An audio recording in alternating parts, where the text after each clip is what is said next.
안녕!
안녕.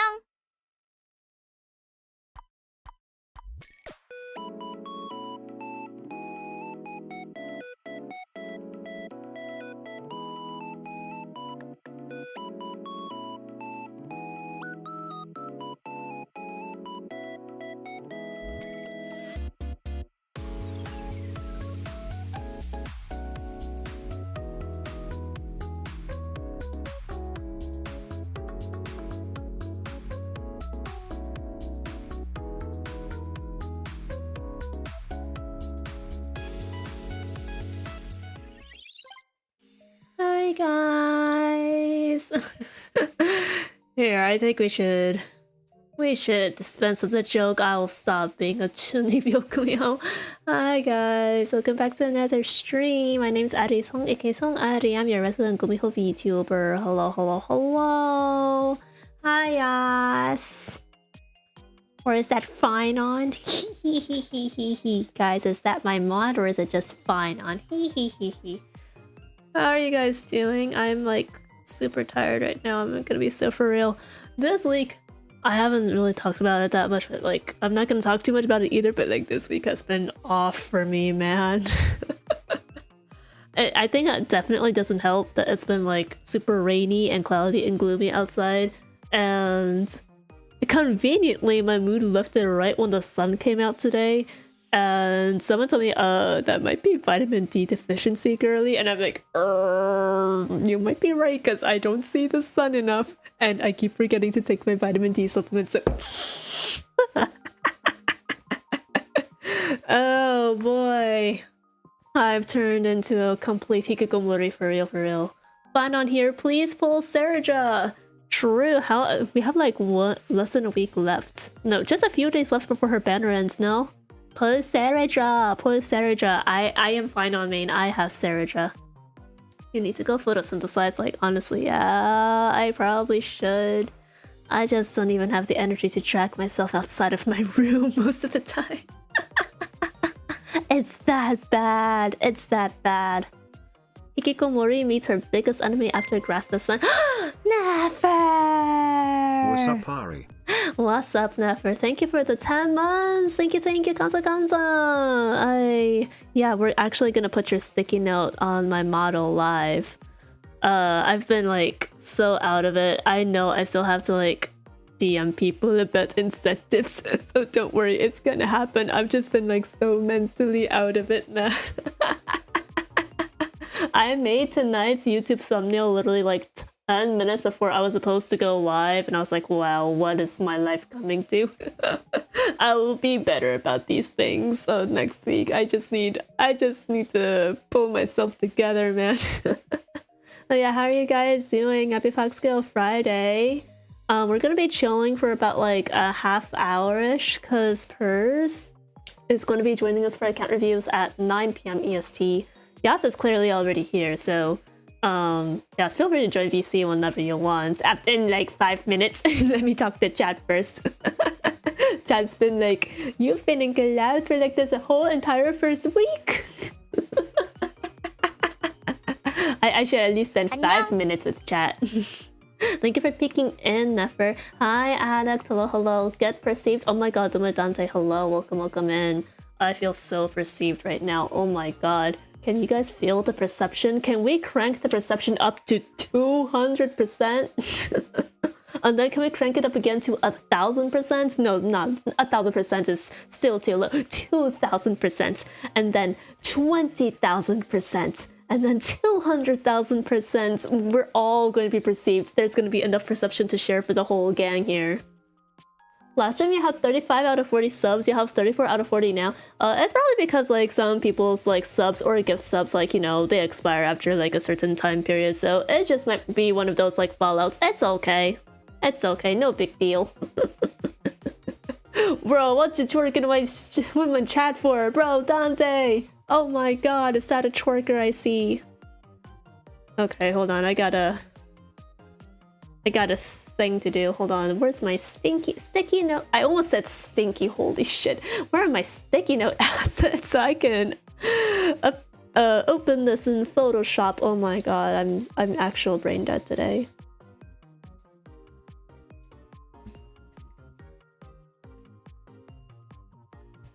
I was gonna jot your sub down in our points tracker.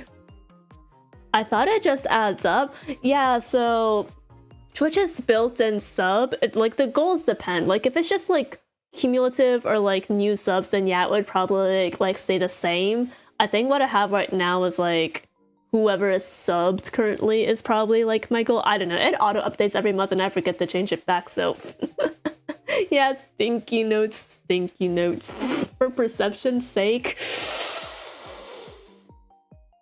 Okay. Chat, do you feel perceived by the twerking in chat? Yes or no? 1 for yes, 2 for no.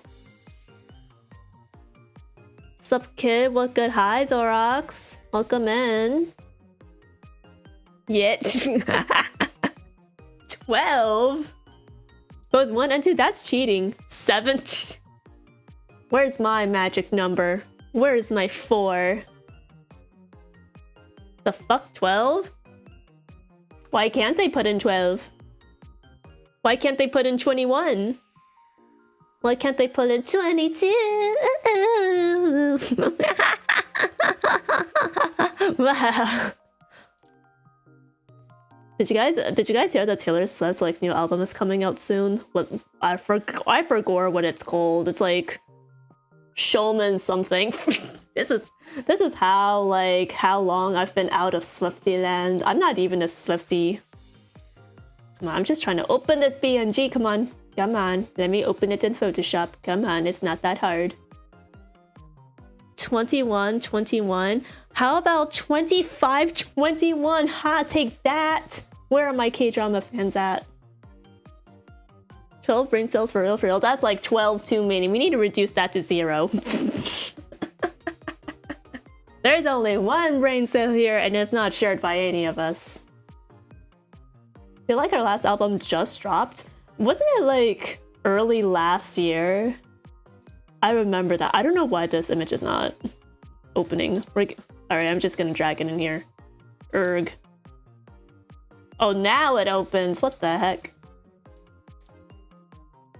Zoomers be like 6'7". So where does the 6'7" thing even come from, guys? I know it's a TikTok thing. Explain the 6'7" to me, please. I am genuinely at my wit's end with this one thing. The skipty toilet, I at least know the origin of, even though like I don't understand the meaning. 6'7"?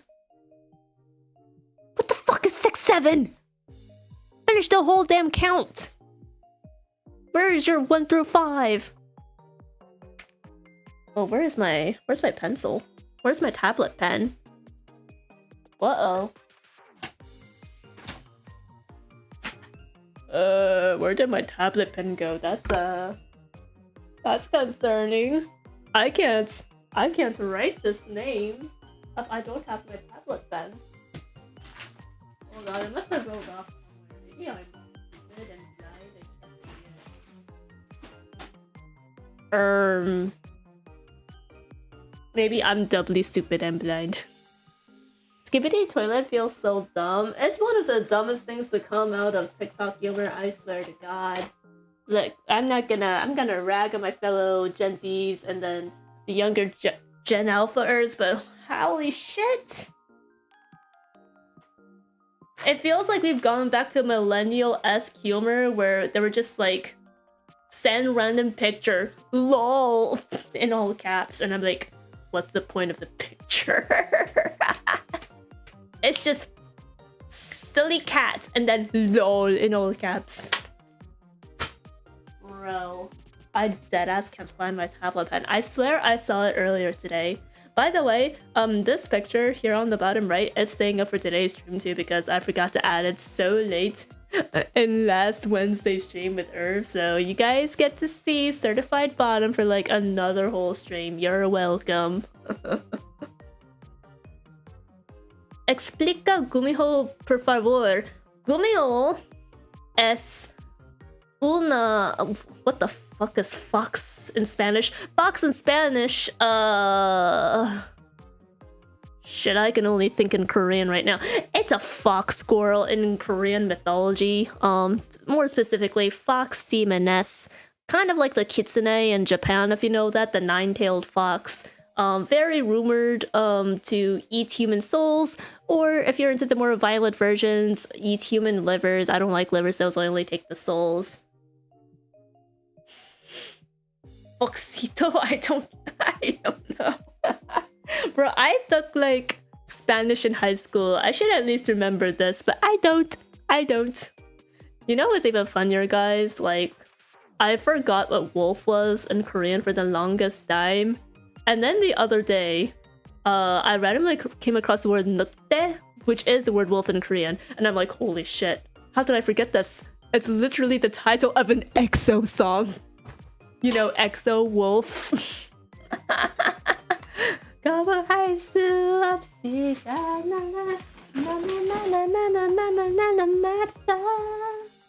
Okay, I really... Where the hell is the pen?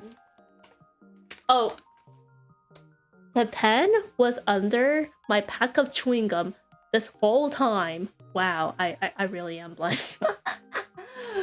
Alright. Alright, I'm not gonna beat myself up over that one. You know, sometimes just things happen. Things happen. I don't know if the K-pop Cat's Eye got me. Oh yeah. I mean, Cat's Eye is technically under K-pop label, so are they K-pop? Who knows? They definitely follow the traditional K-pop idol formula, though. I'll give them that. I'm not a big fan of Cat's Eye myself. I'm not super into like global girl groups. But I think they're doing alright for themselves. I liked their Gap ad. But I don't really listen to their music.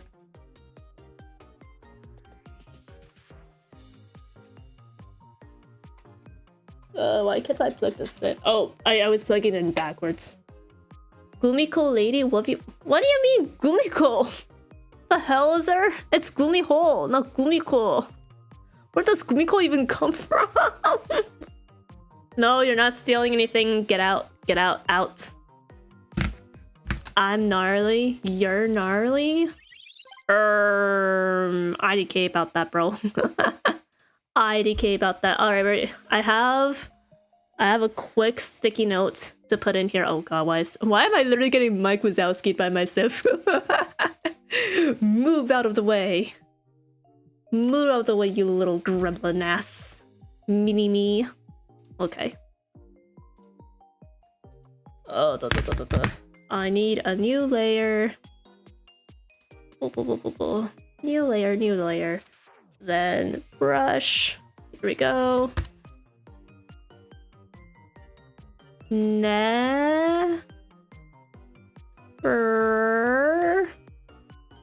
And done. Easy peasy. Alright, now I just need to export that. My milkshake brings all the boys to the yard, and damn right, it's better than yours. Yeah, I don't know, man. That Gap Bad song. I know Milkshake came out like 20 years ago, like early 2000s, but that shit's been stuck in my head for a while. Okay. Now back in here. I unplug my tablet. I unplug my keyboard back in. Gumiho's so cute. I mean, it sounds cute. But guys, there's literally no such thing as a gumiho. You're Japaneseifying it. It's like if you said Rumiko, but you replaced the R with a G and said Gumiho instead. Oh wait, I also low-key forgot about the timer. Hold on, let me drag the sticky note in first, and then I need to fix that.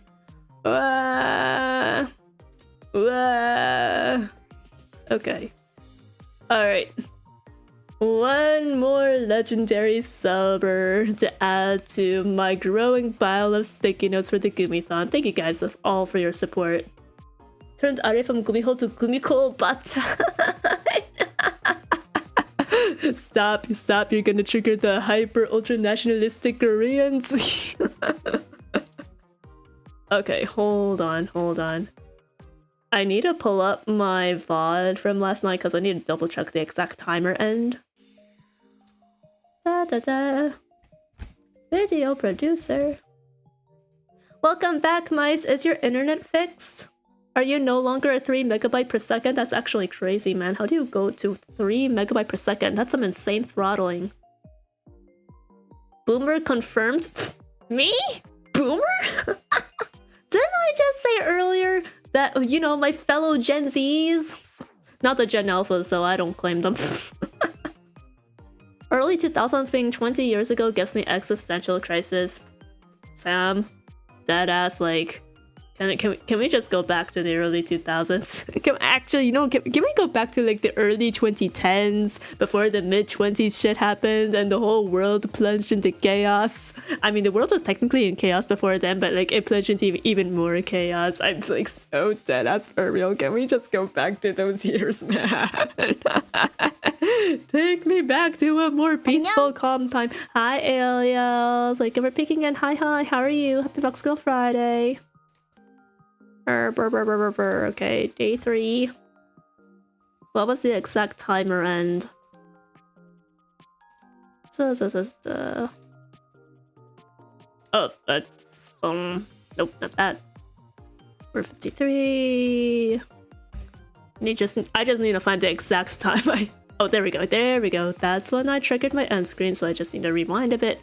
Alright, so roughly 58 hours. 30 minutes, maybe we have to add 3 hours because of the timer. Alright, so hold on. Calculator. 58 times 60 equals 3480. So that's plus 30 plus 60 times 3 is 180, so that's plus 210. So that's 3,690 minutes. Okay, I got it. I got this.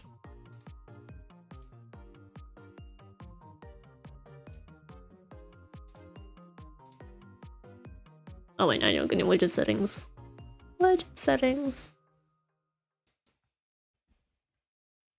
Alright, that's edited, and now we can officially— Oh my god!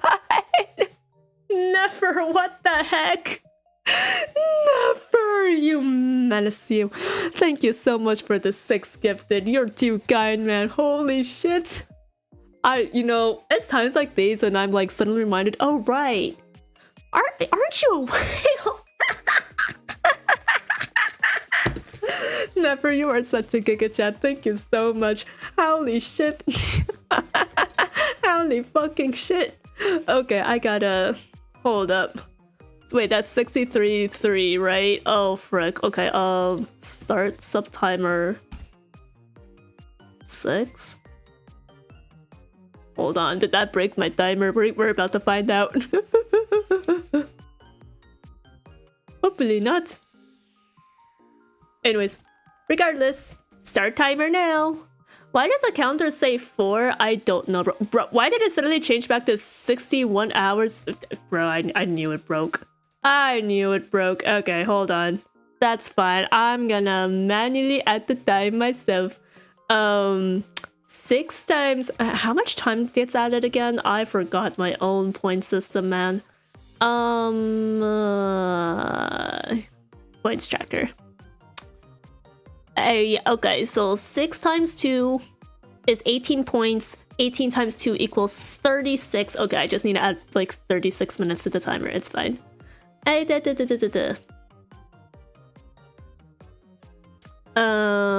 90 plus 36 is 126, so it's 3,726. Okay. That's only 62 minutes. I don't know why I said 63 earlier, but you know what? It's fine. It's fine. This is how the math works. Butts of wheels when? Oh, wait. Hold on. You're right. Hold on. So 2 points, and then you gifted 6 subs. So that was what? 12 points? Oh, did I say 18 points earlier? I think I meant to say 12. You know what? It's fine. The timer is what it is. I'm not gonna do my math all over again. Oh yeah. Hold on. 5, 17.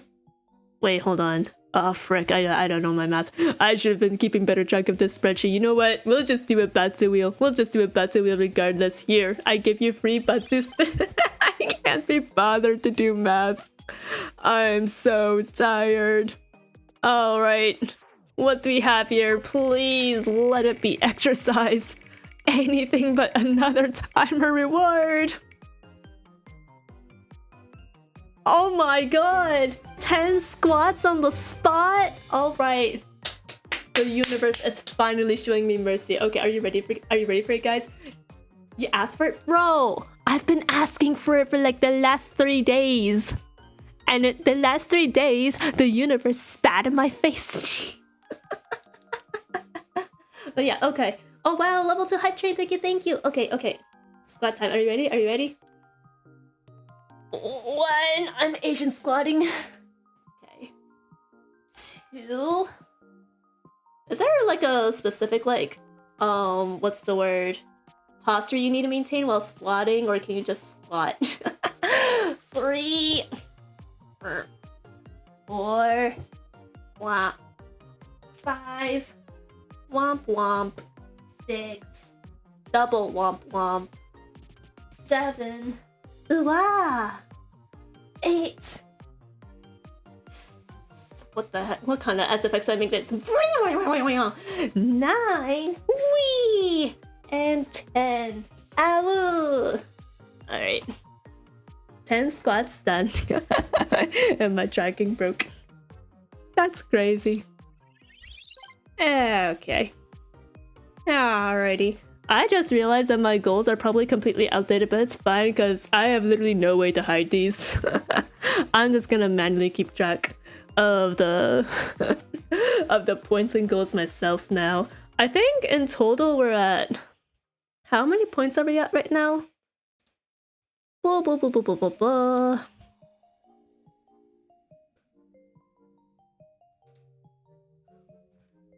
10, 3, 2, 12. Okay, hold on. I gotta get out my calculator again. Oh, I think I've been looking at the wrong column when doing butts wheel spins. This time AltairCloud column has been like tripping me out. Okay, anyways. That being said, wait, hold on. I mistyped. 36 plus 16 plus 10 plus 30 plus 0.46 plus 25 plus 5 plus 12 plus 13 plus 14. 161 points. We're at 161 points exactly. So we haven't reached the next 200 point milestone yet, but we're way on our way there. We're actually a lot closer than I imagined it'd be. Yatta! Level 2 hype train, thank you! Apparently we got another emote. We got a frog one this time. Alrighty. Holy shit. My Wi-Fi gets 500 kilobytes and lower, so I don't think anyone can complain about their Wi-Fi's. 500 kilobytes! No wonder you're struggling in our group watches, man! I don't know what my bitrate is in Discord streams, but it's definitely much higher than that. My issue has been like, my Ethernet speeds are nowhere near close to 300 megabytes like I think they should be. They're more like 90 megabytes on a good day. I'm still throttled, but it's better now. It's 25 megabytes per second now. Okay, I mean, like, that's much better than 3, but that's still incredibly slow. Oh my god. Hold on, I need water. I need an H2O pick-me-up. Someone inject this H2O straight into my veins. Crack who? I only want water. I only got 60 through my provider since there's no fiber in my area. I'm like 50% sure we have fiber in my area. It might just be too expensive for us, but I thought we were on like BIOS or something because Verizon services our area. I don't know, maybe that's something I'll look into when I eventually move out on my own and I can get the GigaChat ultra fast speed internet. Water, ew. You know what's ew, Yas? Pepsi. Ew. Dr. Pepper, ew, but specifically Pepsi, ew. You like Pepsi, but not water? That's crazy, man. You just haven't had a good filtered cup of water. You haven't tasted those sweet, sweet electrolytes and those sweet, sweet minerals. Instead, you inject yourself with carbonated sugar, carbonated liquid sugar on a daily basis. What is this Pepsi slander, bro? I said what I said. Pepsi sucks. Pepsi sucks. I'll sacrifice my chances for a Pepsi sponsor. I dislike Pepsi so much that I would cast it down to the very bottom tier circle of hell, where it belongs. Okay, no, that's a lie. I would cast it down to the second bottom tier because Dr. Pepper is even worse. I said what I said. Get Arya on the Pilkogena for real? No, thank you. If I want to drink milk soda, I'll just drink Milkus. Why would I drink Pilk when I have a perfectly good Milkus brand sitting on the store shelves right now? Soda tier list, let's go. Oh wait, yeah, you guys have to choose my next tier list, right? Is that our tier list? Should we do like a soda tier list? Pilkus, shut the fuck up, bro. Shut the fuck up. Don't you dare degrade my Milkus like this. Okay, there's like original Milkus. Here, let me pull up all the Milkus flavors. Alright, I guess we're heading back to browser tab. Oh my god. Never mind all the all the Anchor profiles there. Don't mind that. Milkus flavors.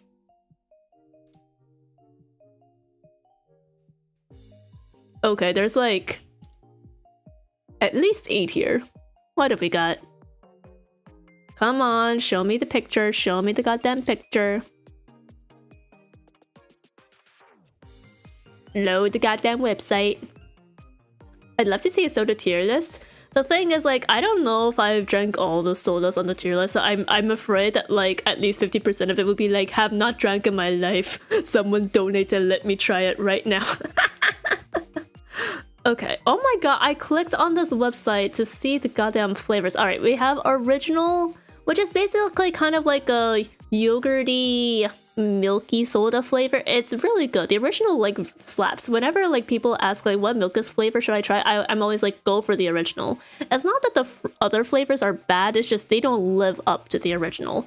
But we have strawberry, orange, melon, mango, peach, pineapple, banana, apple, grape, lemon. Yeah, that's basically it. Wow, that's like 3 more flavors than I expected. But yeah, there's like a ton of fruit flavors here. I'm not sure about banana. I know banana milk is like really hyped up in Korea. You guys know my feelings on banana. I think that fruit should also burn in hell.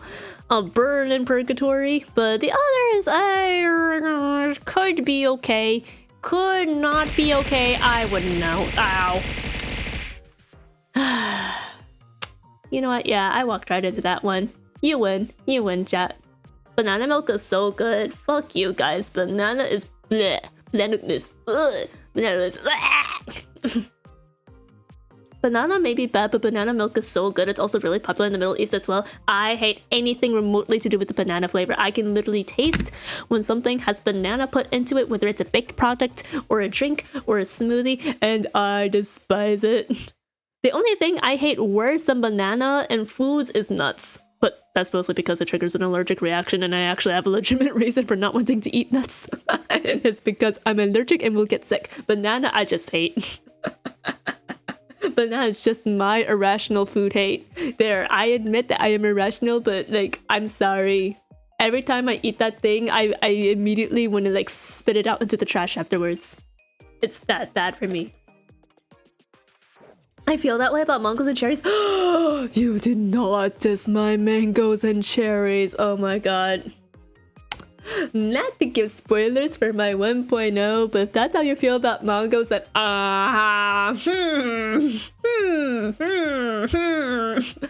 The cherries though, okay.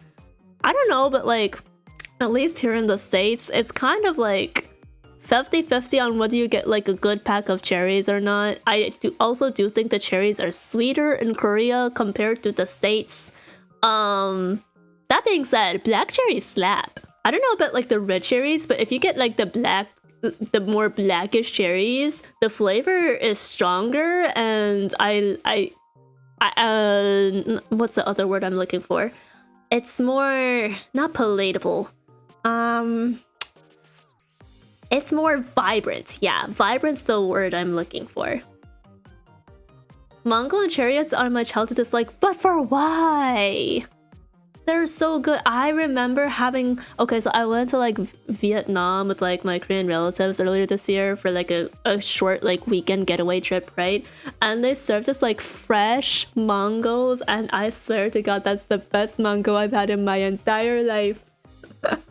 They literally like grew and cut it like right there, and it was the sweetest thing I've had in my life. Gives me sore throats? Oh, you know what? That's definitely an allergic reaction, Sam. I don't know if you've gotten checked out for that, but you might want to look into getting that like officially confirmed, because usually if you're getting like sore throats or upset stomachs from food, it's some intolerance of sorts, and more often than not it's an allergic reaction. Like, it's mostly from the peel, to be honest. Oh yeah, I've definitely heard of those things. Like, there are some people with like nut allergies, and it's specifically like some chemical that's found in the skin of the nuts, or they'll be allergic to something like oranges or lemons, and it's like specifically in the peel. So yeah, I get that. I get that. That being said, I love the taste of mangoes and cherries. Mango intolerance is tragic, I know, right? But that being said, I don't know, but like here in the States, I feel like it's really hard to find a good mango. It's really hard to find like good fruits. I will say though, there's one fruit that actually tastes better in the States compared to Korea. It might be apples. I think apples grown here are sweeter compared to Korea. Like the apples I had when I was in Seoul, I think they were lacking, the flavor. They were a little bland. The grapes are good. They have some really good cotton candy grapes over there. Obviously, like the peaches and the strawberries are also really nice there, but their apples were kind of lacking. I mean, the taste is nice. Mangoes over cherries. I would take cherries over mangoes myself, but you know, fair enough, fair enough. They're both good, but if you're allergic to them, then it can't be helped. Are things more organic in Korea? I mean, I don't know about organic. It's just the way that they're grown, I think. Like, the type of breed... not the B word. The type of breed that's specifically grown in, like, different regions. So, like... They might have like a specific like phenotype of strawberry or grape that's like fresher and not as processed and more flavorful compared to the States. I don't know. That's just my hypothesis. Hi, Pers! Oh my god, look who's here. Oh my god, both of the gang is here. Hi guys. We're just talking about fruits. Do you like mangoes or cherries, Pers? And how do you feel about bananas? I might have asked you about bananas before, but mangoes and cherries I definitely haven't.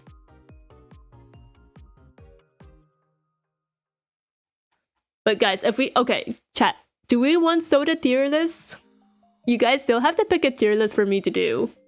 Oh, you know, that also reminds me before Pers, Yas, before I let you guys, actually, you know what? You want to join Stream VC anyway, like, check this out. Give me a second. Wait, what happened to my Discord? Why is it not being detected by OBS? What the? Okay, hold on. I need to reload Discord so I can actually feature you guys in VC. Hold up. When I join Stream VC, that's your cue to join. To be honest, anime tier list from Ari seems more fun. Okay, here's the thing. We're actually going to be doing anime list reviews next week with Yas and Sush. I need to double check the date and time with them, so TBD on that one. But that is going to happen, so I don't know if I want that to overlap with the tier list. Let me just grab my Pepsi and join. Fuck your Pepsi, man! Okay, first, while I'm getting your opinion on fruits, I need your opinion on Pepsi and Dr. Pepper and why they're both bad. Okay, will this thing finally detect my fucking Discord? Yes, okay. Thank you. Thank you. Alright. Let me join Stream VC real quick. Testing, testing, 1, 2, 3. Can someone join so I can test my OBS audio? But, We got some interesting candidates for the tweet I have to post tonight, and I have not been posting on Twitter for like a hot week. Yo. Yo! Yo! Alright, well, Wait, clearly my Mark. Discord audio is working this time. Is my audio bad? No, your audio is great. Crystal clear. Alright, perfect. Because I got my fan at high volume playing in the background. So I guess that's No, it's okay. Usually, I remember you two were here when I was collabing with Irv, but it took us like a literal whole 30 minutes to get him featured on OBS. Like deadass. Like Oh my my stream God. could not hear him. And then I had to restart OBS and stream, and then suddenly, magically, it worked. That's crazy.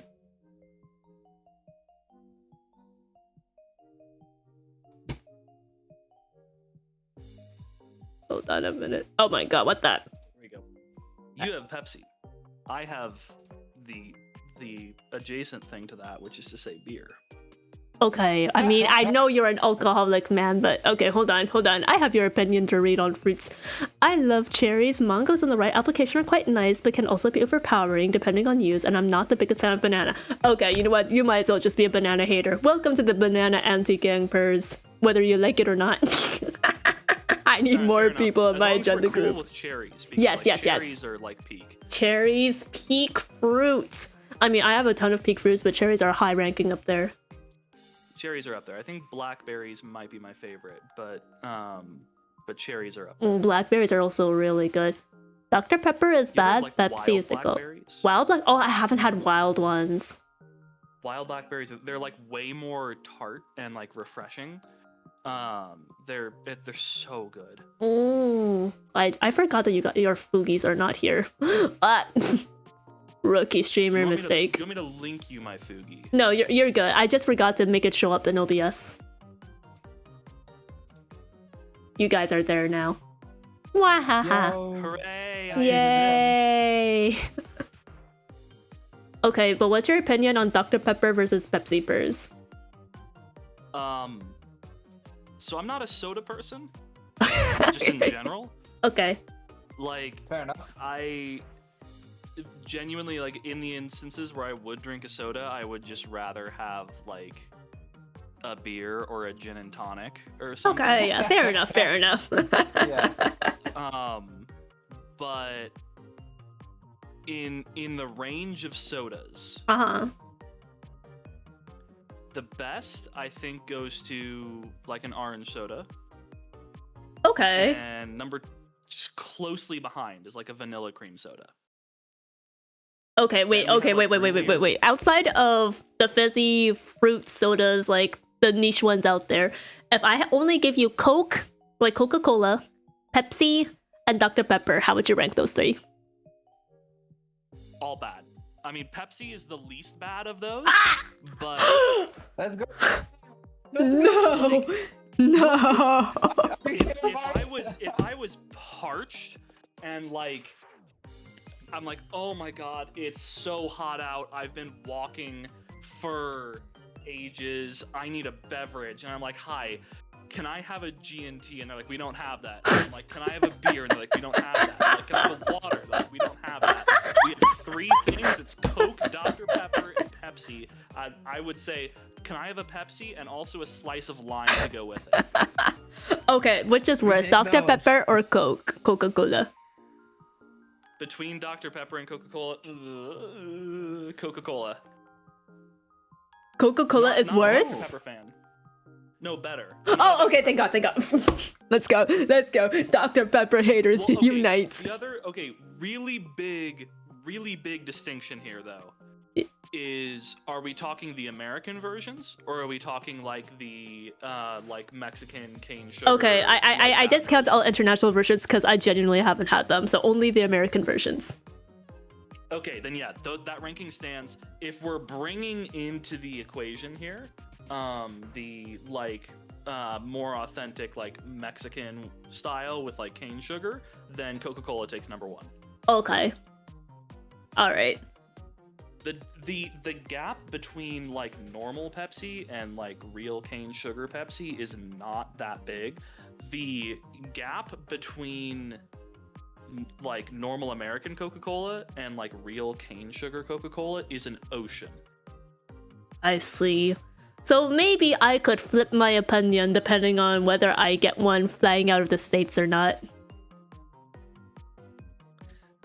There's actually a really fantastic mixed drink called a Cuba Libre, which is sort of like a little bit of like a gussied up rum and coke, where you use rum, like a standard like unaged rum, and then a like proper not American Coke, like a Mexican style or like other like real cane sugar Coke, and lime juice.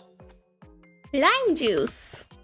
And it's just it's a wonderful symphony of flavors. Tasting is believing, I feel like. Well then, come to Colorado. I'm happy to make it for you. Okay. After I save up for Off Guy, if I end up going to Off Guy, whenever those dates get announced. Oh my god. Thinking about Off Guy flight and hotel prices makes me cry. But the trouble is I will have just been getting back from Japan, like Oh? a couple months before.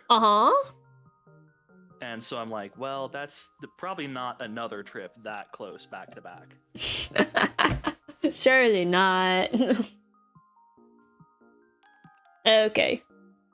Alright, chat. I have a bunch of your tweet candidates to read through here. Not to very abruptly change the topic, but I just remembered. We have like at least 10 different candidates. I think I already know who the winner is, but I could potentially manipulate the votes back in my favor. So, we're gonna look through them one by one. I don't know what Misen Beacon is. Can someone like give the lore behind this? Like, what am I looking at? Listen, I know I said like it could be a dad joke to something crazy to something stupid, but chat, like, genuinely, what is this? It looks like some sort of wanted poster with like random stamps on it. Like, huh? Did someone say dad jokes? Oh Yo. god, Pers, but this is good. I would genuinely take that over what is currently the top voted candidate right now. But we're gonna get to that in a second. Another person said, I say pizza should always have mayo, anchovies, and lots of pickles. First of all, why the fuck would you put pickles on pizza, my dude? That sounds like ass. I will defend that. Pickles on pizza is fantastic. No! It's... Bro, I hate pickles in general. I want to defend the other Skill side. issue. Mayo is good. What? Mayo is amazing, bro. Mayo? Okay, actually, you know what? I've had white sauce pizza before, but like, I don't know if I had mayo mixed into it or not, so maybe I should like knock it too early before I accidentally eat my words. But, Anyone saying pickles are bad has not had good pickles. the only pickles I eat are fermented kimchi. Ha! And that's because it has red pepper spice mixed into it. It does go hard. You can pickle most veggies and I'll be into it. Like, Oh wait, isn't sauerkraut technically like a pickled vegetable? sauerkraut is, so both sauerkraut and kimchi are fermented. Not quite the same thing as pickled. Oh. But yeah, sauerkraut is literally just white people kimchi. That's true. It's the same thing. It's fermented cabbage, but without a bunch of spices. Yeah, so- I don't like sauerkraut. But if that's not pickled, then I'm safe. I like sauerkraut if you... honestly, I like sauerkraut in general, but if you add like a bit of dill to it, like it really elevates it. Dill, like those dill peppers? No, like the herb. Like Oh. dill, like Dill the thing pickle? that you typically Oh. use with seasoning like potato salads. Never heard of it actually. Hold on, dill herb. Oh, I didn't know this existed. An annual herb in the celery family. It's native to North Africa, Iran, and the Arabian Peninsula. It's grown widely in Eurasia, where its leaves and seeds are used as an herb or spice for flavoring food. Huh. I've only ever seen the word dill used in like the context of dill like peppers or dill cucumbers. And I'm like, oh, okay, I don't know what the heck that means, but okay.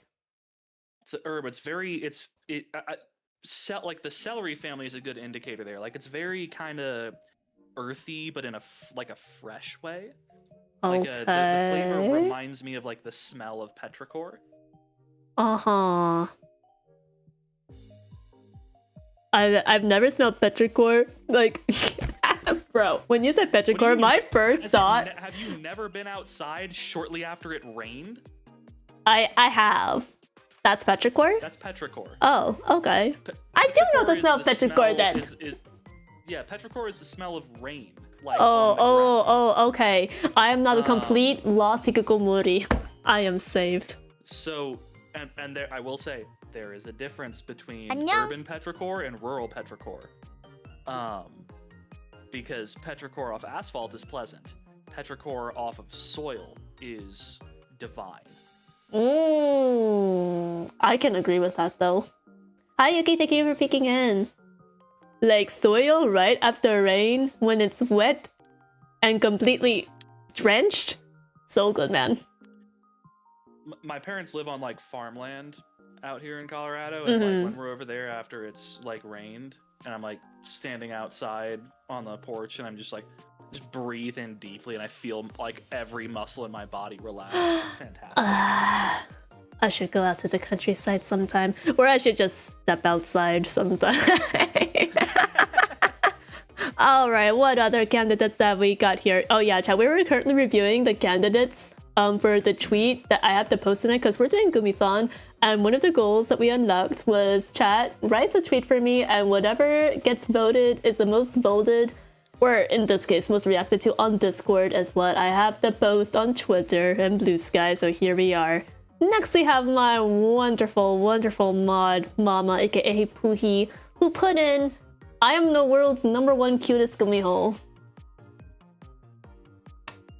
I don't know. I feel like we've squashed that beef.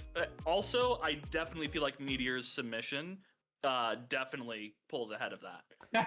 Listen, I'm watching the emotes flood in, and I'm just not acknowledging it because we could still swing this around. I refuse to acknowledge it. Meteors there. No, it's definitely not, man. Listen, bro. Why are we trying to gargoyle myself, guys? What the fuck do you mean my tail is a plugin? What the fuck, man? Where the hell do you think that is implying it goes into then? Huh, chat? Huh? That's so tame, Spirit. Stop. No. You guys are making me angry. Oh my god. And then we have Caceres over phainon. It's about time someone told the truth. Yeah, that's definitely not something that I would write. Thanks, Yas. Caceres fraud, I say fraud. Oh yeah, thank you for peeking in, Pers. We shall not elaborate. I hope you wouldn't elaborate. I have ruined strafe. Haha, got him.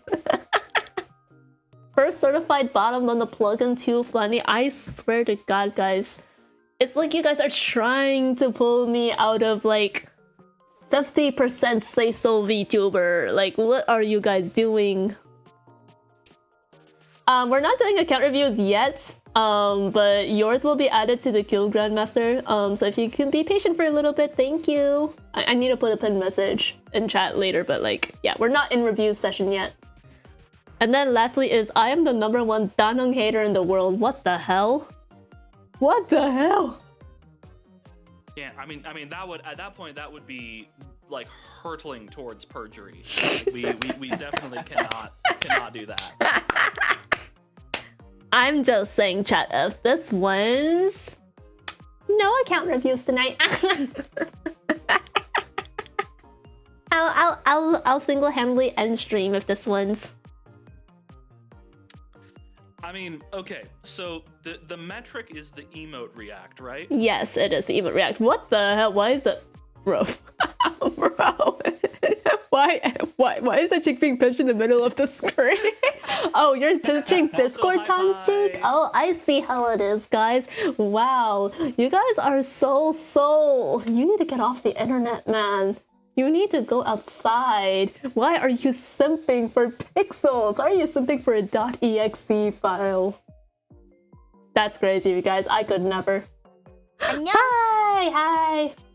Thank you for peeking in, Sam. Hi is my wonderful, amazing, fantastic fiance. Right, she's so cute and sweet. No. Hi, Pie. Says the gumiho doesn't touch grass. I touch grass once a week. Thank you very much.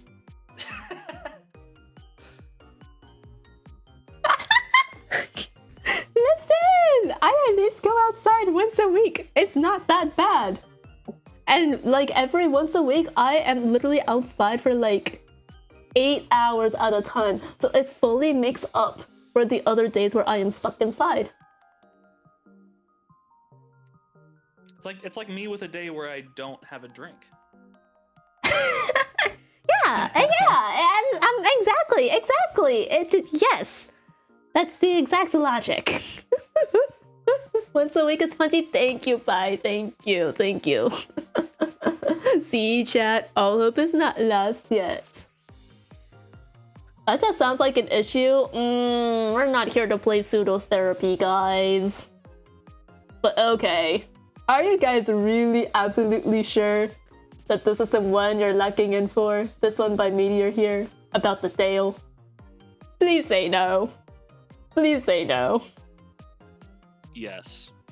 Fuck you, man. Hi, Vic. Hello. Welcome in. I mean, why would you go one day drinkless? I mean... So that you can go the other, like, 4 to 6 days with them. Exactly. It's like a detox day. You have to... It's the same... Like, you have to establish boundaries for yourself. Yes, and I'm starting to think that I should have enacted stricter boundaries for this little competition here, for this little poll here. Oh my god. All right, fine, guys. We're up to 10 now. Wow, it is running away with it. Oh, you guys want to see something that would be incredibly really funny? Here. So, we had a little poll the other day about what my new Twitter profile picture would be, right? So, I guess it would like literally entertain you guys, like literally set you off, like full belly crackle if I were to... Wait, what the heck? I thought the thing updated. Did it not update? That's awkward. Okay. Okay. We're gonna go ahead and update that. Man, I was leading up to a punchline here and I single-handedly ruined my own punchline. That's crazy. Here. 안녕. Hi, Zeno. Thank you for peeking in. Why the... Where the hell is it? Oh, there it is. Yeah, this one, guys. Have you seen this one, Pers? The certified bottom PNG. Yeah, so this has to be my Twitter profile picture now. Exactly! Bro, for a minute I thought I was gonna have to fire you, man.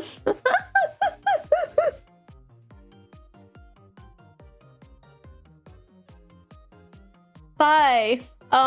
It just so happens that all my original goals got blown through on day 1, and you would never guess what the 175 point goal was.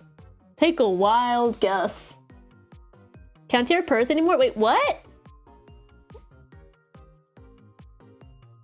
Oh wait, OBS did lose you guys. What the heck? It did. What the hell?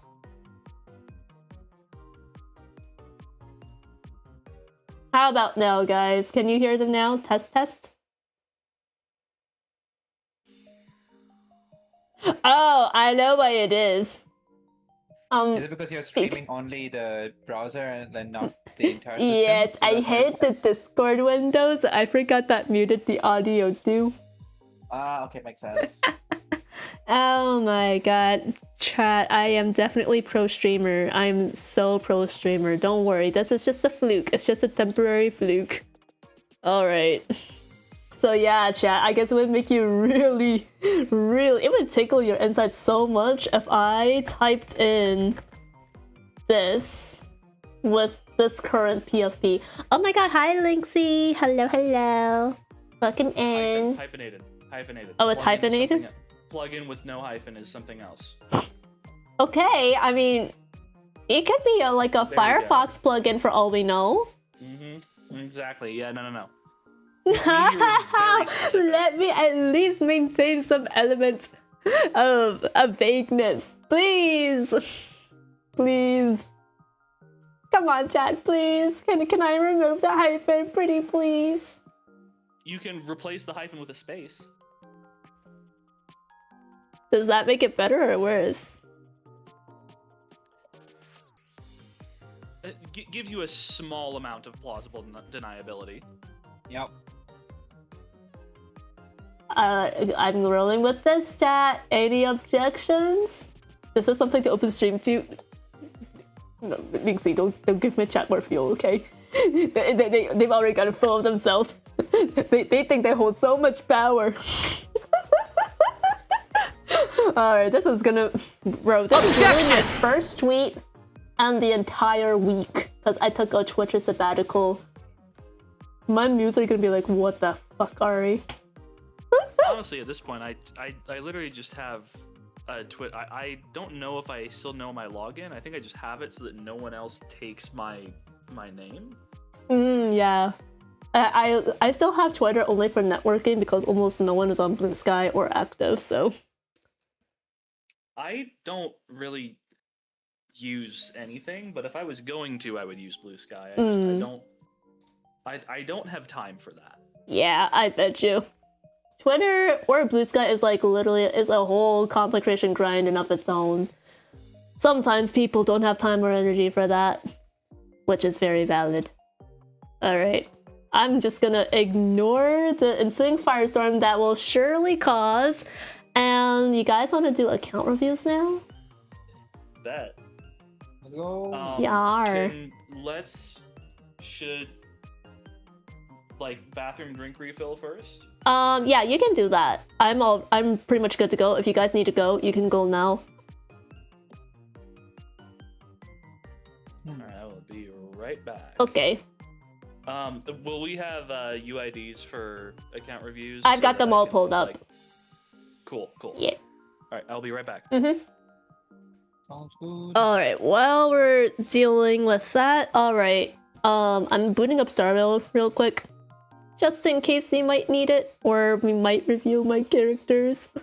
That being said, if you guys want your accounts reviewed but you haven't filled out the sign-up form, I will leave that pinned in chats, but just be aware that we'll be prioritizing everyone who already filled out the form, so you guys will be placed towards the back of the queue. This is a Gumiho, so you technically have the option to either sub or donate 500 bits if you really want to skip the queue, like come in first in line. But A, it's not mandatory, it's completely optional. B, please only do it if you have the finances and are able to do so. Yeah, that's it. I ask that you preserve your financial stability first and foremost. This is just for fun. But okay, hold on. Where is my form? Yeah. I got 9 ads. That's crazy, bro. Twitch ads are like literally out of control right now. Like, there's the typical 9 ads and an ad break, and then there's like the picture-in-picture ads in the top right corner above chat, and then there's the ads that display that like it causes the stream to get smaller and you're forced to stare at like said ad for like 10 seconds before the stream goes back to its original resolution size. It's crazy.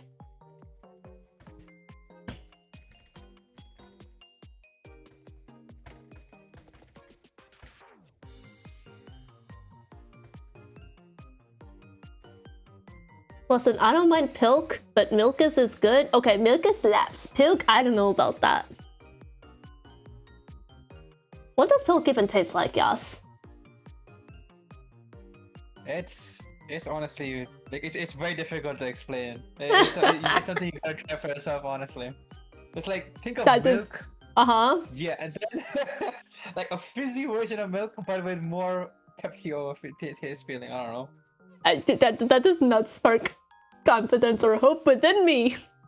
I mean, hey, you had Milky, so it can't be that different. No. It is 100% different, bro. I mean, Pepsi's made out of some bunch of fruits, and Milky also has some fruit flavors. No. It's not same thing. It's not same thing. Honestly, actually, to be honest, like the fruit flavors of Milkus, it literally just tastes like fruit soda, and I think that's why they're not as popular. Hey, that's an L on them then. That just shows that it's not meshing well enough together. Milk is a perfect 50-50. 50-50, eh? Milk is, from what you're saying, sounds to me like 80% of it is the fruit, and maybe 20% is the milk and fizz. Pilkus enjoyers, Pilkus lovers. Back to fruits. We're talking about Pilk. The Pilk and Milky's war is I don't know why I said Pilkus. Pilk lovers is what Yas said true. Yes, let's go! I have yet to try Pilk. I'm interested by it. Not enough. Not enough you to do anything too. about it directly.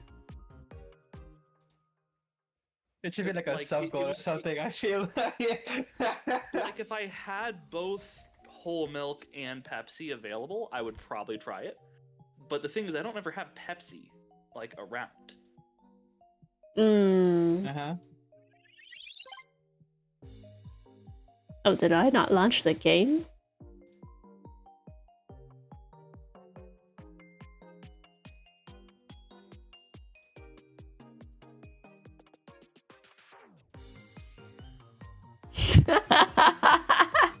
Oh good, that sounds like a conspiracy theory at least. I don't buy that. Muted again? God damn it! Every time. No! Is it because I keep switching channels? It might be the reason why. Yeah, that's the problem with split application audio, I think. Unfortunate.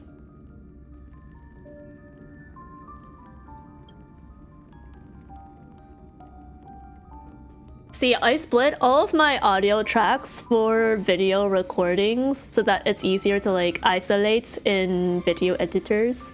So yeah. It's harder to do with like unified general desktop audio.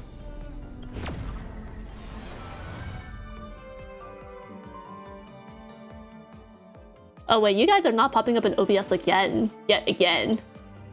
What the hell?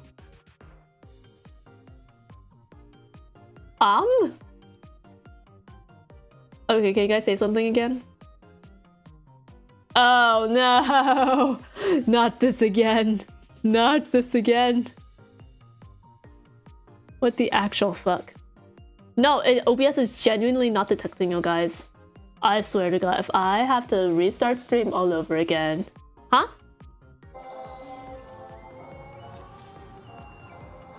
Never mind, my brain just did not compute that. It's fine, no need to repeat. Not to the shit though again.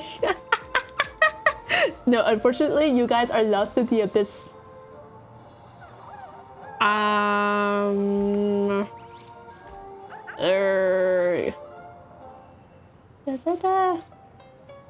Alright, what I'm gonna try doing is like flip them to different applications and then send it back to Discord. See if that works. Okay, test. No, it still won't. It still won't display. Hold on. I have an idea, but let me cook.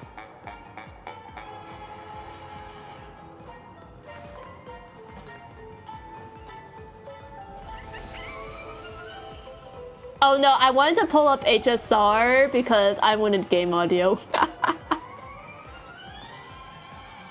Also, if we reveal my characters, we're gonna be looking at my profile anyway, so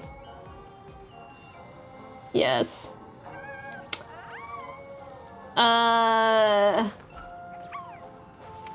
It's still broken. It's still broken. Okay, hold on. Let's try switching scenes.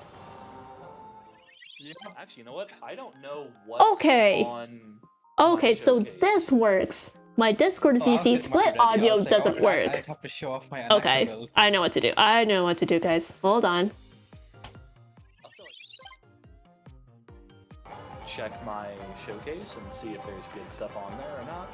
Alright, there you guys are. Chat, you can hear them now, right? I know you see Discord screen share. I'm gonna pull it down to the... I'm gonna hide it. I'm gonna hide it below my game. Hi from Discord.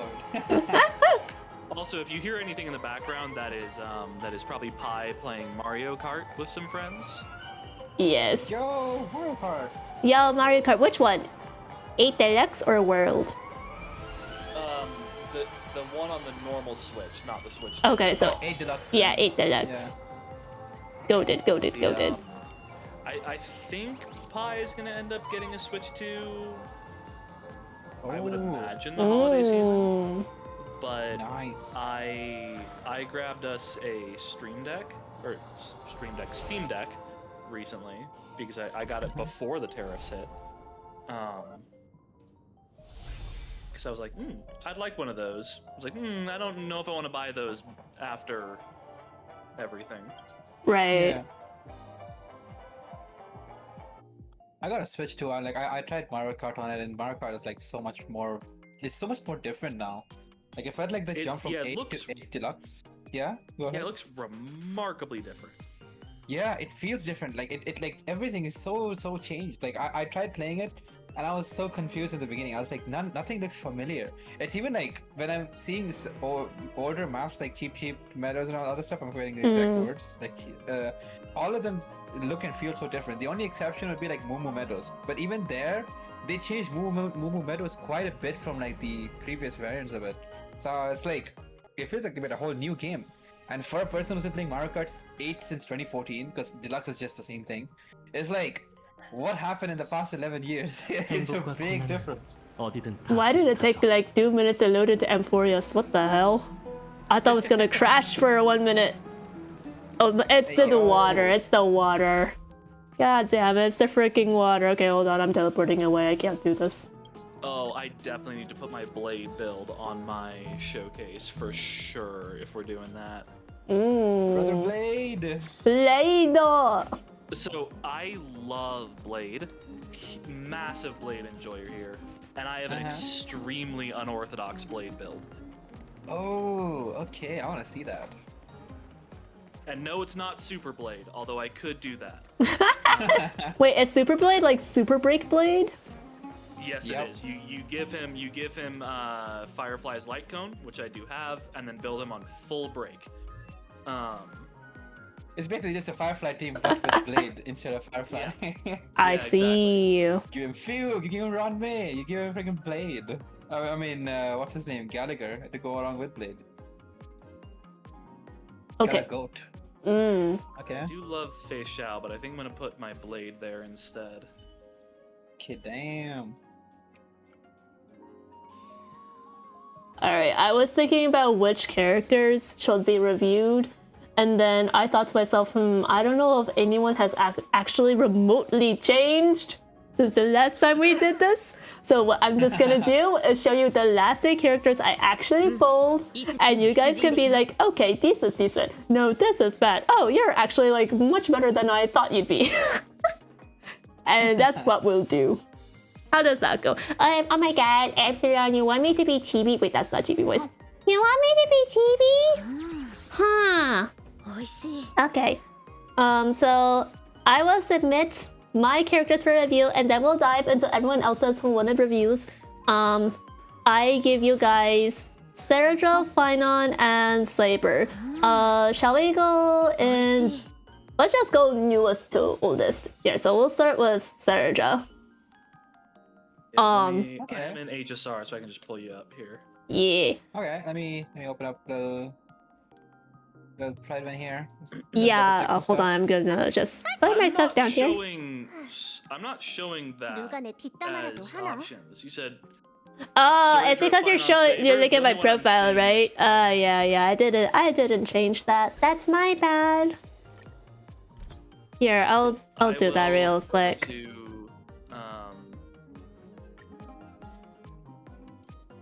Here, we'll put these two lovely win ladies on my profile temporarily. I don't know how long it'll take to refresh.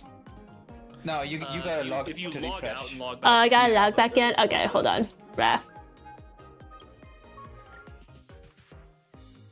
Not 4K attack. Listen, I know 4K attack is like the highest she needs to go for the max buffs. You're gonna see why I don't have 4K attack yet.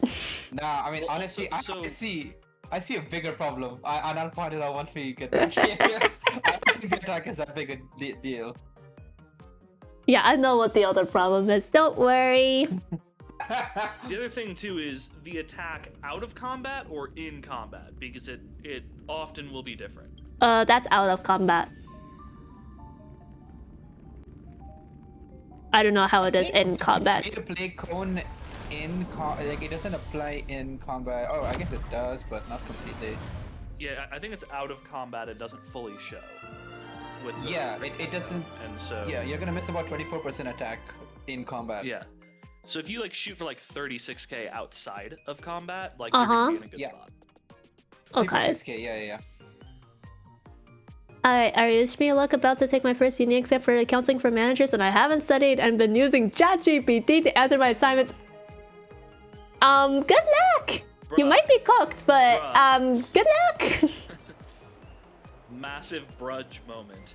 4K attack is talent cap for self crit damage buff. Yeah. We're trying to buff for crit damage as much as possible without having to buff it through relics.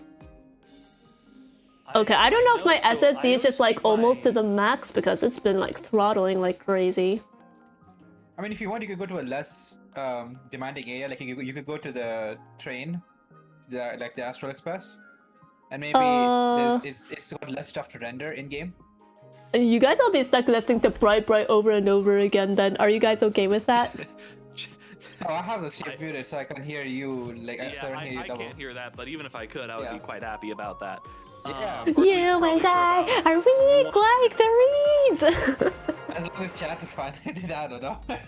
20 minutes in, I think I'd start to go a little insane. I'll change it after like this one. Okay, here we go. Guys, I am so happy.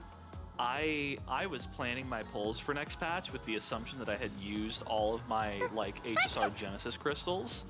I just looked, I have a substantial amount of unused Genesis crystals on my HSR account. That's gonna be Wow. me when I finally use that cash my IRL sent me to buy flints. I'm gonna have so many Genesis crystals and then I can maybe finally buy the D-Luke 5-star outfit. Bro, I'm too free to play for this stuff. I don't know what the heck you're talking about. No. I mean, like, I have him, but I said I'll build him if I get his outfit because I don't like his original look. Because of, like, the model limitations. If I got him to C6R1, and I do have him at C6R1, and I still haven't built him. But listen, if I have, like, enough Genesis crystals left over after getting Flynn's and maybe his signature weapon, then, like, I might as well use it on the skin of a character I actually have. Fair. Actually, you know what? Oh, hold on. No. Or more We're gonna change the realistically, I song. would We're gonna say change the for song. another character. I suddenly don't want to listen to this right now. What's I feel like so one of the characters on my account is Treeby because I have an E1 Treeby and that's very nice for support for people. But it's not like an impressive build. It's just an E1 Treeby on S5 Dance.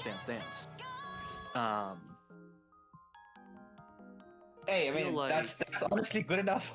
That's good enough for a It's showcase. fantastic. Yeah, you It's just showed really it. People will instantly fantastic. go, "Yep, that clears all endgame."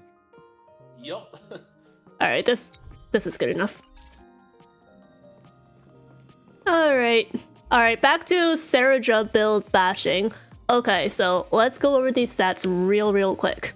So she has 3,463 attack. She's got 137 speed. Her crit damage 73.9%. We don't really care about crit rate. 124 ERR energy regen. She has S5, the event light cone. It is maxed. Her traces, almost all max except for this one stray, one damage boost, and basic attack. I don't think we care about those that much. And then relics are... they're copium. That's all I'm gonna say. They're extremely copium right now. There's honestly, the only critique that I could possibly have is that she's too slow. I agree. Yeah. That's the one thing I would point out as well. Like, the speed is the biggest thing I have an issue with, because like you're not really hitting the speed breakpoint that she desperately needs so that phainon can double meteor ASAP. Mm-hmm. Yep. Because so even though she's giving like herself plus 20, you're not hitting the 160. Right. Yeah. And that's I think the most important thing. Like at least get her to 140 base so that in combat she's over 160. But Yeah. really it's just like as much as you can. Yeah, I think I can... I don't remember if I have like the pieces to put her at 140, but then that puts like her attack like below 3k. So I was like, is that what I really want to balance then?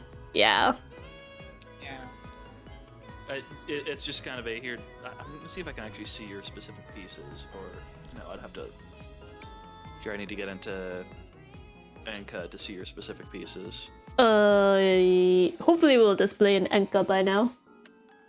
Yeah, let me. 160 for fight team is 0 cycle mindset. That's fair, but I think the other thing also is that phainon is one of those characters that really doesn't want to keep his team waiting. Like he does want to 0 cycle as fast as possible, because if he cannot, then that means that the other team, like the rest of the team, which is going to be 3 supports and no sustain, that's the ideal team at least. Right, just right. Gonna be completely open to all attacks, and that's not good because then they'll just die quickly. So Yeah, you want to spend as much time as possible in phainon. Yeah. Yeah, this is also assuming that you're running Phainon sustainless, which I hope we are all doing. yeah, everyone should be running him on sustainers right now. Like there's just no argument for why you should run like with a sustain right now. At least in terms of like carrying floor 12 consistently. Yes. Yeah. Maybe things will change when, you know, Dan Hung Peter comes into play, but... Yeah, when the new Dan form comes out, but... Brother at Peter. the moment, My Yeah. Peter! my lord, Peter. that is a headpiece. Yes, it is. It is a headpiece. Yeah, that's the 12 speed. I think the best speed I've ever literally seen. extremely looked out with this when I was initially farming for Sunday, and I've just skipped it forever. Yeah, I don't think I've Same. ever seen better speed on a substat there. The biggest thing I can say there is, like, so you have a chest piece, boots, and an orb, all with no speed substats. And if you just get like between those 3 pieces, get 2 speed substats, then you're golden. Okay, Yeah, cause slight correction, I do have 1 speed substat on the attack boots. I have 7 speed. So I'm 1/3 of the way there. Okay, so between the chest and orb, Yes, Yeah. that's the main problem speed right now. substats, which honestly, you could craft one of each and just select speed as a substat for both, and you're good. I Okay. agree, yeah. That's just the easiest way to get out of it, because like at that point you're not even relying on any sort of RNG to get any rolls, because like you already have the 4 speed you need. You're at you're standing at 141, so that's like 161 point whatever, and then you're just done. Like you don't need anything else. That said, like craft one and roll it before you craft the other, because Yeah. if you hit one roll into speed while rolling one of them, then you don't need to craft the other. Yeah, and between those two, the obvious recommendation would be to roll the orb, because I mean craft an orb and roll a chest, because orbs are one of the hardest things to like get right, like in terms of subs, in terms of mean yeah, stuff, in terms of, yeah. like farming. It's all very annoying. So yeah, my general recommendation always is to just get an orb. Yeah, That and chest is especially not with that Sacerdos being such an efficient domain to farm. Right, Like- exactly. it makes more sense to craft an orb over a chest. I think. Yeah. I'm trying to remember if I have enough mats to craft. Oh damn. Yeah, that's a good thing to check. About that. I wonder why I haven't been synthesizing. You could look at how many like relics you could just salvage. I think I salvaged at least half of them the other day just to reach my monthly limit of crafting resin. Wait, you do that? I always forget Chad that. literally bullies me to do it every time, so yeah. What? I never do it. It's like it's just not efficient enough to like keep chasing that all the time. Like, Where's all my the time. inventory? See, I'm the flip side where I'm like, I definitely have the resources to do that, and I just like routinely forget. Wow, okay, that's fair. And I guess like if you are like maybe a spender in the game, like it won't really be as hard to like finish it off quickly, like get all of them, because otherwise you're spending like I remember doing the math before, 23 days of relic farming non-stop so that you can get both the free crafting material, whatever it's called. Before I guess it was a reroll dice, but that got removed. Now it's just Yeah, so consolidated, but like you would have to farm for 23 days non-stop and not spend on anything else, so that you could get like the exact amount of currency needed. Yeah, which is just not I mean, worth like it. I'm late enough game, and I'm just so far from free to play at this point. Down. That like it's never a problem for me when I can remember to do so. But I mean, like, if I'm you on the get complete opposite side of you then. I guess. which is 70. Yeah. Like, that's a bunch, right? Yeah, I think you get a decent bit. Like from 50 to 70 is insane. You get a lot of stuff. That's a lot, and I always get my battle pass to 70. Yeah, same. Chat, it's not the Robin song, it's the instrumental game OC I'm looking for.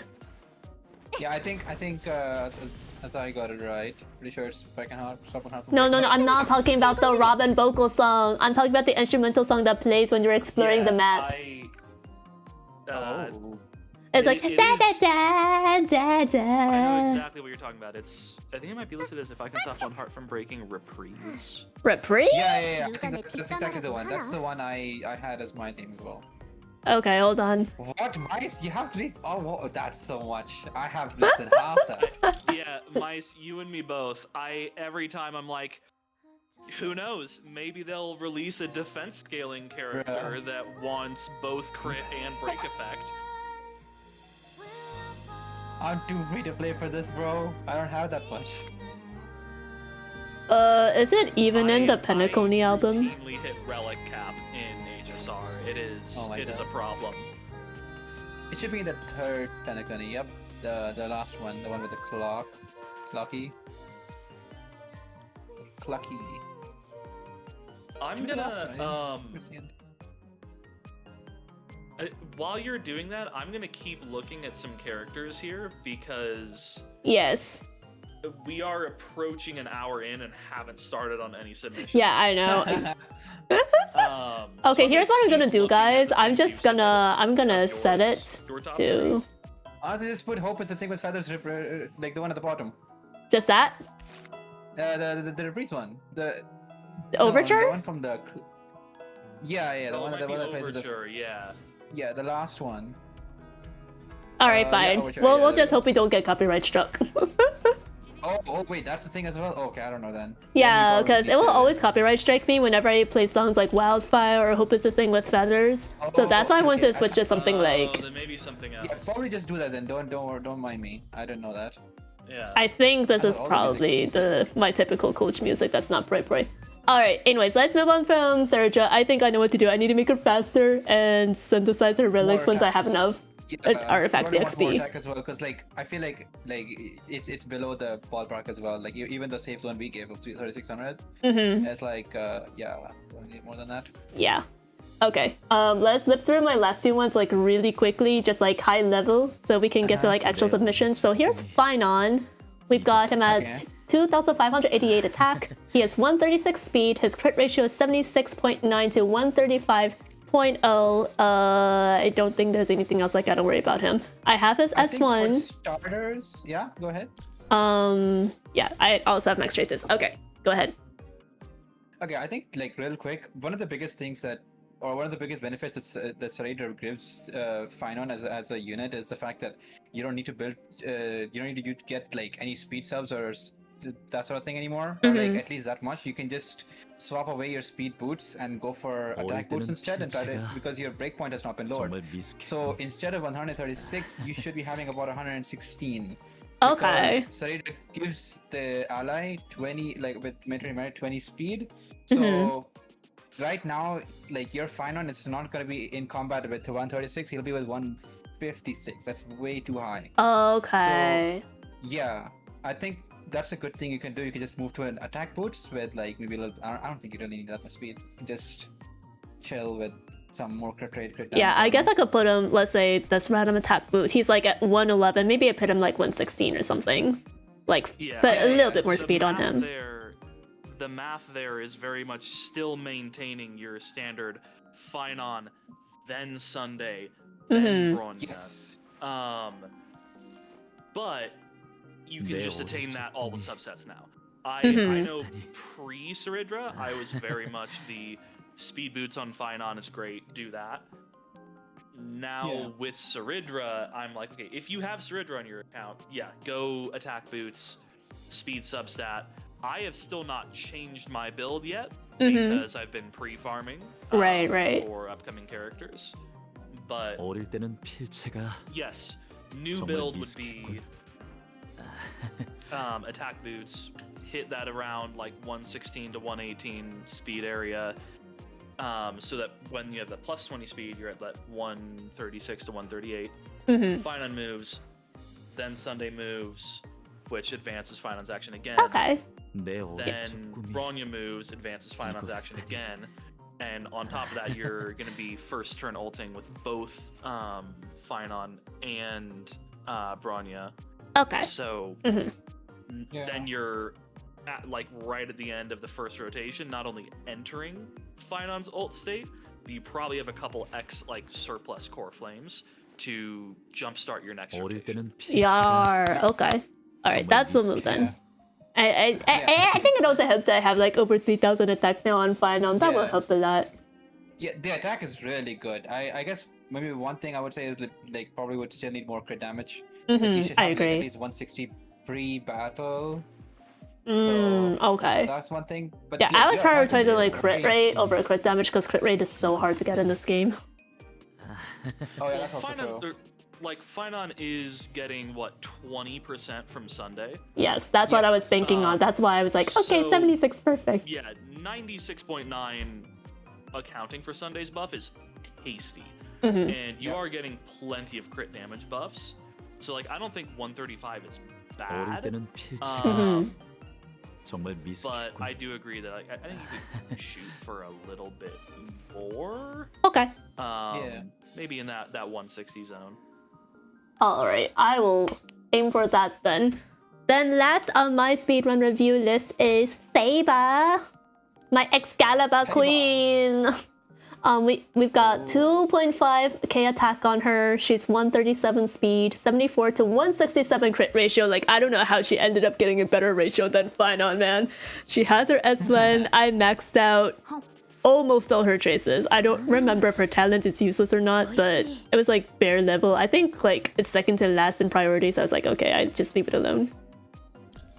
The one thing I can say that I need to improve on her is I need to switch her from Rutilant to Inert Salsoto, because I think that it buffs her ultimate damage instead of, what is this, or like her basic attack or something? Her basic attack and skill? Yeah. Basic and skill.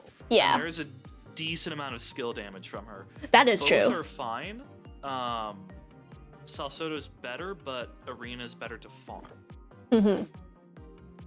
Yeah. And I don't know that the benefit of going to worse Salsoto pieces is worth not using really good Arena pieces.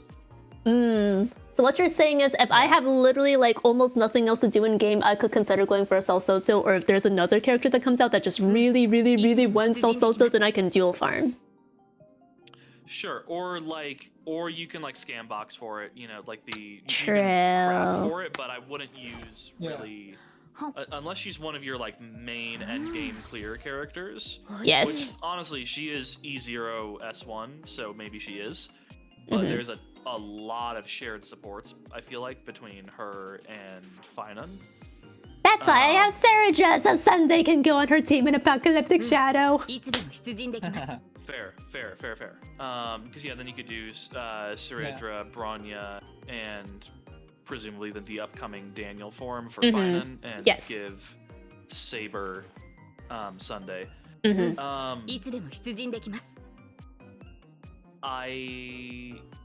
I mean, if she's one of your main endgame clears, then I think it's absolutely worth using the scam box and like crafting, even with like some targeted substats, could be worth it.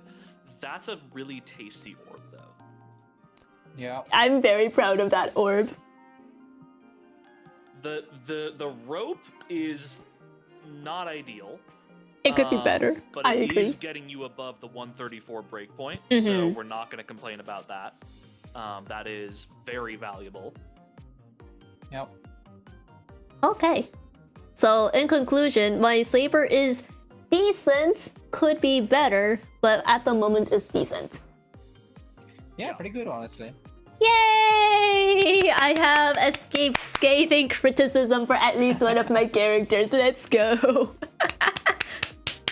My mods approve. I don't think any of the builds fall under scathing criticism. Okay, okay, for to the memes, you want to see scathing criticism? This was the last time we have to see your Daniel. Okay, the Daniel build is deserving.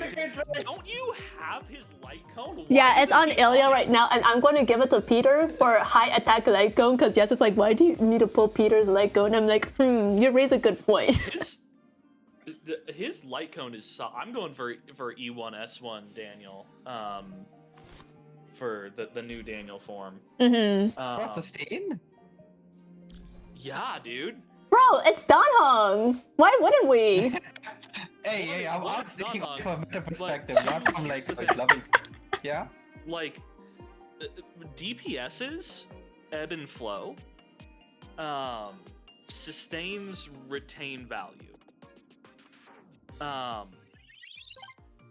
And so when you have a sustain that can also provide some pretty good universal buffs,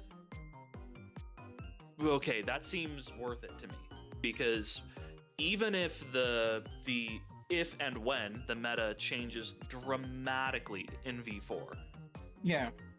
still gonna be using him. Like, even if I'm not using, if there's something that nerfs out like using remembrance characters, like anyone that has a memo sprite is no longer very meta, or it's just like all single target.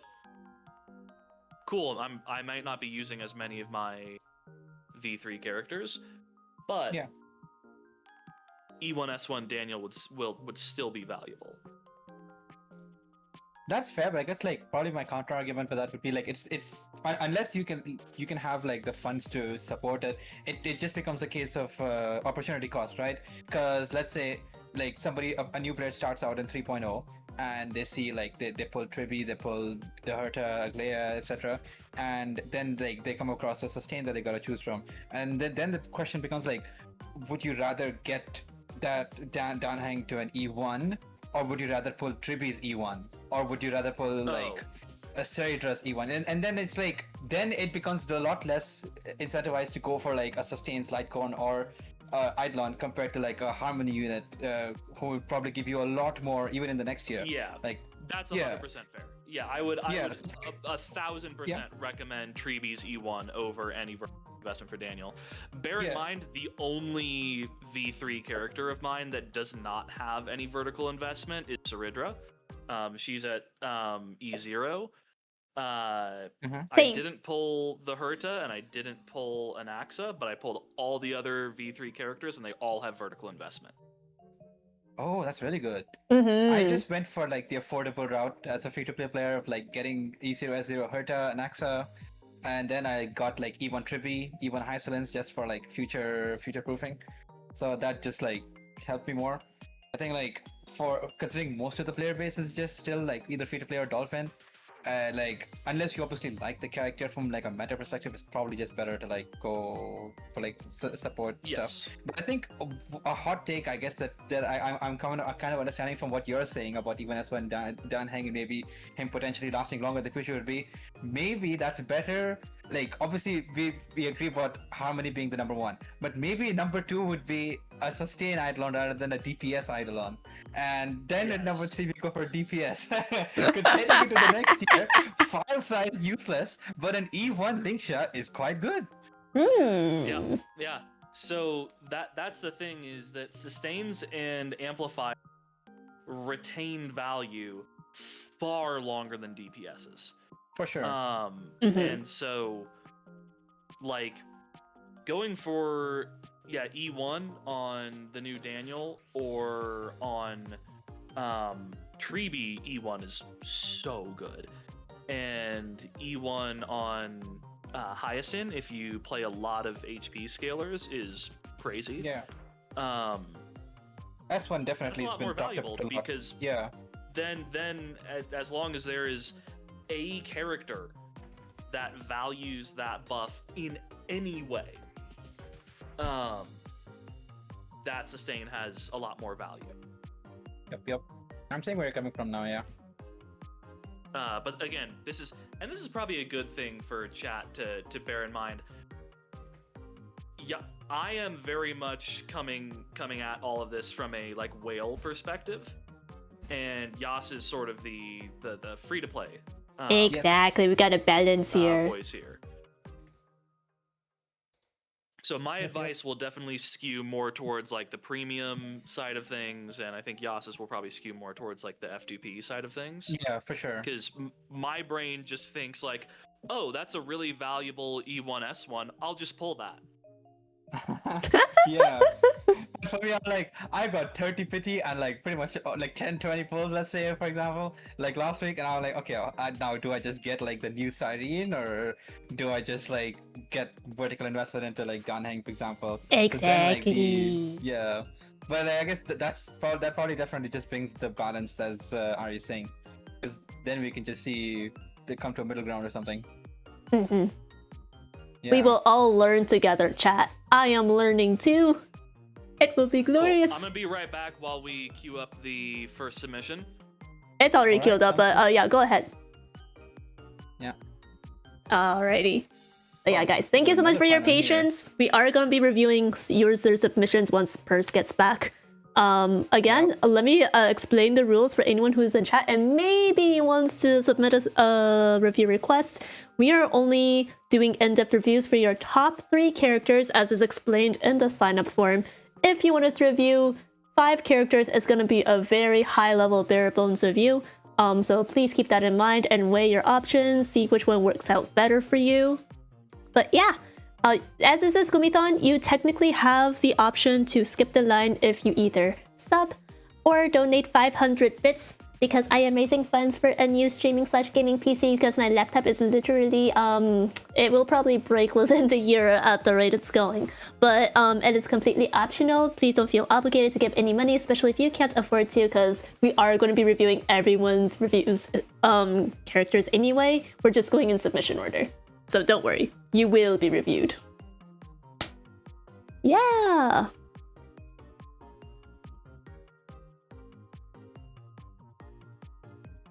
We get expansion to level 100 next patch? Bro, I'm like... That's so much work. Bro, most of my characters are not even level 90. They're just level 80. I am so thankful that HSR only has level 80 max, because the amount of farming I have to do in Genshin just to get one character to level 80. How many bosses do I have to manually fight? And then all the artifacts I have to farm. I hate it. Simple Care, thank you so much for the follow. Welcome to the Wanderlings. Thank you for signing away. Authorized CSL over to me to Naman for all eternity. No takesy backsies. I hope you enjoy your stay here. That's a skill issue. I used to farm bosses for fun. Look, I also like did a lot of things in Genshin for fun, right? But now it's like I don't have unlimited time and energy, man. HSR is my new main game. Sorry, I'm back. Did I hear someone say that they were using resin on bosses they didn't need for fun? Okay, look. Okay, there could be there could be a genuine like reason for that, right? Like, let's say you've literally like maxed out all of your characters. At that point, you just play whatever, right? You farm artifacts. Bro, artifacts is so ass, man. At least bosses are more fun to play. They're more engaging and dynamic, and you can get dream solvents from them, and potentially billets. Artifact grind is just pain every time, and you can't even auto it. Until the time that it's not pain. And what chance is that, Pers? What chance is that, Pers? The payoff of like a year and a half of farming for my like just outrageously optimized C6R1 Arlecchino build was like that was a rush of dopamine like I have never known. What I'm hearing is that you are addicted to the RNG artifact gacha. The artifact gacha, yes, but the artifact gacha doesn't cost me money, so. But okay, you know what? Never mind.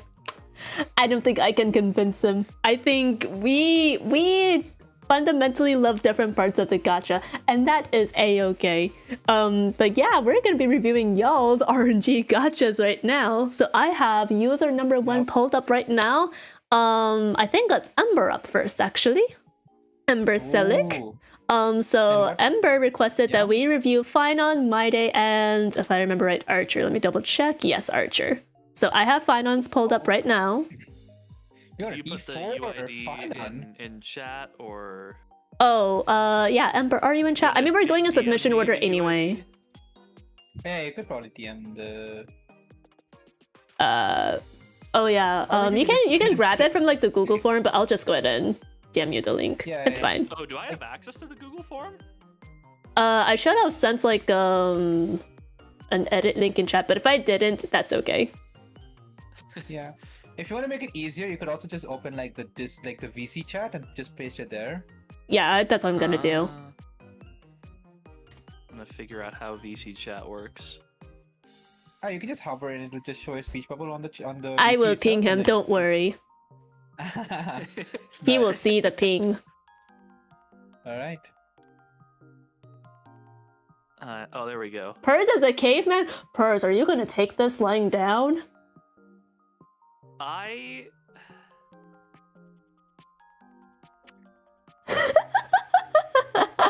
That's fair. Oh my god. Alright, you know what? I respect it. I respect it. Oh my god. Alright, Mice, you win this time. Alright, that being said, back to reviews. E4 phainon is so interesting. I know. I never thought someone would stop at an E4 because most E4s in HSR are not really that good. But I guess maybe it didn't. It could be like a budget issue, I guess, like, or maybe they lost too many 50-50s.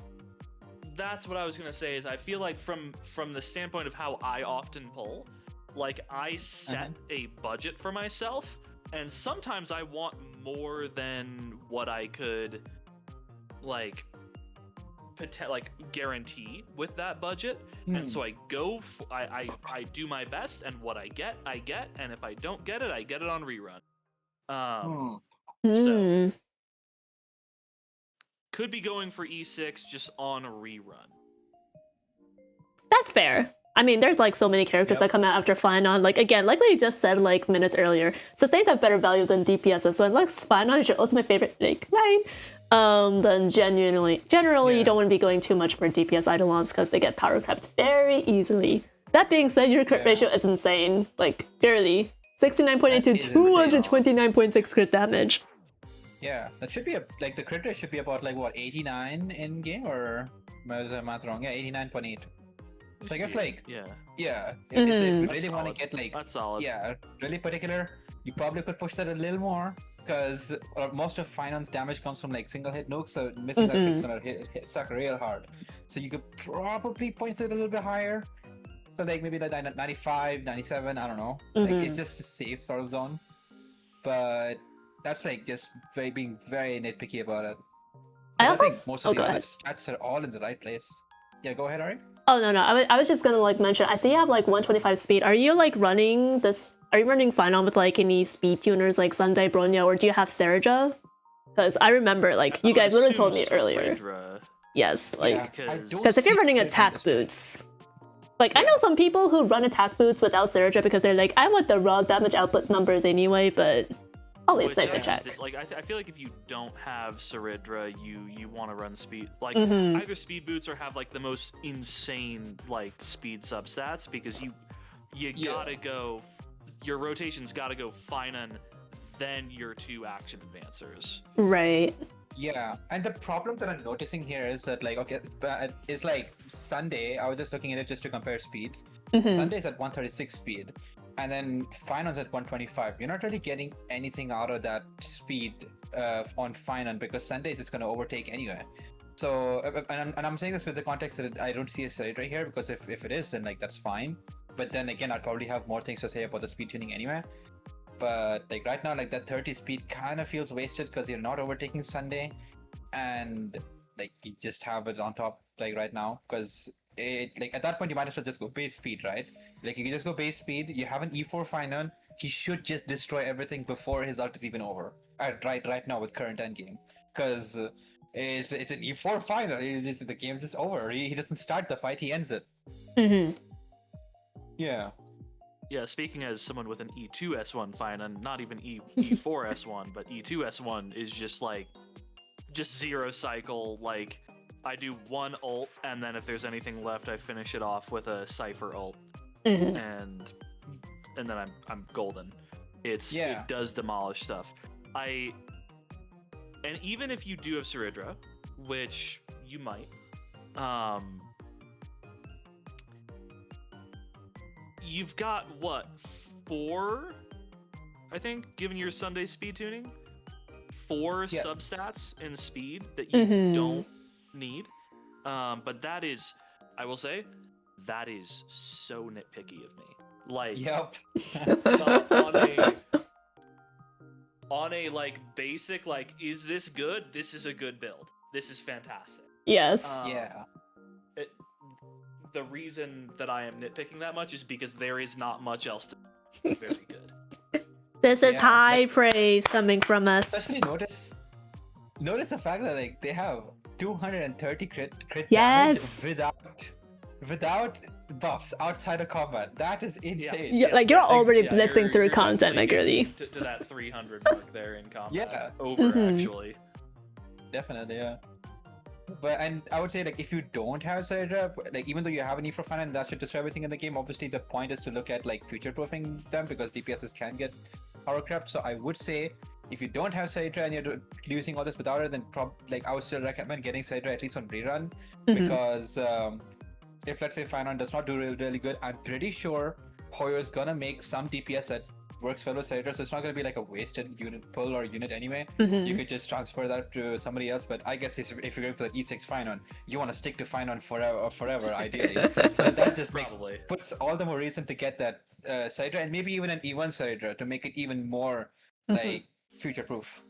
Yep. But at the bare minimum, yeah, I think if you're at this point committing this much to Phainon, which I have an E2 S1, and I'm like, okay, well, he's going to be one of my like hard carries for a while, and so I just grabbed E0 Saridra. Just no extra vertical investment. First amphoreus character I've not gone vertical for, but just grabbed her because the base mechanic of what her kit can do for Phainon is really just dramatic. Yes. It is insane. And once you have that E1, it opens up so much for you, because now you can run a generic general buffer.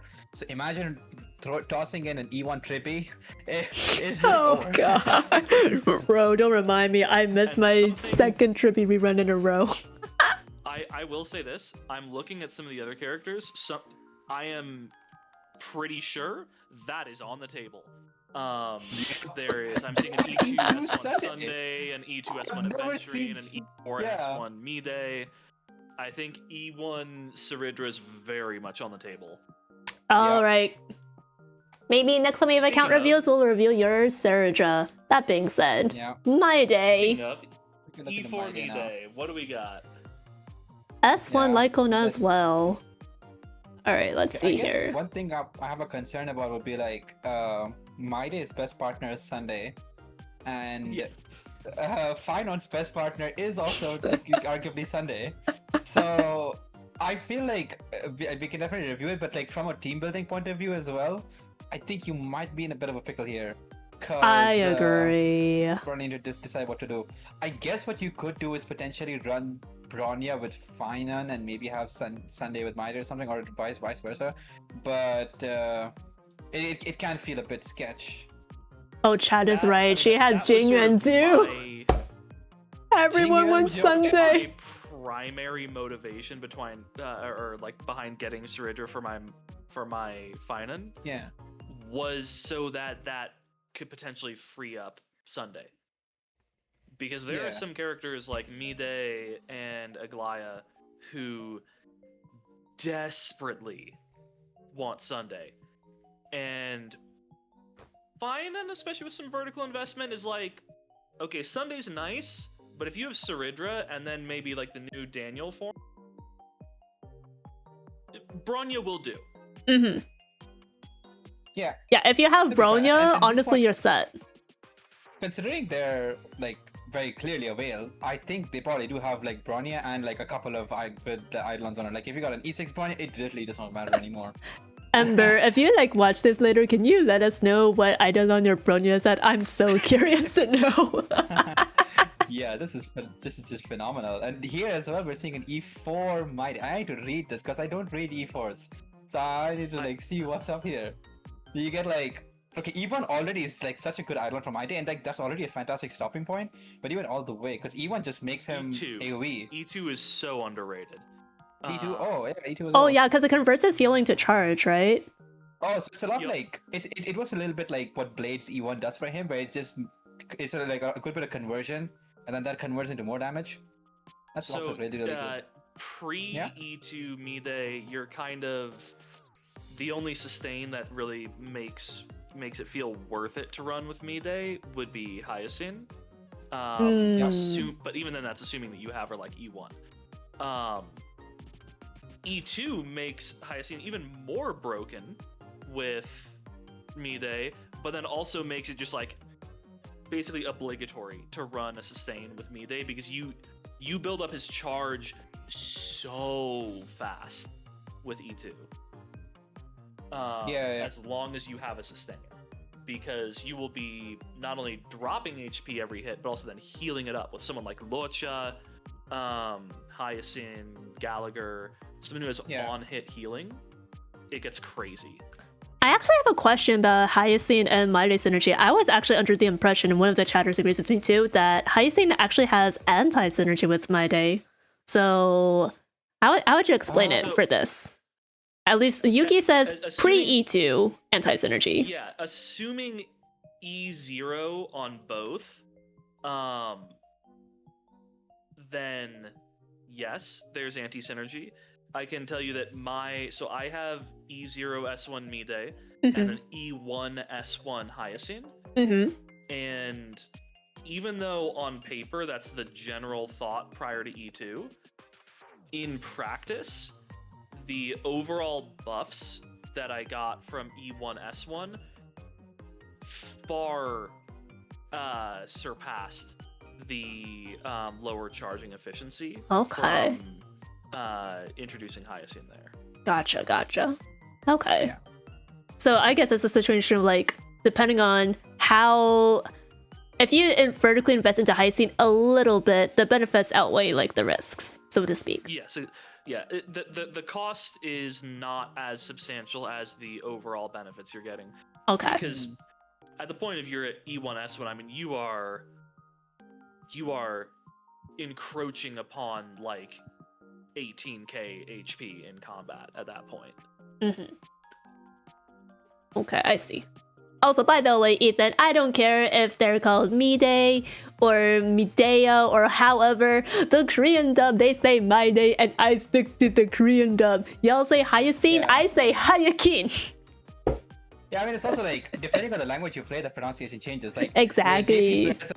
call the character Hyansi instead of Hyacinth, and we're gonna call her Hyacinth because we're the main of us playing Ian. So it is what it is. It is what it is. I think for me it's a stubbornness of like some of the other languages that the use of the Y there. Like I immediately think like that's an E. That's like an E sound. Like that. Yeah. Kind of back of your mouth, like top of your throat sound. Not like an I sound. And so yes, in game in EN they say mighty. Nope. I'm like that's I refuse. That's No. Yeah. My day. I guess bouncing back onto the review is like I just read the E4 as well, and like that just kind of completely finishes off, or it puts it like a neat cherry on top with of the extra crit damage. Yeah, 30%. No, not about the crit damage. Mostly the healing, because like. Oh yeah, that's true too. Okay, this is part of me just like being just a hater of crit damage and or crit values in Eidolons and stuff, but like even setting that aside, I feel like the restoration of HP in each enemy target is excellent because you're already going to be consuming so much HP with E2, and like Hyacinth, despite being a really good buffer, cannot really heal you as much in terms of raw healing output than like some other units could be. So this E4 can help even in those extreme situations, because Mide's SP consumption becomes like insanely hard. He's just like, it becomes a true berserker at that point. So it's like, it sounds really good to have that E4. That feels like a rare quality E4 for sure. for a HSR character. Especially when you consider he feels. I don't know if you play Genshin as well, Yas, but like there was a thing in Fontaine in Genshin where the characters' Eidolons were like just bangers. Like every Eidolon for a character felt like it's stacked. Yeah, I remember this. Itself, in a really rare situation. And that feels like the case with Mide, where like each one is contributing to the greater part and like plays off of itself in a really phenomenal way. Oh, I don't. I guess I wasn't there at that time because I played Genshin during just the Dendro era, like 3.0. Yep, Sumeru. After Fontaine came out. Yeah, so I think I dropped off around that point. So I'm not familiar with all this. This feels new to me. Yeah, Fontaine character kits are like kind of banger, man. If you ever come back to Genshin, you should check them out. Like literally, I can think of like a bad kit other than Sichuan. Yeah, I only have 2 C6 limited 5 stars in Genshin, and they're both from V4. Oh wow! Because it was just they were fantastic. They really cooked with the kits in V4. Yes. Except for Sichuan, they did her so dirty. Except for Sichuan. I mean, there had to be one there, you know? Like there had to be the one fluke, man. Not everyone could be a banger. Alright, speaking of bangers, is Archer's build a banger as well? We've got E0S1. Just checking one more thing on the Mida. Archer. I haven't really used Mida that much, so I just wanted to confirm this before we move on. Yeah. How much crit rate does he need? Because that crit rate, like, on paper looks low to me. I don't know how much it changes in combat. He gets like 50% for free. I think it's 48% for free from his kit. Oh, so he'd be standing at about like, how much? 30, 48, it's about 78, 88, 90. Oh, 78, so approaching 98 with, it's fine. Yeah, 98 with Sunday, or 78 without like Sunday. It's pretty fantastic. Yeah. Yeah, but I guess if it's I think my Mide build is at like 27% crit rate out of combat. Well, Mide has like an absurd amount of crit rate in combat. Yeah. Well, Mide has like 8k or higher HP, IRC gets 50%, then Sunday fills the rest, or RMC, IDK. Yeah, that sounds about right. Yeah, that's why getting to 8k is so important. I think it's 48%, not 50, but it's something along those lines where it's like it's so vital to get him to 8k HP because you get so many buffs from that threshold. Yeah. But I guess then the problem becomes, or my concern becomes, like both these units need Sunday at some point because like to finish off the crit rate, because otherwise Phainon sitting at 70 and then Mighty at 80, and I would say like that's like still a little bit lower than I'm comfortable with personally. Yeah, that is fair. Yeah, you slotting in Sunday is gonna fix one of those two, not both. If you're learning on either side. That is true. Yeah, you remove Sunday from either one of those equations, and you're a bit too low. Yeah, I think that's the only thing I could probably say about this. Because otherwise, I think I'm happy with the whole build. You just need to have like a fail-safe for when Sunday's not there. Mighty can stomach being left with RMC if he is given a Tribby. So if you have Tribby, I guess you could be okay, but you would also be better off just getting Surge up for at least one of your DPSs, and that frees up Sunday for someone else. Because you have too many DPSs here that want him. I'm just assuming that, well, okay, you know what? I shouldn't assume, because the account is very Husbando enjoyer, yes, so exactly. I do not know if you've got a Saridra on the account. Yeah, like, if you looked at my profile prior to adding Surge and Saber to there, you'd be like, does this girl even play, like, women at all? Does she have any women supports or DPSs? So yeah, we can't exactly assume. Yeah. That was just a small something I probably wanted to say. We could probably move on to Archer, I guess, from now. Yeah. Yeah. Alright, first things first. Those traces, no! We gotta box them! We gotta box Bro, at least level 10, man. At least level 10, please. I'll be, you know what? I'll be the one to say, hey, when you pull enough, you can't get everyone to maxed out traces. but you would pop off so much with more higher traces. Adi, your characters also pop off more with better relics. Okay, but I've already unlocked all the permanent stat boosts, so hello? I've already put in the work. I just need to put in more work. The Mr. Poke school of thought. Listen, I'm always chasing super relics, okay? I think I have like maybe 4 characters with maxed out traces. In HSR, pretty much everyone else is. Okay, yeah. Like, hey, okay, I will say, I will admit my hypocrisy. I am pretty sure my runway still does not have max traces. So. What are we doing? I mean, I guess you don't really use runway anymore, though, so right? So you can probably dodge it with that excuse, like, oh, I don't use her anymore. I probably have like 200 break on her or something. I don't remember. Although, hey, that's good. One quick observation here. Yes. Isn't the bulk of Archer's damage from his skill, not his basic attack? It is from his skill. Yes. Like, it's a massive sort of, yeah. So I feel like we probably could leave the basic attack at like 4 or 5, because every time I've played Archer, I don't think I've really used basic attacks really at all. Yeah. But I do use skill and ult. Maybe they just want to see the pretty basic attack animation. You never know. I mean, I would say the point. I go further than first and be like, if you could somehow take away all the the trace materials from the talent and the basic, and you put it into like this skill and out and get both to 10, I think you're literally doing better. Like you're literally off doing better, because the ultimate and skill are the two most highest damaging abilities of Archer. So it's like by a pretty big margin. Yeah, honestly, if you look like at the multipliers are big on not only that. the multipliers, but also how frequently you're using them. Yeah. Okay. It's a sparkleless Archer. I could understand leveling basics because the SP economy. Is it a sparkleless Archer? Yeah, that's the other thing we need to make sure, because maybe Emperor. Oh, you know what? That could be the justification. If it's sparkleless, then there's no reason to bother leveling up his traces that much. But then again, they went all the way to farm, like, what, Genius for him? And the Rutland pieces don't look that bad either, so I don't know, man. The Rutland pieces not that bad, they're amazing. What do you mean? I'm being humble here. I'm trying to encourage humility here.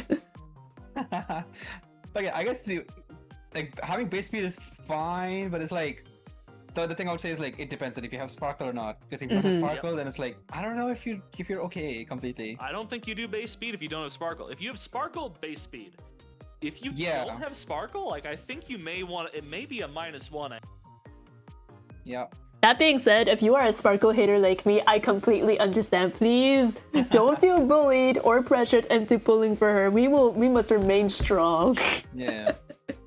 If you main Archer or Daniel Imbiber de Lunae, you should have sparkle. For sure. Mm-hmm. Like I've tested Or Archer with Chinchway. Sunday.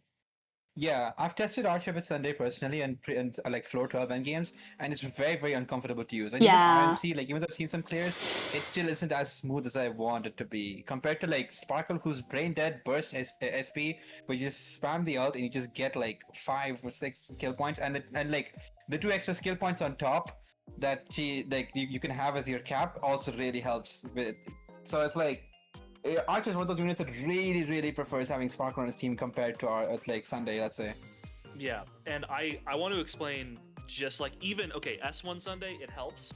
It is better than not S1 Sunday if you don't have Sparkle. I agree. But I need to impress upon you just how important Sparkle is for Archer. So each of Archer's skills takes 2 skill points, right? Mm-hmm. Yeah. Yes. The more you use Archer's skill consecutively, the more damage it, like the modifier increases. The more you use it in sequence. It's like a stack upon a stack upon a stack, but you want to do it all consecutively. So you need to make sure that when you start that sequence, you have as many skill points as possible. Ideally, like 9, but like bare minimum you need to have 6. And for that, like there's really no one else, especially outside of a single rotation, which Archer's damage frankly isn't high enough to not to rely on killing enemies in a single rotation. Yeah. You need Sparkle at that point. Yes. Yeah. There's like a very specific rotation in which you can like Sparkle less get 6 like skill points right in time to get like to those 3 skill shots. So there's where it's like you need your Sunday to bring Archer up, and there's 6 skill points, so now you're down to 5. you use 2 or one of your skills, and then you need Gallagher. You need Gallagher first off, and then you need Gallagher to have his ult up so that he can ult and then get that last basic one so he can get that last 3rd skill. That's a lot of things lining up very perfectly together for you to get that 3rd skill on Archer on a Sunday team. And here's an issue I run into. Maybe I'm like playing Sunday wrong on some of my teams, but if you're at the point where you're at like 1 skill point on Sunday and you use that skill point to like bring back your DPS into the team, like Archer or whoever, very likely you're not gonna get that extra skill point regen. So if you don't have Sparkle, yeah, that's how bad it's gonna be. Yeah. And this is coming from someone who every time I've run Archer, I've run Archer with Sparkle, with an E0 S1 Cypher at 170 speed, and with either a 160 speed Locha or a 160 speed Gallagher. Mm-hmm. And even then, like, you gotta manage skill points. Yeah. Yeah. A male-only Archer team does sound like really inconvenient. If I speak, I am in big trouble! The only thing that I will say before we move on is, and I don't think it's the case for Ember here, but if you are free to play, because Archer was a free character, if you're newer to the game, you play very casually, and you're just like, oh, I have Archer for free, and you hear me yapping about how desperately he needs Sparkle, if you're just looking for a character to like fight story bosses and like farm your dailies, and you don't have Sparkle but you have Archer, like, he's still good. He's still very good. Yeah. And you can very much run him with like very SP positive speed tuned units and you're fine. But yeah, I'm talking about for endgame, for MOC 12, like AS4, stuff like that, where you want him to be, and that is, you really want Sparkle to use him there. Yeah. But yeah, if you're not playing endgame at all, you can just borrow a Sparkle from like your friends list or like the strangers thing in supports. and it'll work out just fine. One last thing, yeah? No, you first. Yeah, I guess one last thing I'd probably say is like, since we've mostly been looking at like, I guess the traces and then mostly teams, the team building and everything, I guess we didn't really cover the relics that much. But I would say is like, you probably want the crit rate to go higher because it's at 73.9, let's say 74. Like, that's still quite low, I would say, comfortably, because you need to land each and every of those crits on the scale and then the ult. So you probably want to get that up to like 90, 95 or even higher to like guarantee it to fall. And like, I don't want to bring up Sunday's name again because Sunday's already being torn apart by 2 other units. So it's like, even if you're running him with Sparkle, that just means that Sparkle obviously won't be giving you a crit rate, so you would still need more crit rate anyway. So you probably want to get that up higher. Like, I don't really mind trading away some of the crit damage, put that down to 160, and push that onto the crit rate instead. Like, that's probably gonna be better. Yeah, I think I'd agree, because you're going to be getting external crit damage regardless of who you're running there. I think that's solid, but I also don't mind I think the crit rate's okay. I don't think there's anything objectionable about it, but if you're really optimizing, I would go higher than that. The thing I was going to say, how many accounts are we reviewing? There were 8 as of the time we started the stream. Cool. We just spent 30 minutes. I on know. one. I've been trying to find places to jump in between you guys, but you guys are so passionate. I'm like, oh god, let them yap. I am gonna try to go faster going forward. Yeah, but I guess it's like, what I'm feeling is like, once we see more accounts, like, we're definitely going to see some bit of overlap here on the DPSs. So rather than repeat everything all over again, like, cause let's say we went to pretty much 16 to 20 minutes of all across both your accounts and this account. Don't forget to stretch. So we could just be like, yeah, refer to this. Other than that, here's some 1 or 2 new things we can talk about and move on. Yeah, just so you guys know, there are quite a few characters that do get repeated, including phainon. So you guys are pretty much good to go. There might be like some minor differences regarding like eidolons. I don't know, I didn't look at the profiles that closely, but yeah. Yeah, sounds good. We could probably move on to the next one. Sounds good then. Amber, thank you so much for submitting your profile for review. Thank you. I hope you enjoyed the very detailed, in-depth review. I think you definitely got your time's worth. All right, next up is Yumi. Let me find her tab real quick. Yumi, are you in chat right now? Mayhaps not. Oh god. Hey, I guess we could probably put more prio on people who are in chat as well. I know Ling sees when it does to put her towards the end, so I'm gonna respect that for her. Oh, is Yumi Yuki? Hold on. Sorry, I need to like drag this back in here. There we go. That might. Okay, yeah. Hi, Yuki. I hope it's not too late for you. Could we have the link, by the way? Yes, I'm gonna send you guys a link. Don't worry. I got you guys. I got my mods. I never forget them. I never leave them stranded. Alrighty. Yuki, I think you wanted us to review your phainon, castrates, and sparkles. So we kind of already covered phainon in like pretty good depth. So if you want some like more detailed reviews, you can refer back to the first part of the VOD. Take a look though. Same. Yeah. That being said, you have an interesting one here. It's a very different build. Yes, this is E0 S2 Ilya Light Cone. To play. Yep. I will say though, your crit ratio is already better than mine. So you're doing so much better, bro. The crit ratio is incredible. Like. Wow. And you have high attack too. Yeah, that's completely maxed out. This looks like that is you are approaching. Oh wow, that is a really good. Yeah. This is like crit rate chest and attack boost, right? Yeah, that's a crit rate chest with a percentage of like with the lightning on top. Yeah, and then, attack boost, yeah. Ooh, okay. So really good. And I will say, to make this more impressive, you're not getting any crit from the light cone. That's all from the build. Yeah, yep, that's even more impressive. Look at the planers. That's amazing. Also, Yuki says if we refresh it, it will be Fall of an Aeon instead of the Clara Light Cone. Oh, yeah, I have it's just I have fine Fall for of an me. Aeon on mine. Okay, So- okay, good. All right. I forgot to refresh mine earlier. My bad. It's like a 2% difference anyway. Yeah, so I guess, anyways. like, PS-wise, it shouldn't change much.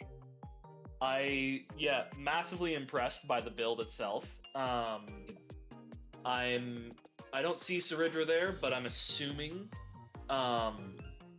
there is a Saridra there because you're on base speed. Yeah. Because I if you don't have guess we could Saridra, then I would confirm. go for speed boots so that you can do like a -1, -2 build. Mm-hmm. Yeah. But if you have Saridra, this is like just a phenomenal build. Like absolutely bravo. How are my viewers outdoing me at my own best bets builds? Oh my god, but seriously, 31 Sparkle, impressive, Robin, impressive. RMC, what? RMC Saridra, okay. So you have Remembrance MC. Oh, so Okay. what you're running is Oh, or E3 Saridra, okay. yeah. So E3 S1 Sparkle, E3. Okay, that's great. E2 is pretty good. E0 S1 Robin, no Sunday. Oh, no Sunday. Okay, then I would probably point out the crit a little bit. But I guess because you have S1 Sparkle, it should be fine because you're sitting at 92 then, right? Because Sparkle gets 10% crit rate on a light cone. But Even if not, Yeah. I would say that's fine. I'm Yeah, I'm that's happy- Yeah, I'm 82 is happy like with pretty over already 80. damn Once good. you get over 80%, I'm like fine with it. I see. I've just been burned too many times, so I'm just like a really big. Okay, like, okay. Still I 100 need- crit rate I- on I'm combat. not You're reading fine. You're set. I need 90. I think like 80 is typically my threshold there, but like even then, like I'll be lenient because again, I have so many characters to build, dude. I'm happy. if I get over Yeah, 70. same. That makes Over sense. 80, and I'm like, that's good. Yeah. I think if your team is what? Robin, Saridra, Sparkle, then yeah. I Okay. probably, yeah. Hmm. I don't know I about would the Robin swap there. Robin team. for Bronya. Yeah. I would use Bronya instead of Robin. For sure. Like, phainon appreciates action advancers the most because that's how he can build his stacks faster. And while technically, yes, Robin can kind of action advance, but like I guess that's probably like it's kind of like a fake kind of thing. You can't really do that again and again on command. So it's like Robin and other search harmonies become way more valuable when you have like an E1 Saridra, so that you can not have to worry about your stack gen that much, because then she just opens up a slot for you. So then it's probably good.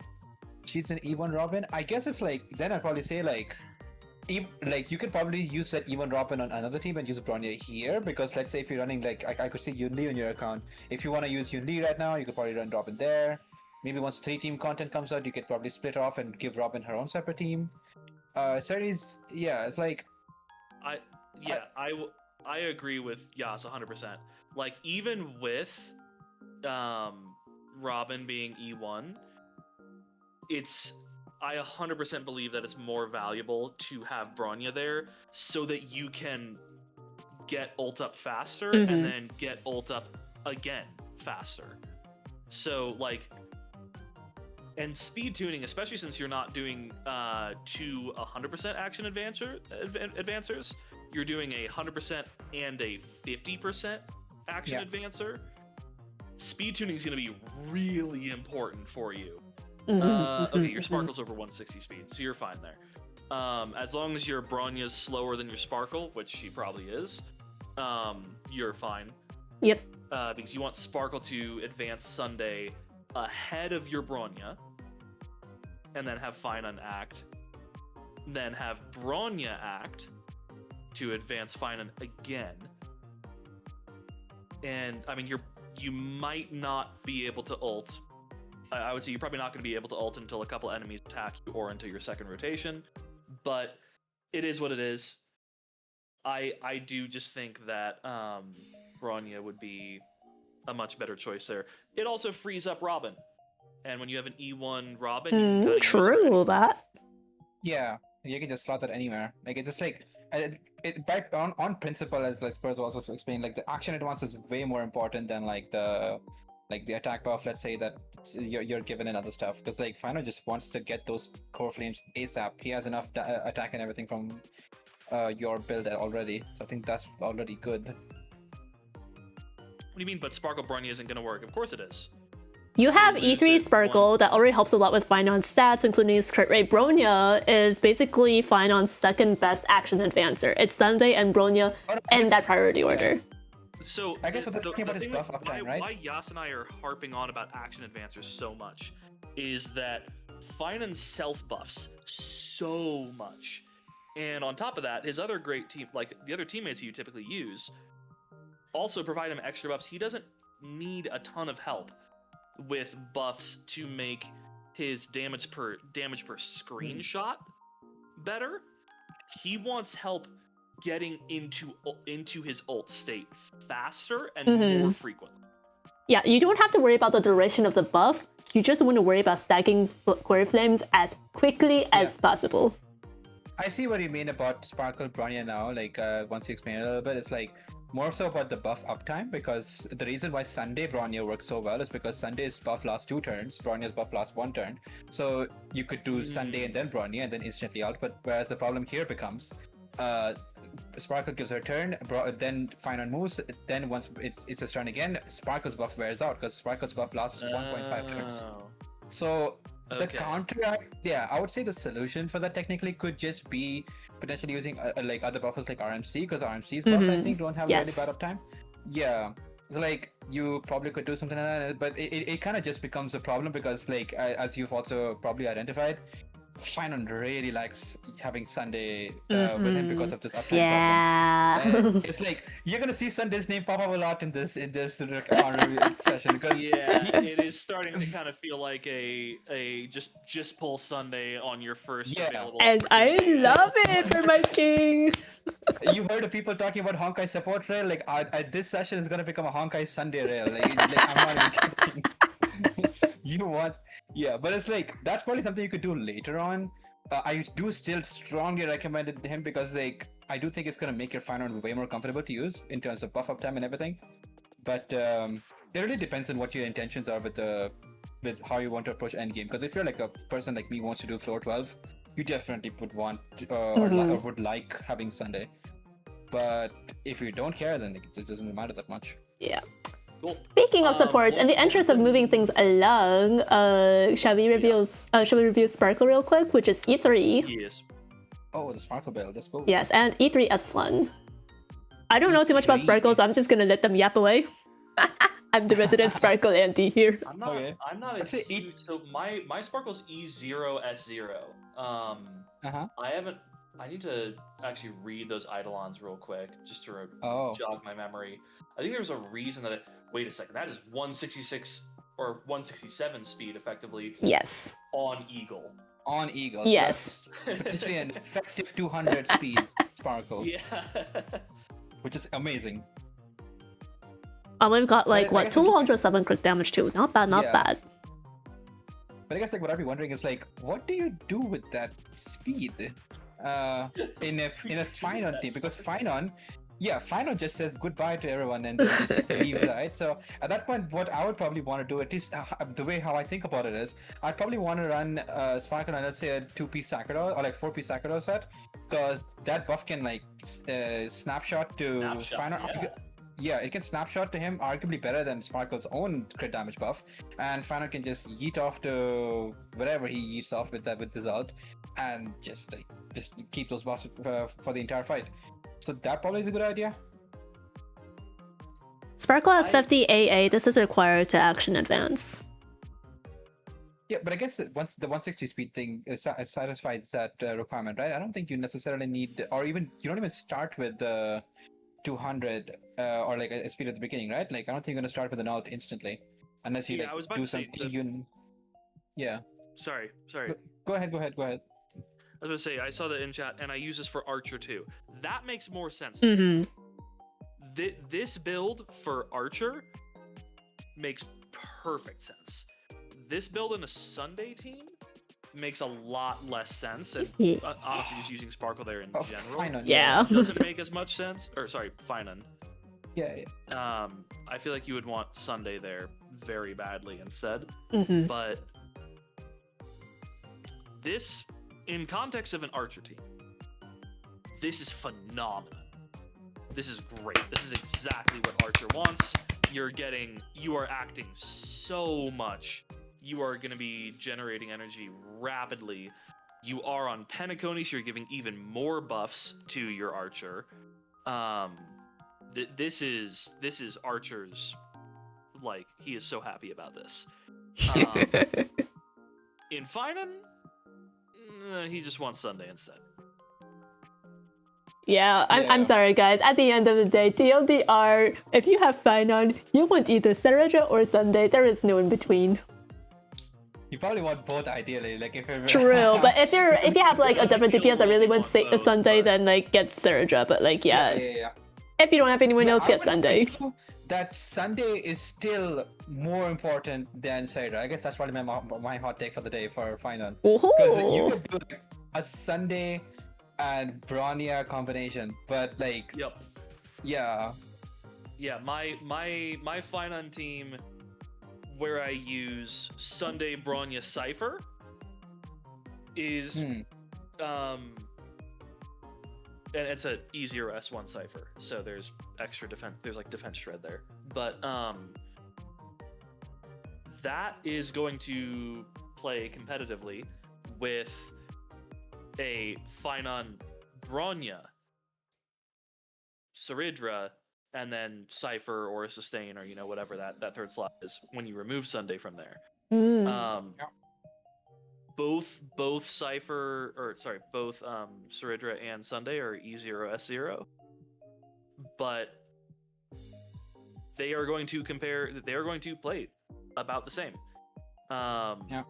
Just because Sunday is so valuable there, especially when you speed tune everyone correctly. Right. Like, it's absurd. Phainon's making my brain hurt.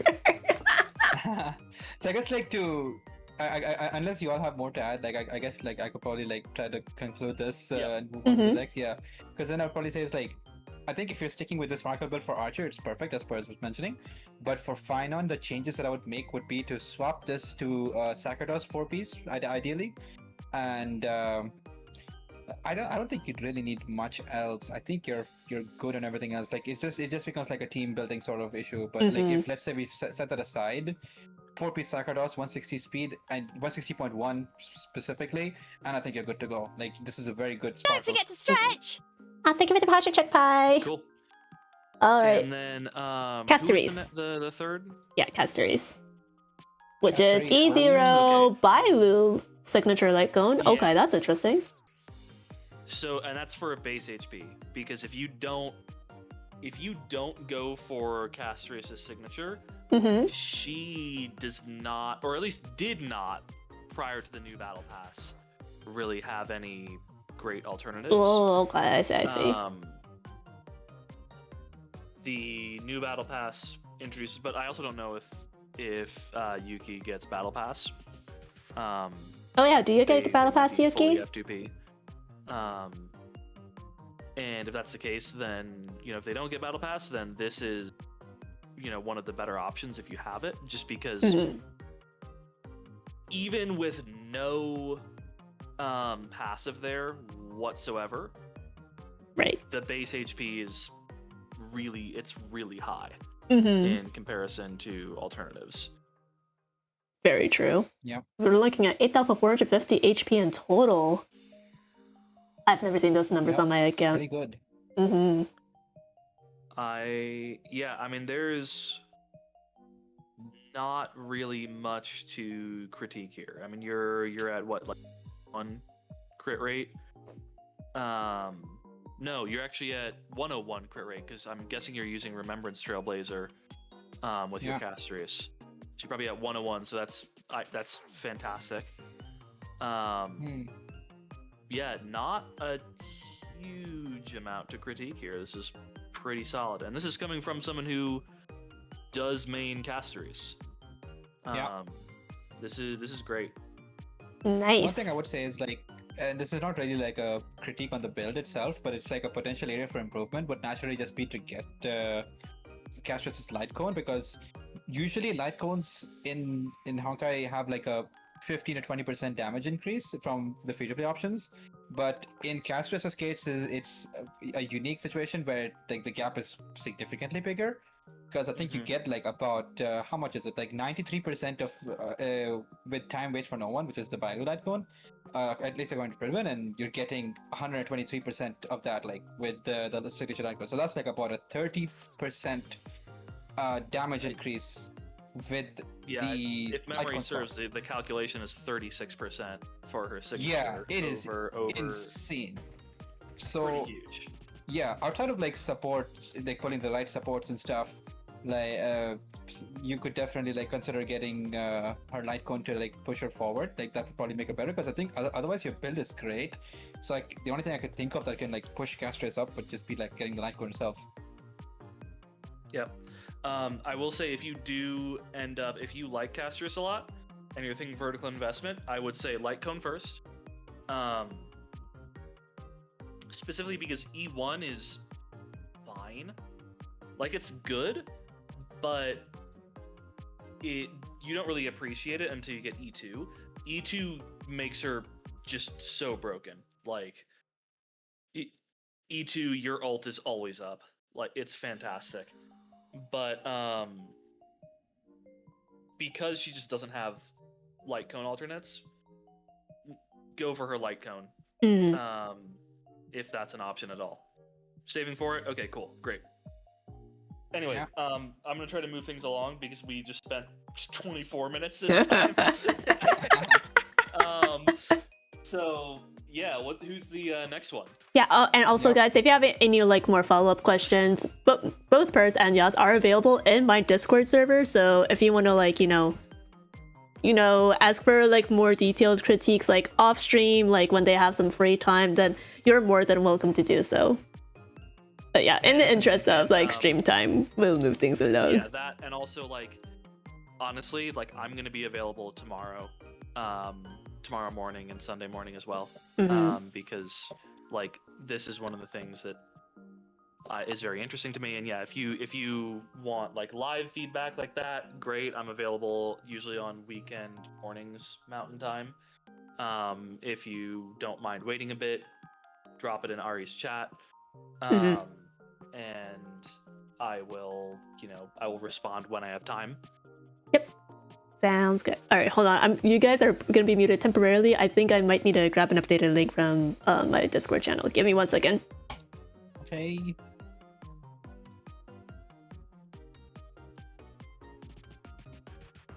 Alright, hold on guys. I'm gonna bring them back.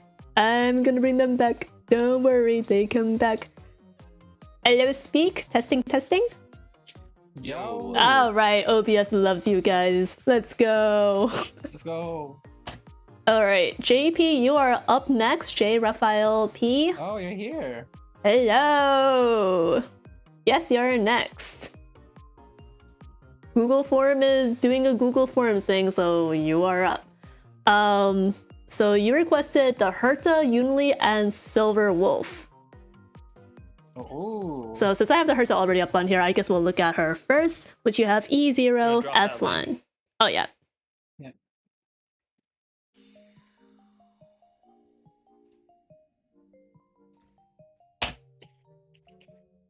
Alright, there we go. Okay. Yeah, bye Yuki. Thank you for coming by. Get some good sleep. Gumiho night. Right off the bat, I think that's a very good crit ratio. Yeah, we got 72 to 188. Yeah, with the Izumo set, that becomes I think 80 something in battle. Oh, okay, yeah, that's not bad at all. Yeah. Is this a meeting? I'd probably have a little more, but like I understand. Some people are fine with. Oh, you play her with Sunday. Okay. 80%. Okay. Oh, with Sunday. Okay, that's definitely 100 then. Wait, yeah. Wait, is it I was chatting with Pi. Who are we reviewing first? The Herta. Yeah, the Herta. Big Herta. So, okay, big Herta. If you're running with Sunday, I'm pretty sure you're overcapping then. by a little bit. I mean, it is a little bit, so it's not that big of a deal, but because you'll be at 92 with Sunday, and IchinoseSound gives you about, how much is it, 12? So that's Well, roughly you're- 104. It's a Yeah. small overcap, Yeah, it's a but tiny overcap. It's small enough that finessing that feels Yeah. not the biggest thing to. So wait, it's so Jade, Sunday, and then a sustain for SP generation. Okay, so no Anaxa. I mean, no judging here. Some people like solo big hurt the teams.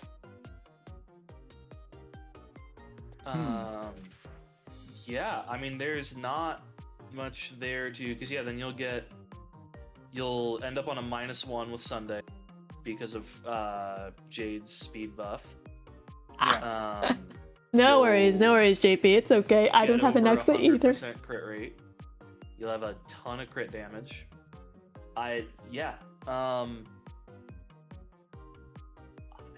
Looking at the artifacts or the relics specifically, they look good. Okay. Yeah, I feel like they're like generally fine. I guess like thinking about the team, if I don't know where you're using the Herta more, because like considering I'm more of the Herta player myself, because like that's pretty much my main here.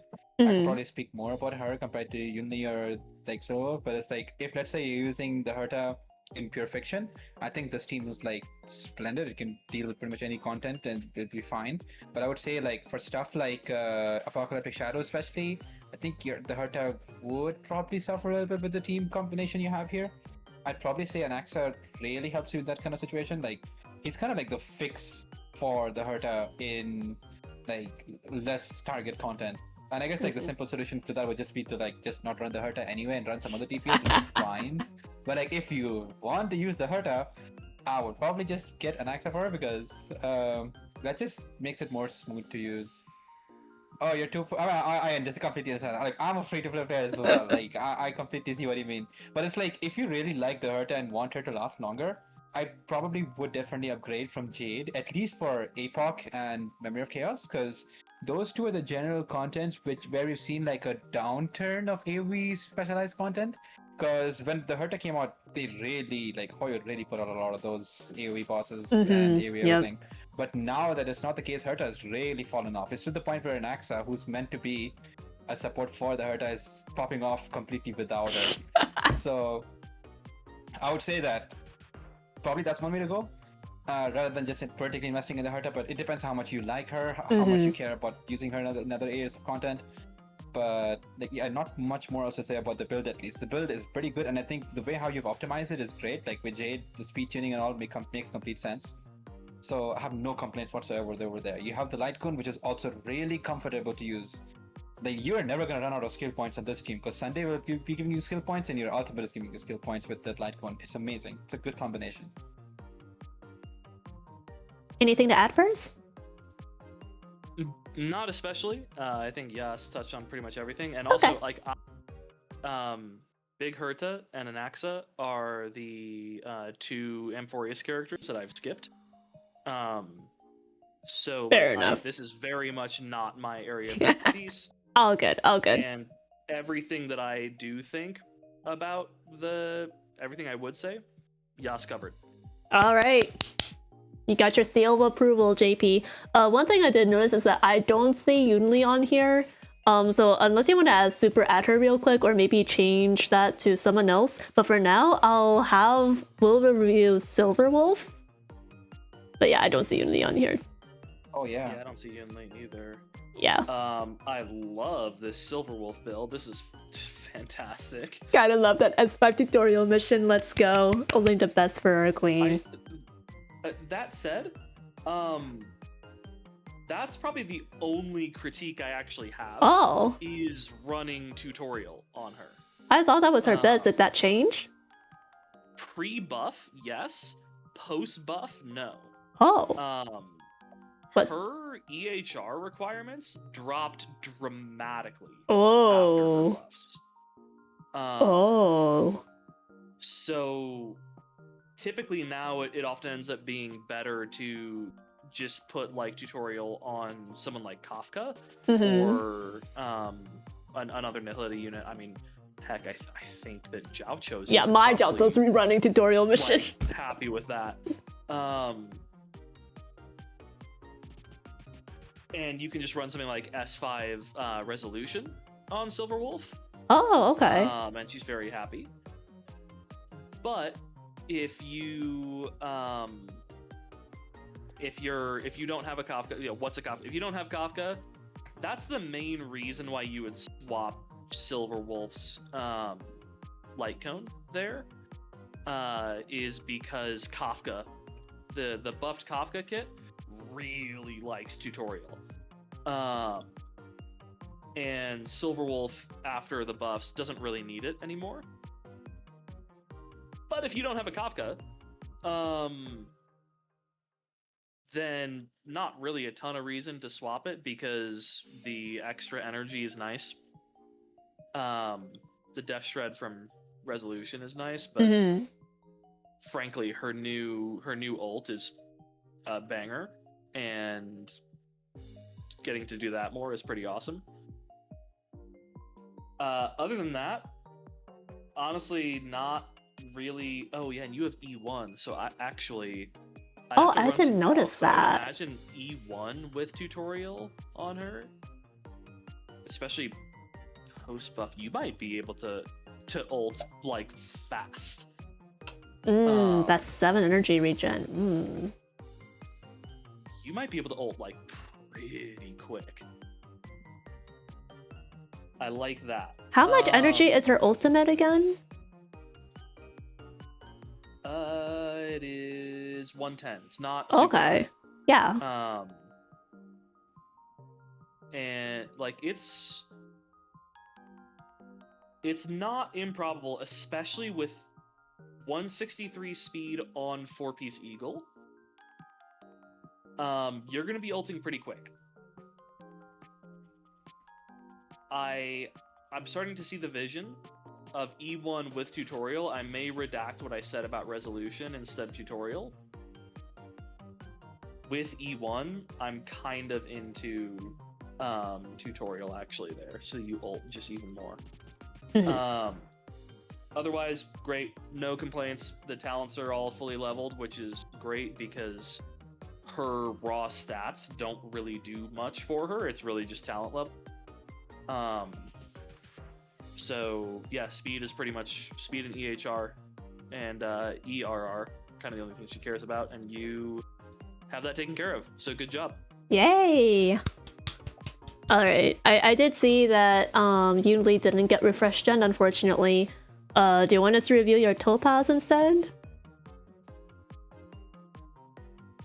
Go for Topaz? Yeah, I can absolutely review Topaz. Alright, we're looking at an E0 S5 swordplay. Yeah. We love swordplay. Big Topaz enjoyer, so I could look into that as well, depending on... Oh, you get Sunday or Trippy? Okay, do you have a preference amongst those three? Yeah, I guess. Yeah, between those three, like... yeah. Oh, I love... Oh, yeah, the Trippy build is very good. Yeah. Dance, dance, dance on Trippy, yippee! I'll let you decide. Alright, is there one that appeals to either of you, like, very strongly? I will say that there's... If we're looking for a flex, that Trippy build, but there's nothing to critique there. Because, okay. Like, that is just kind of ideal. I don't really think there's much I can add on to it. It's just an E1 Trippy with okay. very decent subs, yeah. The only possible thing I could add on there is base or below base speed with Poet and no Von Whack, but that's not the biggest deal if you use a technique point, which you always will be in endgame. Yeah. So yeah, let's go with Topaz. Oh yeah, alright. Sounds good. Looks like your Topaz might need work as well, according to you, so we'll go ahead and do that. Right, looking at the Topaz, hey, that's amazing crit rate, by the way.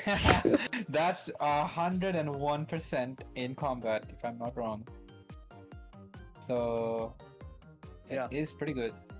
100.9%. That's fantastic. Yep, pretty much near perfection there. But the problem then becomes that the crit damage is a little bit too low. It's 115. Normally, you should have 160 out of combat. So you probably want to fix that. especially because Topaz, like, so hyper carries, you know, like, are typically going to be getting some sort of crit damage buff from somewhere. But because Topaz is kind of like a sub DPS / enabler, it's like she's typically not going to be the target of the crit damage buffs. So I don't like 160 is great. I think you're comfy at 150, like, Yeah, especially if your Fei is missing a light cone. Never mind. E0 and missing a light cone. Never mind. But I was gonna say, if you have an E2 Fei Topaz, just the fact that Topaz is there and all of her damage counts as follow-up damage is huge. Because at E2, Fei build stacks way faster when it's follow-up damage. But yeah, I would agree with Yas. I think the only major critique there would just be crit damage. Also, 143 speed feels nice on Topaz. Because she generally serves as a pretty nice SP generator when needed, because you can, if you have the SP to use, you can use her skill. But if her debuff is already on the right target, you can just use her normal and then you're fine. Yeah. I have nothing to add. I am not the Topaz player. But I hope that's helpful. Do you have any questions, JP?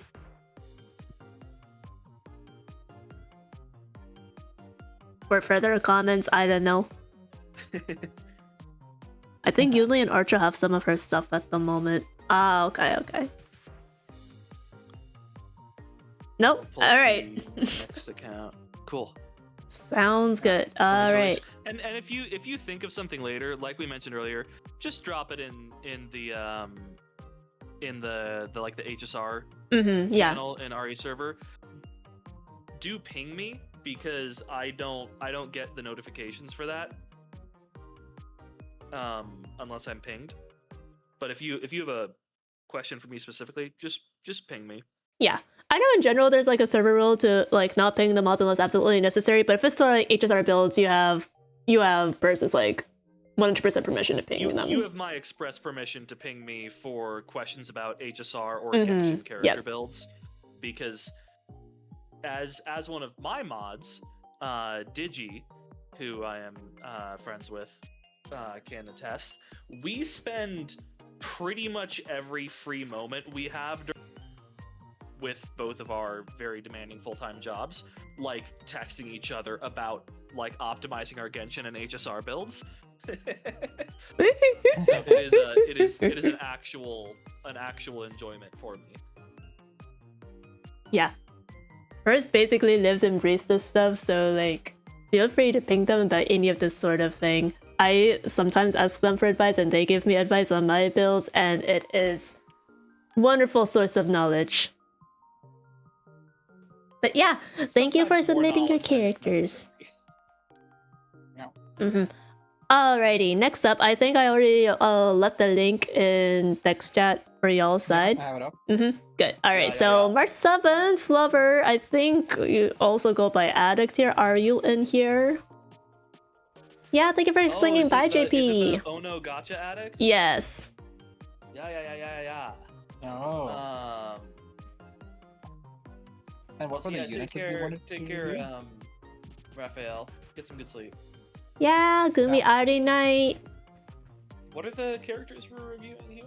The characters for review are March 7th, Tribute and Aventurine. Well, I'm not surprised by the first one. Interesting. Yeah. Oh yeah, look at the signature. I will literally die. Don't get ever died. Lowercase. Okay, starting with March. Holy wow. In the night. Wait, is that Acheron's signature? No, that is No, that's Sila's signature. Oh, Sila's. Yeah. Bro, I can't teleport my purple-haired women. I'm so sorry. Also, yeah, take care, Sam. Are you on the review tonight, Sam? Or I guess if not, I'll probably see you tomorrow. But yeah, get some good sleep, Sam. Yeah, anyone who's heading out for an early night, please get lots of good sleep. The VOD will be up for you to check later if you'd like. So yeah, thank you guys for coming. Now reviewing Chibi. Listen, if my chat wants it, I gotta do it. Can you guys do chibi voices too? No. That's okay. That's okay. I would never force you guys to do it. Maybe next time for funsies. But anyways, review.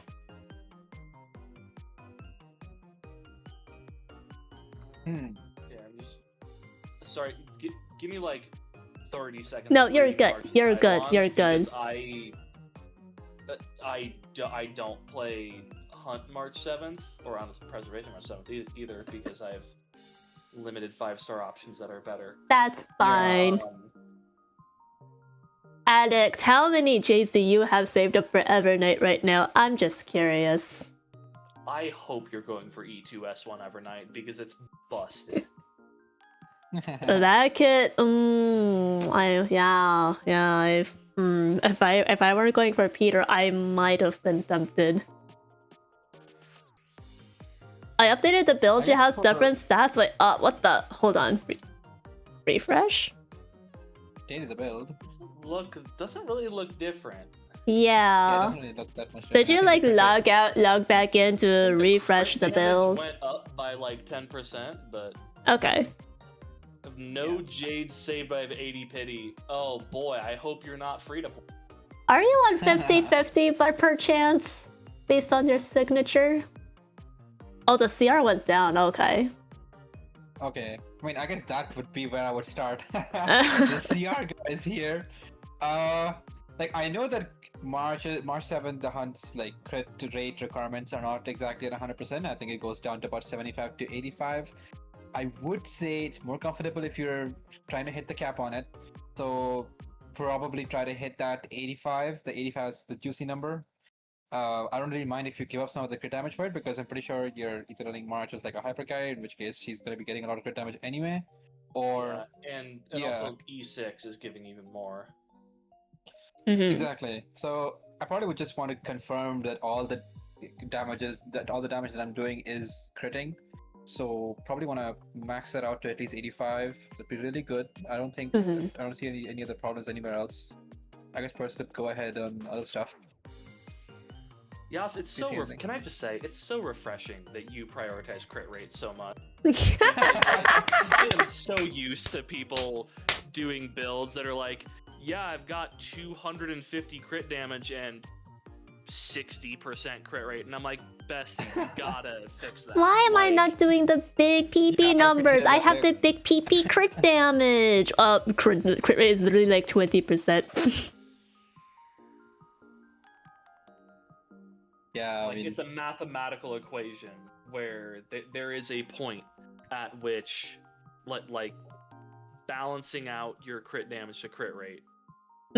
Like, it's when especially in Genshin, like when I review, Nivelette is the biggest like thing where this happens, where people will have like 290 crit damage and crit rate, and even after the like 36% buff from Mara Chassé, they're still at like, I don't know, like 65% crit rate, and I'm like, dude, you. It's okay, you can cut me out.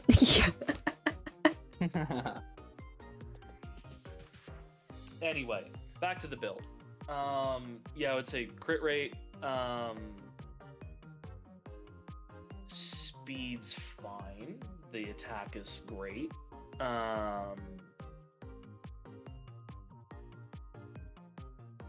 Assuming you're running her as a hyper carry. I don't see phainon here, so I don't think you're using as like a sub DPS or something.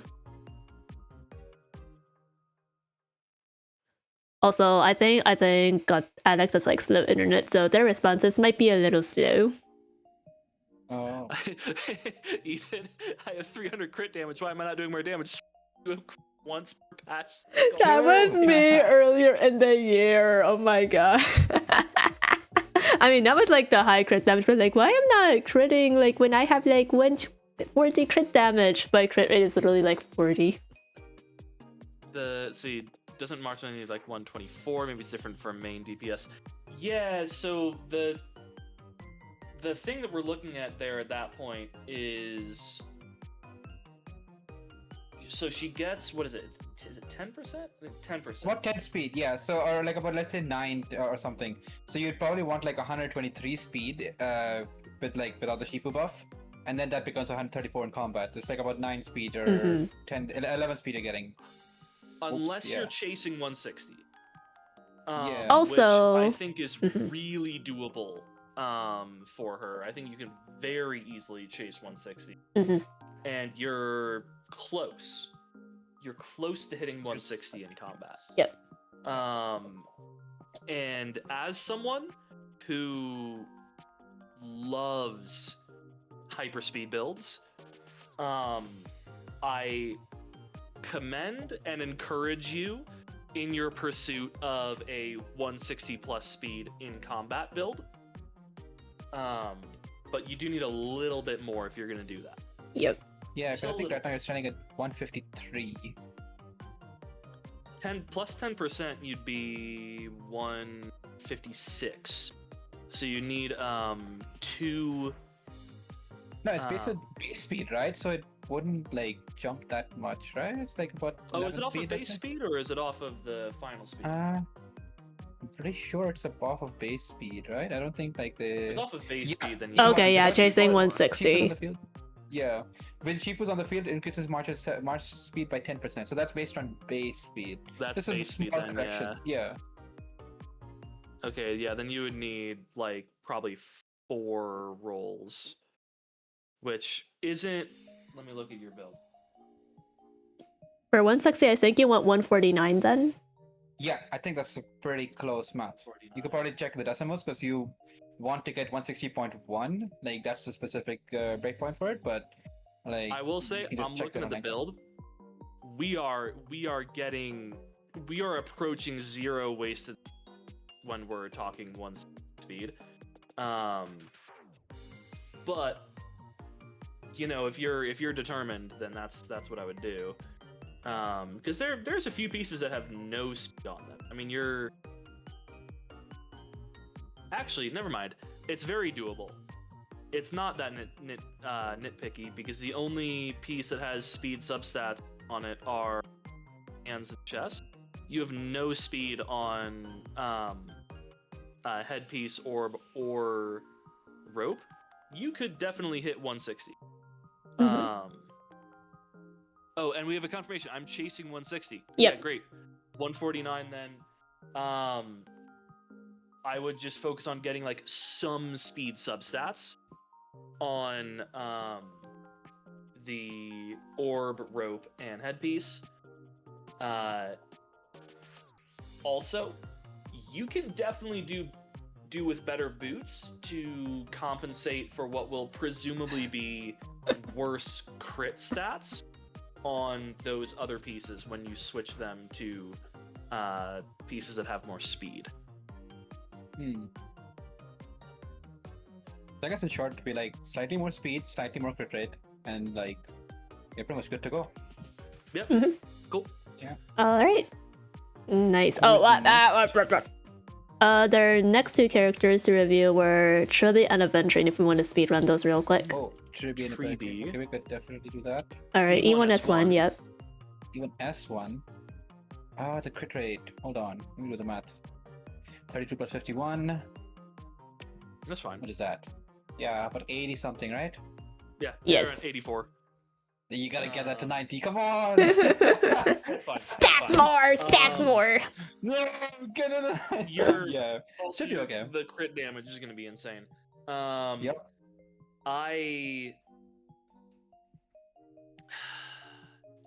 Here's the. It's a great build. Yeah. It's a great build. It's a great build.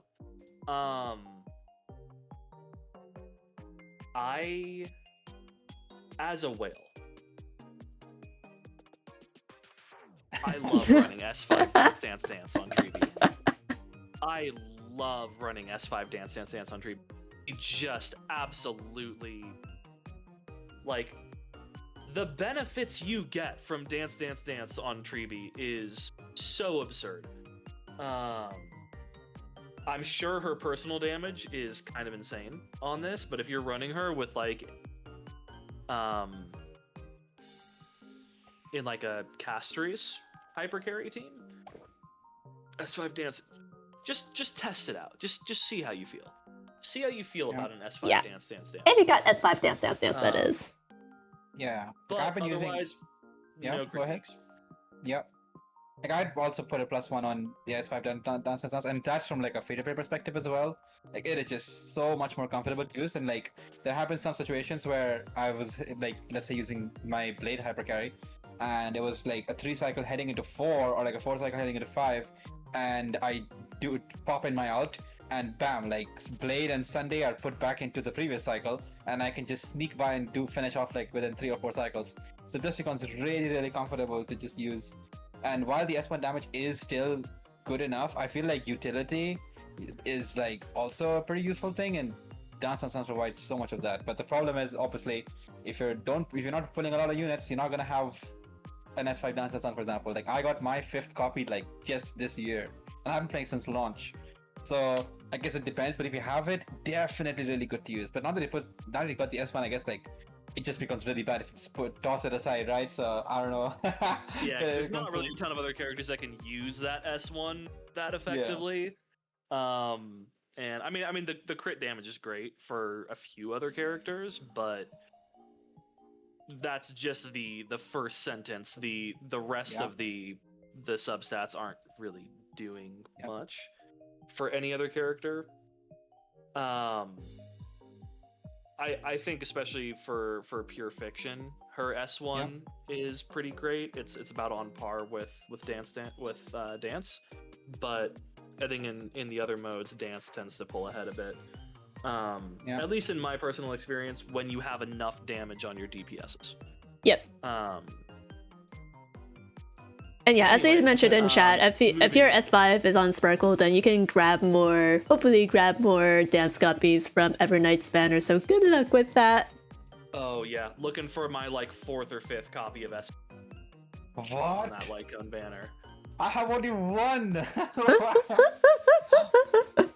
Alright, we've got an E0 S1 Aventuring here. With this, bro! Yeah, what was the last one? Sorry? Aven. Aventuring. Okay, Aventuring. It's been that's like the first Aventuring request. Yup, I love your 5k defense, by the way. Yeah. Perfect. Let's see, 102 crit damage. Knight, okay.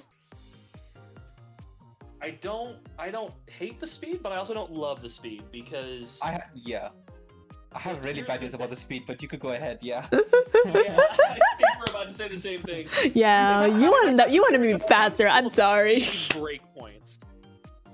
There's these things called speed break points, where if you hit a certain number and you're at or above that number, you get extra actions per cycle, like X number of cycles. If you're below that, though, it doesn't make a difference really where you're at. So one of those speed breakpoints is 134. Mm-hmm. You're at 133 and a third. Probably get one more speed on there at the bare minimum. There's really no difference between 133 and a third and, I don't know, like 100 and... Yep, exactly. Yeah, like there's really not any difference there from a like meta and theory crafting standpoint, because 133.33 whatever is not giving you more actions per cycles than like 110. If you can get over 134, then you are getting more actions there, and that makes it worth it. That said, I strongly recommend trying to go for over 143, at least 143 speed on Aventuring, because that's another breakpoint, and it's very easy to hit on him. And then you're generating a lot more skill points. And that's a big thing with sustains. They are not just keeping your characters alive and usually providing a little bit of buffs. They're usually also skill point generators for you, because most of the time, unless you're running someone like Castrius or Mide, your most pre-V3, wow, that's a fun thing to say, pre-V3 DPSs use a lot of skill points. And honestly, even Big Herta, who actually likes Aventuring quite a lot, uses a lot of skill points. So being able to act very frequently, way more frequently than the other characters, and use basics is really valuable. So speed on sustains.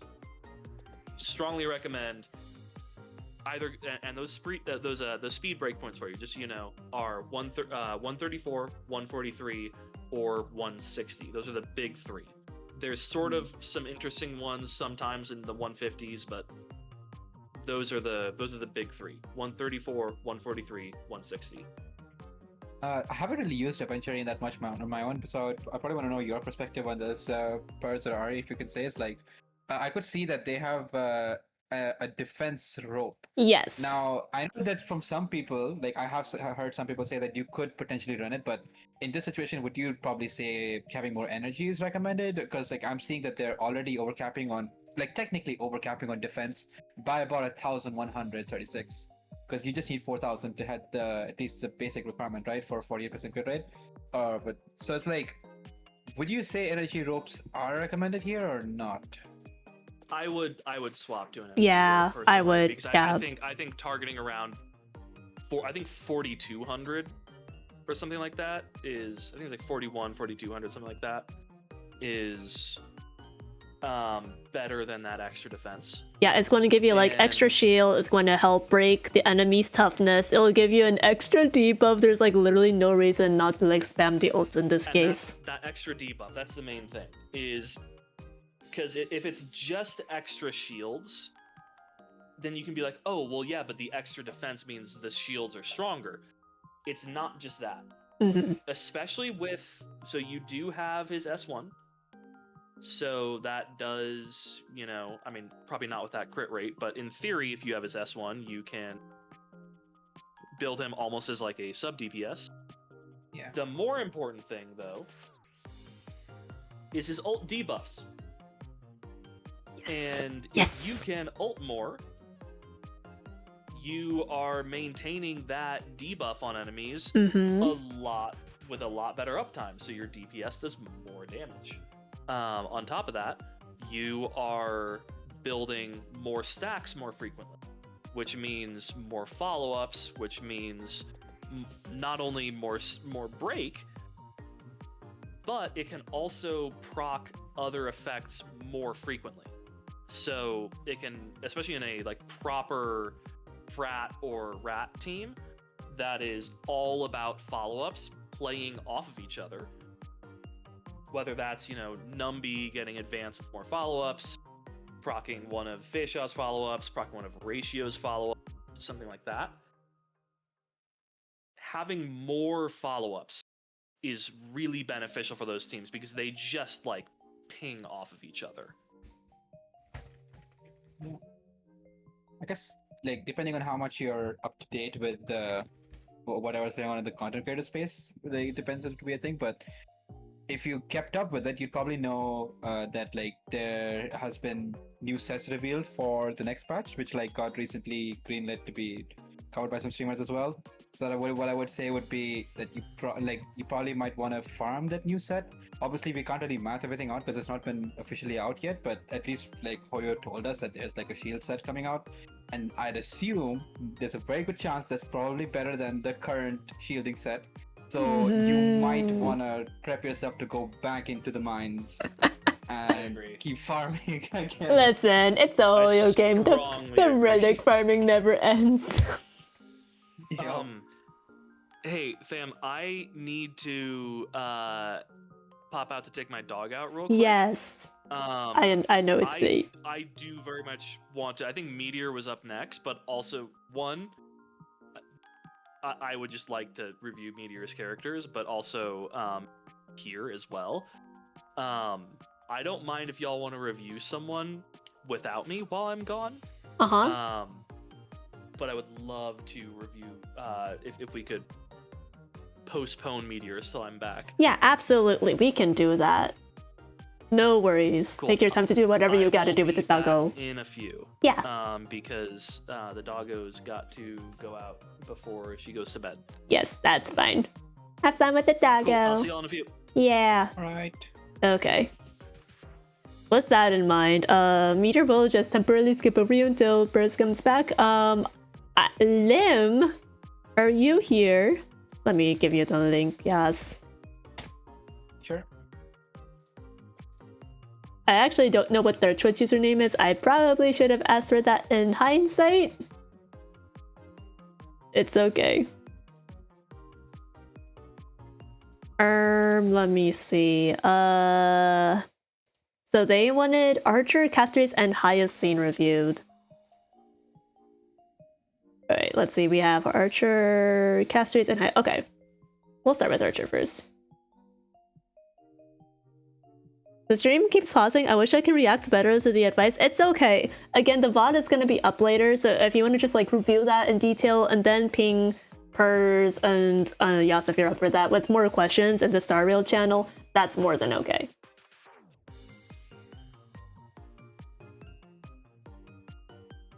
Oh wait, did I accidentally? Wait, Yas, can you speak real quick? Test. Hello. Okay. Yeah. All right. Was worried that. Yeah. Was worried OBS broke again. Alrighty. Hi, Soul. Thank you for peeking in. Hello. Annyeong. Alright, so we've got an E1 S1 Archer. I think that's the first E1 Archer I've seen this entire time. We've got 125 speed. I'm actually not quite sure if that's slow for him or not. We've got 91 to 132 crit ratio. He's running Genius and Rutilant as expected. And 6, 10, 10, 10 traces.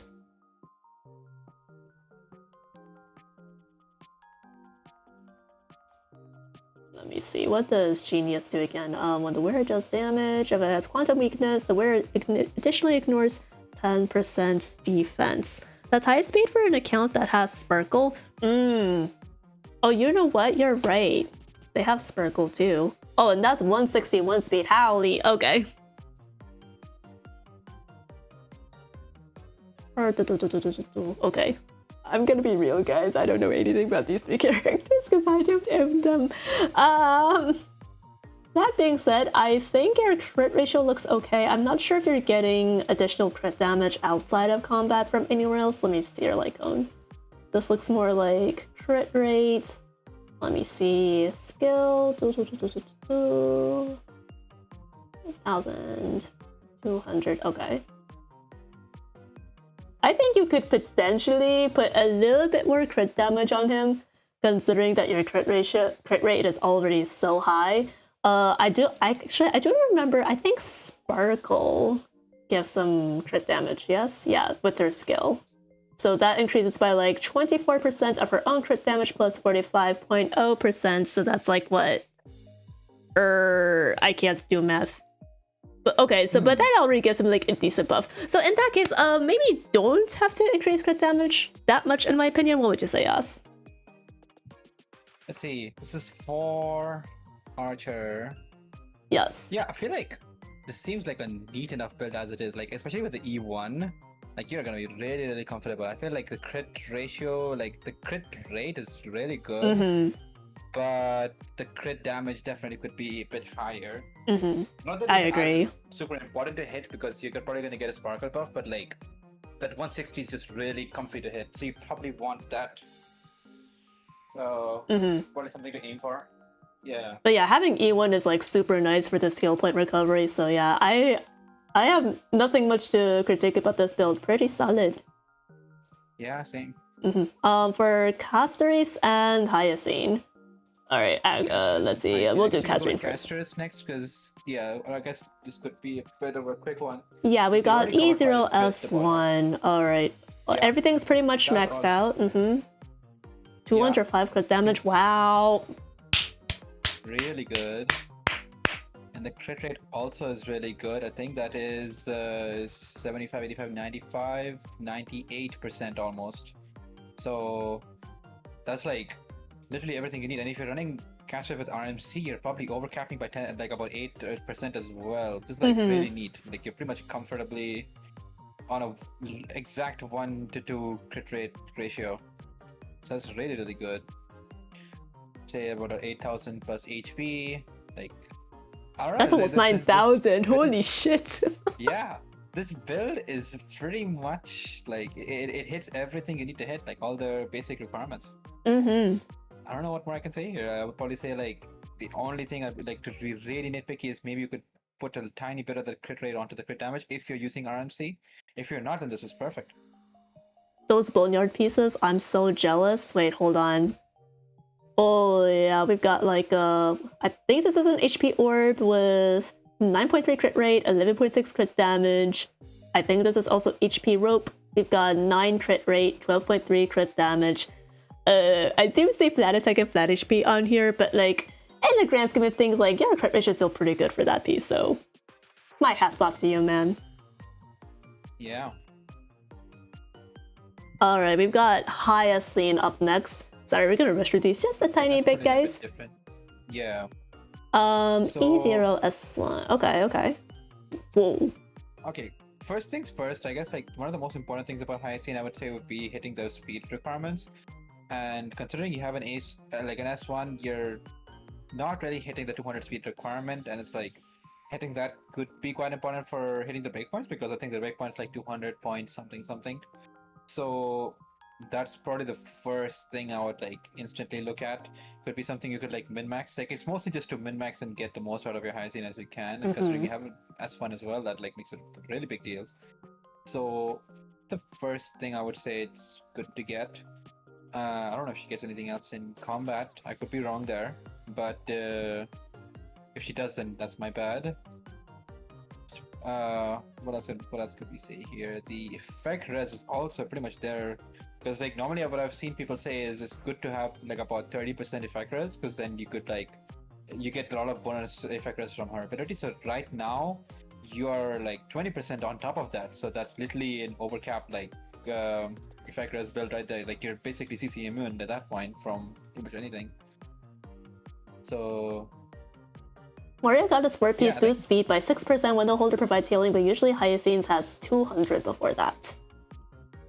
Okay, I think that's slightly above as well. Like if you really wanted to go further, you could probably even go higher than that if you really wanted to.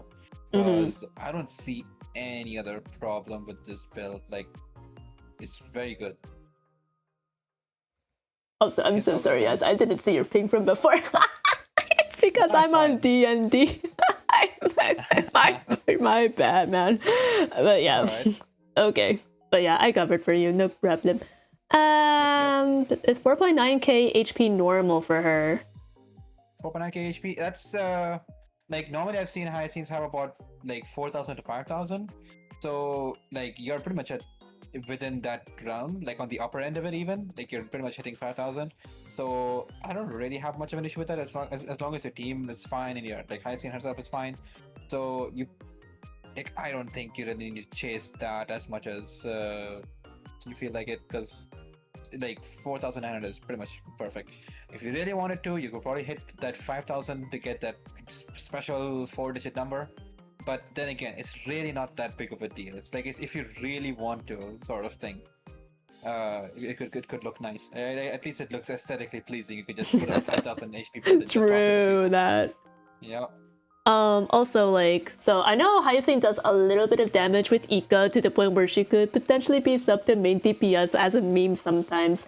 How important is crit rate in those scenarios versus like just stacking up a crit damage, or does she get crit rate from like something else, like HP conversion or supports? Yeah, she gets HP from like crit rate from other conversions. So like her major trace gives her 100% crit rate. Ah, okay, So, okay. yeah, all you need is 120%, 130% crit damage, and like you're honestly doing more than fine in that Okay. regard. So this is really good. Yeah. Nice. All right. Well, you've got some fantastic builds here, Lim. Sorry, I have literally no idea who you usually are in my Twitch chat. So apologies, I did not recognize you, but I hope you enjoyed this feedback. You've got great builds. Congratulations. All right. Wow, we're on a roll. Let's keep going. Blue is up next. I sent link.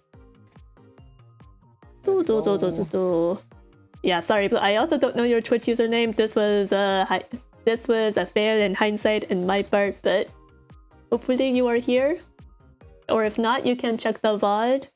And the characters that you wanted reviewed are Castery, Serja, and the Herta. Okay, first Serja so far. Let's do Castery Herta first. Alright, we've got an E1, S1. Yeah, get them more quickly. So yeah, I guess you can start with this one if you have anything to say. Oh yeah, let's see. So we've got 8,804, so close to 9,000 as well. Ooh, wow, 200 crit damage. Guys, I'm clearly slacking on my relic grinding. Hi, Pers, welcome back. We're on our second account reviewing between us. If you'd like to hop in real quick, and we'll review meteors after this. So we're reviewing Caceres, the Herta, and Serja. On blue? Yes, on blue. Yeah, Yes. I sent link in our chat. Yep. The Serja PFP is so pretty. I agree. Also, I love I Came, I Saw, I Conquered. That is just peak Serja personality. Yeah. I'm looking at the Caceres, and I only have one critique. Okay. I think I know what it is. Yeah, why no E2? Because you have E1 S1. Why not E2 S1 point? Like, are you prepared? Like, hasn't she rerun already? Getting. I don't remember. I don't think so. I think. Wait, isn't she rerunning with Evernight? No, that was the anticipation, but it ended up being the Herta just Maybe in 3.7 then. It's quite, yeah, I would say it's quite likely because, like, looking at the Hoyo's general trend of rerunning units within 6 months, it should be the case. But obviously, no guarantees because, like, you can have situations like the Herta getting her second rerun in 3 patches for whatever reason. But and then Rappa's had none. Yeah. Right. Poor Rappa. So. Yeah, hopefully it was just a budget issue for the first one, and getting ready to go for, because I did a whole big thing of tests with Caceres, because again, this is coming from a massive, like, I am a Caceres main. I pulled E2S1, didn't activate the Eidolons initially. I just started with E0S1 and used just like a standardized team of an E1 Treeby on S5 Dance Dance, an E6 what is it, Remembrance Trailblazer, and at the time I think I was using Gallagher as the sustain I was testing with, and I tested E0S1, then I activated just E1, then I activated just and then I activated E2. The difference from E0 to E1 was not really much. It was not crazy. It was pretty negligible. But the difference with E2 was absurd. Because rather than take like a turn and a half to get Caceres' ult back up, it took me like maybe a half a turn to get back into Caceres' ult, and it was just like a huge buff because of it's similar to phainon. Ult uptime. Ult uptime is huge, and making sure you keep Castrius, keeping Pollux up is massive, and E2 does that for you. Yep. Yep. I got nothing further to add there. Yeah.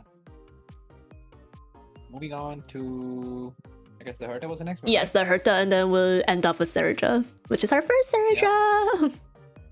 All right, we've got, let's see. What is that Herta crit rate? I need to talk to you. Bro, listen. Coming as a former HSR noob who's just slightly less noob now, what the hell is 46 crit rate? I'm sorry, for a DPS character, what the hell, man? What am I watching? Okay, you do need to get that up. Like, it's just straight up easy. Like, obviously, it's not exactly 46. Like, let's say if it's like about 58, and 58 is still quite low. Sunday Copium also will not save you here. So, because like, I don't know, you probably need someone else to work with that unit right here. Maybe it's with Sunday? Okay, I mean, if we check Sunday right now, I mean, like... Not gonna save you. Yeah, it's still too low, man. Yeah, I also feel like she's a bit too fast than she needs to be. Like 147, like I don't really care too much about the 143 breakpoint or even the 134 breakpoint, because most of the time Herta just wants to run at base speed, especially with Anaxa, because like Anaxa and like other units should be able to get your ult up back by normal. It's a lot like running Acheron, I guess I would say, but if you really still want to chase a breakpoint for speed, maybe if you're running like, let's say with Sunday, then like 134 is all that matters. You're not really gonna get anything special for with 143. You're giving up too much for that. Like, I would rather you take all of that speed out, yes, and you put all that onto the crit rate, please. Yeah, like, you could go back to the Scholar Mines and all honesty, just take out some of these extra speed substats. I don't know too much about like the Izumil pieces. I know planers are kind of harder to farm, maybe synthesize, but focus your energy on getting more crit rate onto your Herta. She will thank you immensely for it. Also, sure. I see an Anaxa, so my assumption here is that you are running Big Herta, Anaxa, Harmony, probably Treevee, because I see Treevee there, and then a sustain. Probably not actually. Like, using a Castress there, right? And I guess Treevee would generally be attached to Castress, right? That's true. Castress could be. Yeah. Yeah. But so even, then it's even either like say Robin or something, Yeah. probably Robin or Run May. Either way, great.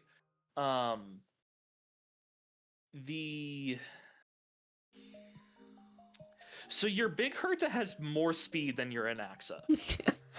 I was about to say, something looks pretty lopsided between the Herta and the Naxa. Okay, like his crit is whatever, his crit damage a little bit low, but what is going on with the speed here? Yeah.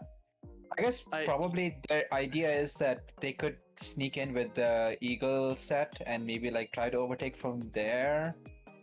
But I feel like at that point, wouldn't you just be better off running him as hyper carry main DPS rather than sub DPS? Yeah, I mean, exactly. And like, I guess we could probably look into that more so once we get to like the Saidra side of things. But even like with or without Saidra, that attack is a bit low. Yeah. I am concerned. Yeah, I don't think, and I guess the main culprit for that would probably be the energy rope. Like, as a big Anaxa enjoyer, I would probably not want to run that. Like, I've been running Herta and Anaxa ever since Anaxa came out, and I really don't like the fact that like I'm not really a big energy regeneration enjoyer, I guess let's put it that way. Cause the logic was before Anaxa came out, just to like a quick history lesson. One of the biggest reasons why Herta was like really good was with other units was like you could just run like Serval, you could run Baby Herta, and you basically never really built them for DPS. You just wanted to get as much energy as possible with like passkey and other stuff like that. That's not really the case with Anaxa. Anaxa's kind of wasted in a Herta team if you're not building him for DPS. Like, he's there to do DPS and also charge Herta. You want to do both things. So probably swapping that energy rope to an attack rope might give you the attack you need.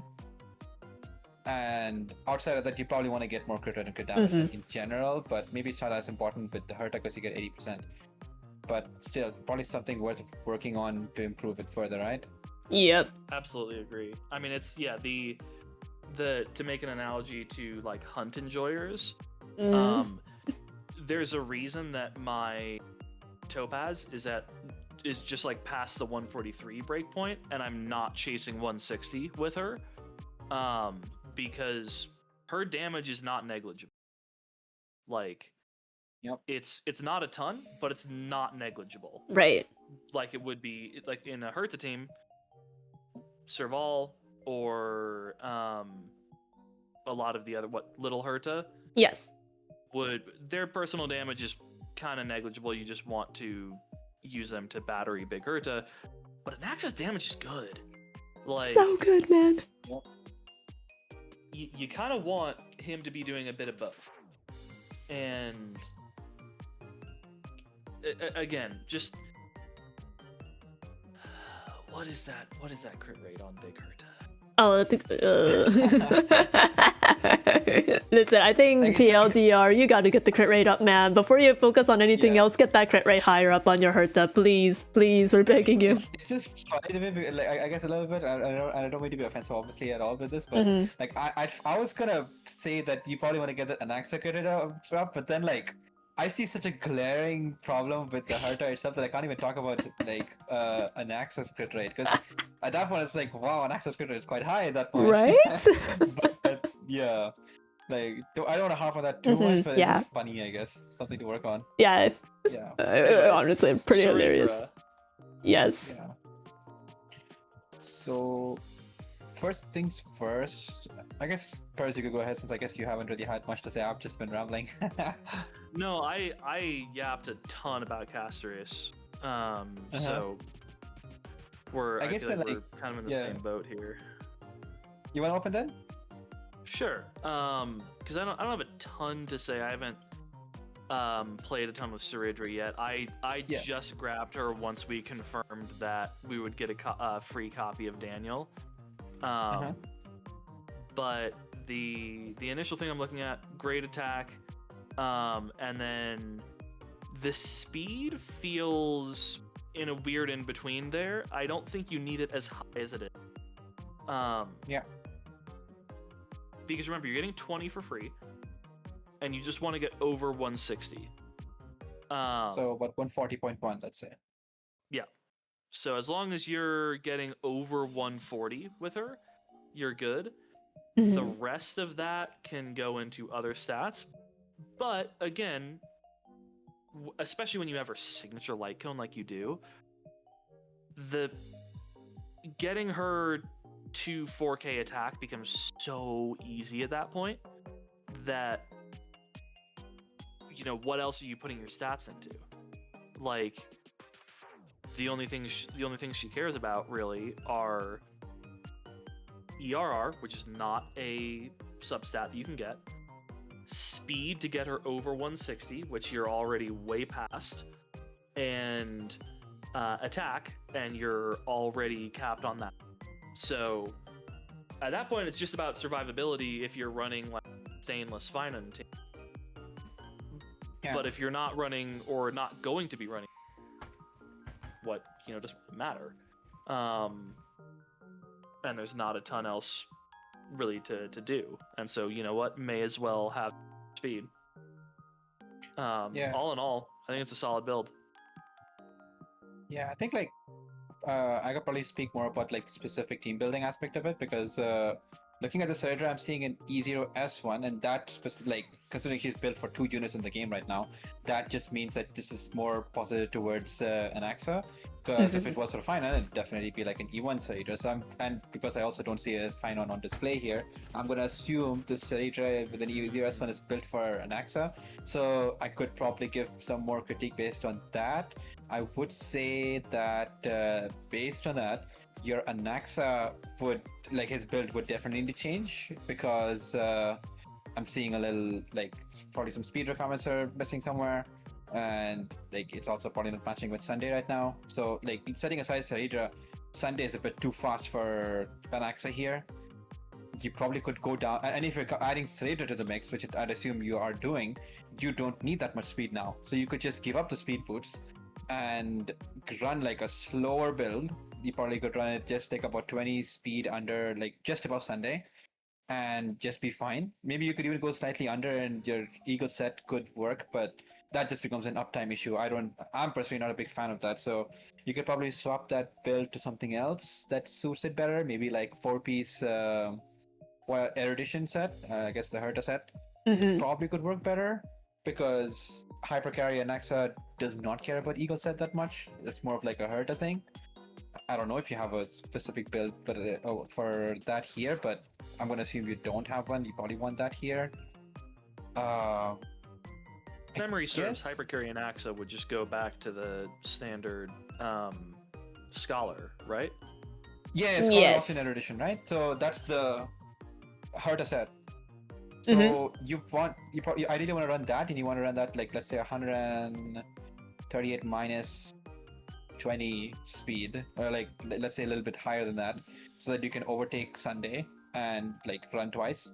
So that's probably the build you'd want to have. So you probably need to work a decent bit on your Anaxa so that he can work well with Sunday and the E0S1 Ceredra. And then you're really good to go in terms of the hypercarry aspect of it. Yeah, I have two sets. Hypercarry is Scholar Rudolent, and Hertabot is Gizmo. Solid. Yeah. Perfect. All right. That's also very much more Yas's territory than mine. As mentioned before, Herta and Anaxa are the two V3 characters that I skipped. So like that is, and Yas mains them. So I will be an Anaxa main next batch. Trust. Yeah. All right. Shall we move on? I think that we technically gave you 4 character reviews, so congratulations on that. But yeah, I hope you had found the advice very constructive, and yeah, thank you for submitting your characters for reviews. Yep, and Meteor's next. Okay, do we need to review the Acheron, or are we just like flexing the Acheron? Or is that not one of the characters? I mean, he is an Acheron main, so I wouldn't be shocked. Yep, Acheron, Saber, and phainon. Okay, Acheron, Saber, phainon. So you want to start like with the characters you already covered in the past and like end off with Acheron, or which order? Yeah, how would you guys want to? Sure. Yeah. Okay, let's do phainon first then. Yeah. So we have an E1 phainon. I already see. Oh, Aeon. Oh, okay. Okay. Yeah. So starting off, where E2? Right. E1's not gonna do much. It's like having an E1 Daniel and E1 Herta and E1 Cass. Like you're gonna need that E2 eventually at some point. But maybe that's a future plan. I don't know. The E1 was a E1 was a mistake. Oh, just accidental. You should have fixed your mistake by going further. I'm sorry. I will say again, as someone who, because I did the same thing with phainon as I did with Castries, where I grabbed E0, S1, and then went up to E2, but didn't activate those Eidolons initially, and I used the same team, where I did phainon, Sunday, Bronya, Cypher, and tested them out at E0, S1, and then E1, S1, then E2, S1, and the gain from E1 doesn't make as much sense until you get to E2. To put it into a very concise, like in-game metric, E0 S1 and I think E1 S1 as well was clearing MOC 12 in 2 cycles, and E2 S1 got me to 0 cycle. So even if that E1 was an accidental double, or just whatever, it wasn't on. It was an accident in some way or another. You are now extremely close to a very, very good Eidolon. That really kind of takes him from a great unit to one of the best possible units you could be using. if you don't care that much about phainon, then whatever. But Yeah. True, I mean, he has Scholar on there instead of Wave Strider, so... yeah, there is that. I'm not a big like the planers. I'm not a big stickler for running Arcadia. I'm actually like there are other sets that are. Arcadia is a pretty big gain if memory serves. He's 5th priority. Oh, I see how it is. JK.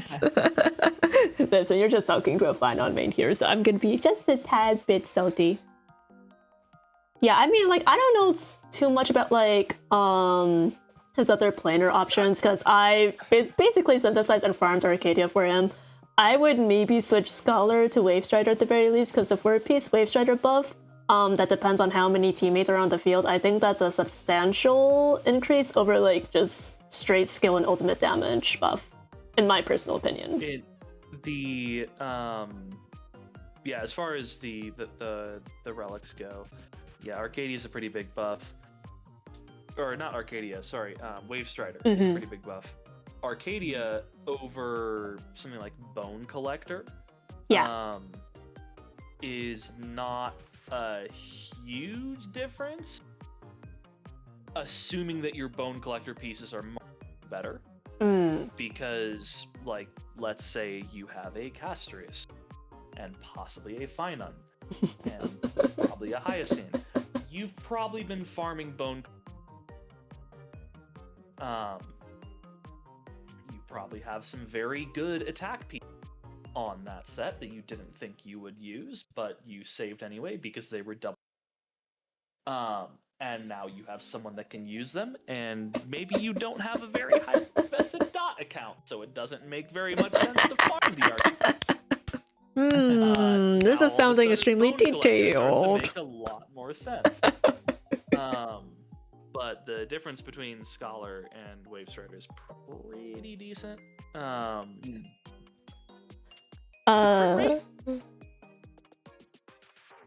go ahead.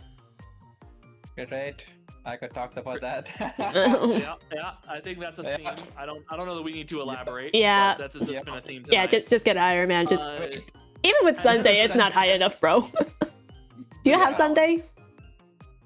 You have Sunday, because depending on that, it's either like Sunday's right there. Small room for improvement, or wait, what do you mean? Sunday's not here. I only see Chacho. I see Sunday. Sunday's in the final slot for me. Oh, maybe it refreshed. Maybe it updated, yeah. Oh, okay, there we go. It did. So looking at so with the Sunday, you're Ultimate? standing at about. Okay, I have a separate comment on the Sunday. Hold on. I'll come back to that. Real quick, the ultimate level, at least get it to level 8. Yeah. Like the final. I know the only scaling there is the like final hit, but the final hit is a big hit, and it's also a bounce attack, similar to the way Anaxa works.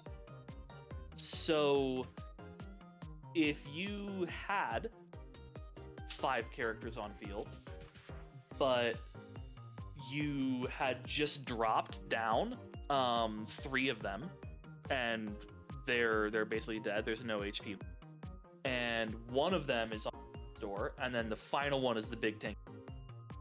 It's going to ignore those 3 that are already at 0. It's going to only pay attention on the bounces to the one that's on death's door until it, hit 0 HP. And all the rest of the bounces are going to go to the central target. At least, last I checked, I could be wrong. I'm not going to that close attention to, because he just kind of nukes everything and I move on. Yeah. But last I checked, I'm pretty sure it was a bounce attack, and so it's pretty valuable. Okay, so I don't know if like you're running. I'm gonna assume you're running your phainon with Sunday, and if that is the case, like Maybe Pers, you could comment on this because I'm not sure if there's like a specific breakpoint here that I'm not getting, but is this speed not matching what it should be? Because It should be faster, in my opinion. it should be about like 160 at least, right? Yes. So Yep. For hyperspeed so it's Sunday, like- yeah. yeah, because like Phainon's running at base speed here as well.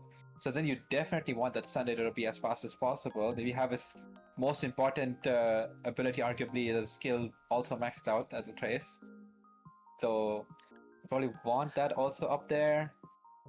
I Those are do probably the- want to ask because it's Yeah. gonna change like the speed breakpoint things here. Yeah. I think the level 6 talent does enough Is prep. there a Saridra? Did you pull for Saridra Meteor? Do you have a Saridra? Yeah. Oh, Sunday skill to Akron, but I do have a piece for 160 speed for dragging. Okay, that makes a lot more sense. Okay, that's perfect then. Yeah. Then I don't No have that many Saridra. complaints.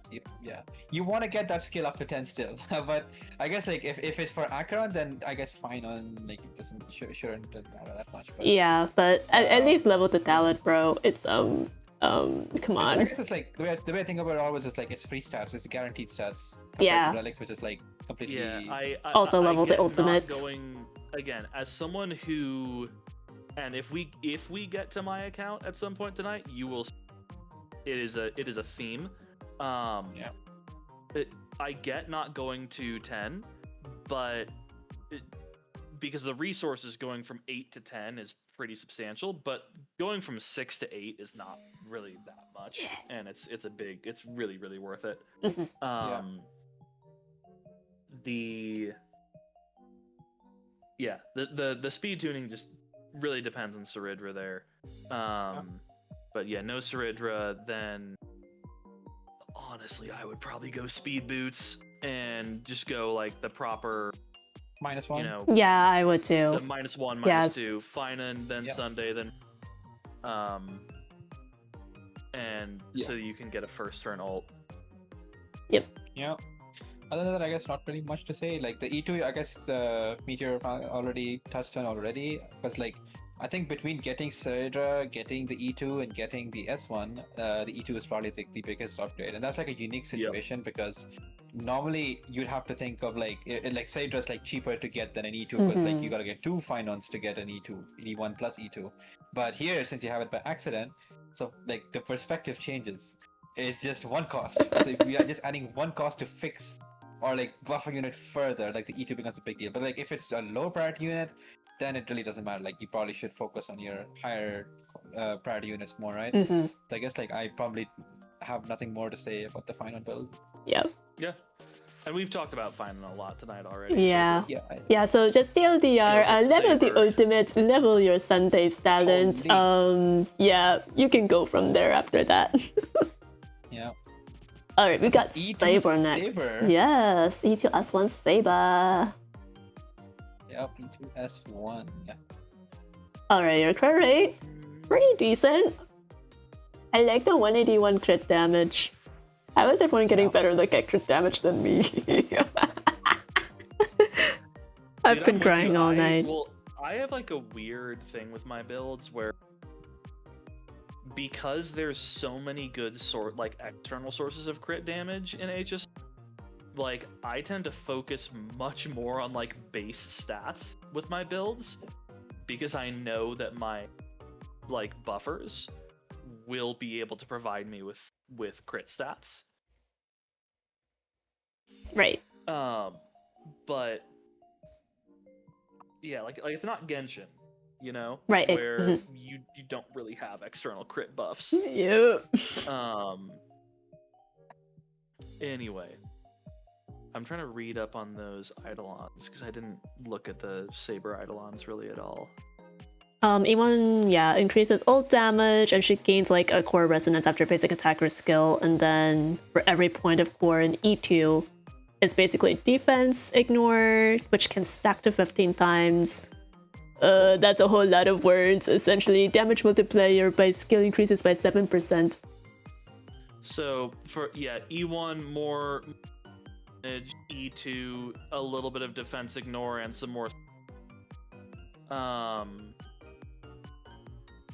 Cool. Is your saber on a like is your saber and her designated act?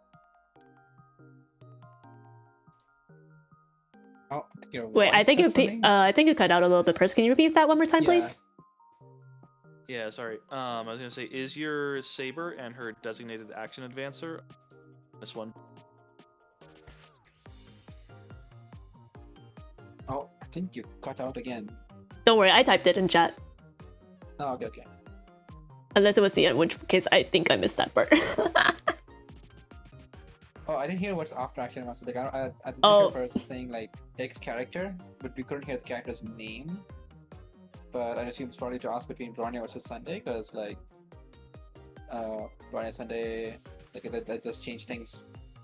So it's like if you're running a Am Sunday, I for example, audible then now? the crit rate should be fine. Yeah, you're audible.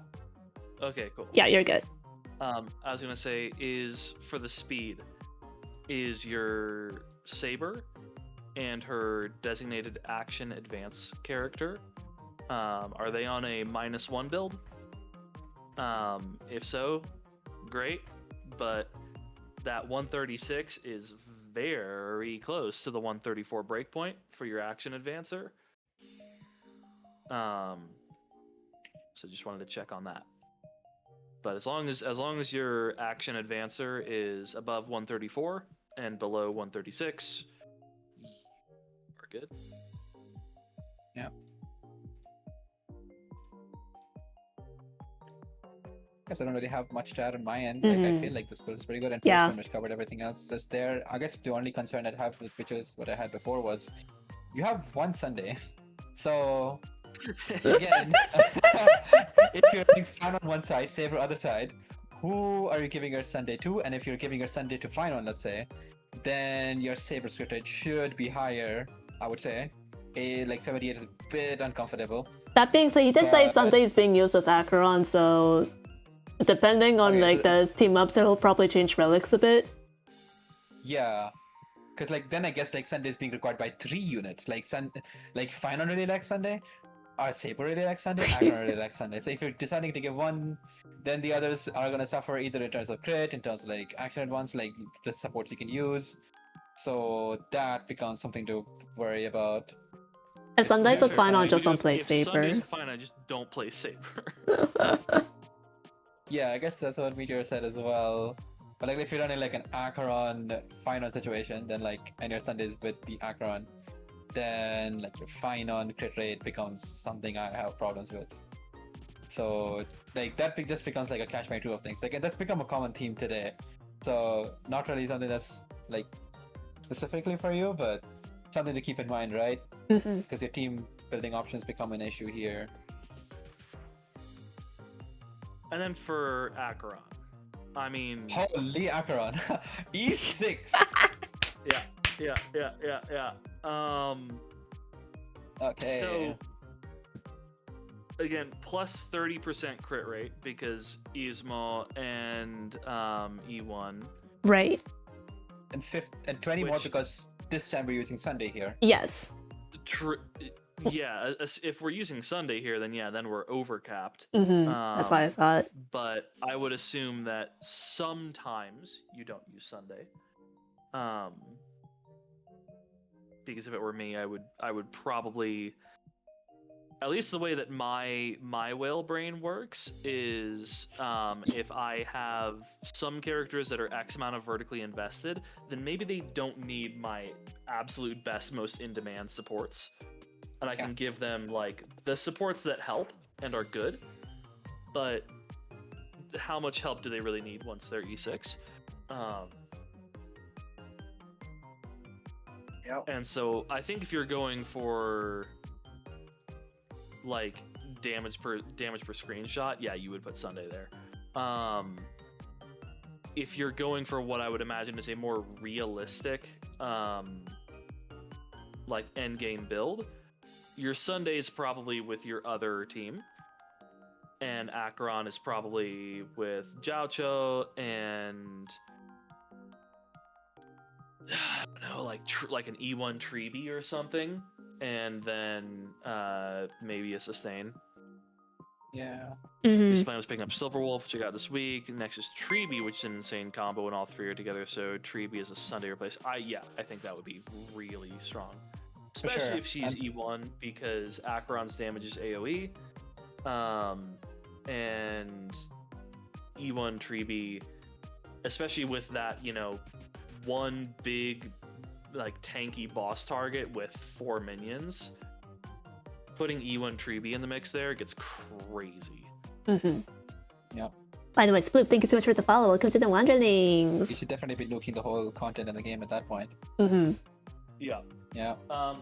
As far as like just the build itself, like the relics themselves, there is no critique here. I would guess you've probably spent 90% of your resin since these domains came out, just farming those. Meteor, could you perhaps by chance donate some Pioneer relics to me, please? Absurd. Do you have some leftovers you could donate to my Acheron, please? Our current ratio is suffering so bad. Like if we're looking at things from like a purely crit value perspective, this is kind of like absurd. Yeah. I think the only difference is Lightning Orb is a tiny bit better, but RNG. I mean, like, and even then, it's not a huge, like, it's not much difference. Like, they're so close, and only like one only pulls ahead of the other based on like Eidolon level and teammates, sometimes even down to what light cones you're using. It's really negligible there. Yeah. I think for in this case, since you're using Sunday, the attack percent orb is slightly better because Sunday gives you a good bit of damage percent. But like that's just like comparing split by bit, right? You get about 50% damage percent boost on Sunday, not counting his light cone. So it's like attack percent orb is like probably going to be 1%, 2% better, but that's really like 1%, 2%. Right.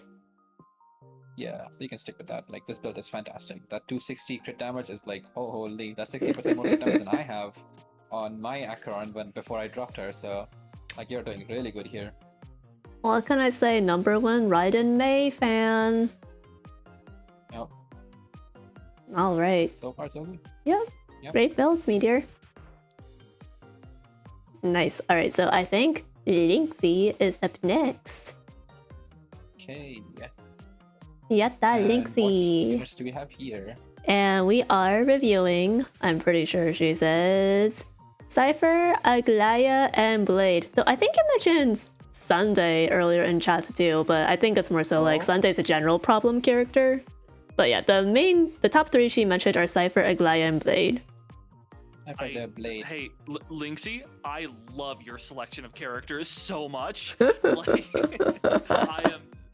I am so happy with your selection of characters. It's the first time we got any of these three characters appearing. That's amazing. Yes. So I guess we should start with Blade then, as she requested. My God, Blade. Okay, I want to speak up. E2S1. E2S1 Blade. Good, so the first thing I want to say is I want to dash your dreams and then say that the light cone has been power crept. You want that my day like no, I'm just kidding. But it's like it probably like it depending on the team it could be better, but I think his S1 is still the best at like 2-3%. But my day light cone like becomes like more appealing depending on what units you have, so not too much to say there. The crit rate.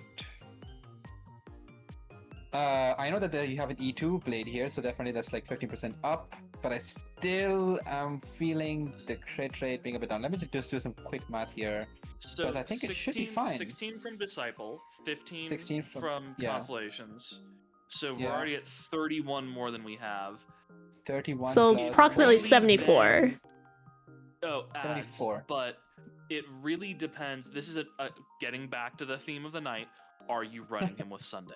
Okay, so assuming, like, I guess, I don't know if they're here. Are they here to respond? Okay, they're here. So, okay, so it's Sunday at RMC. The thing is, you have an Aglaya. So, Aglaya, I mean, I know E1 changes things a little bit, but Wouldn't Aglaya be better combined with Sunday? Alright, so they're Yes, running blade Armsy with is Armsy. super Yep. Mhm.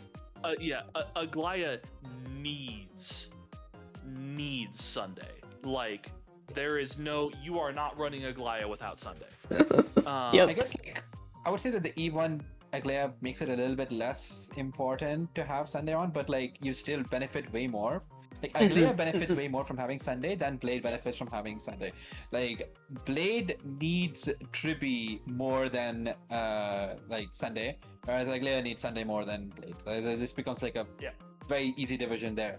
So just like I would probably swap your teams around a little bit, and from that point of view, then your Blade crit rate becomes a bit of an issue. No Tribby, no Hyacine. Wait, you're running Blade without Tribby? And also without Hyacine? Like, what? Okay, I think you might be able to you might be able to run fine on other sides of the content, like earlier floors, but I think like floor 12, you're probably gonna suffer quite a bit. Because like I have used Blade with and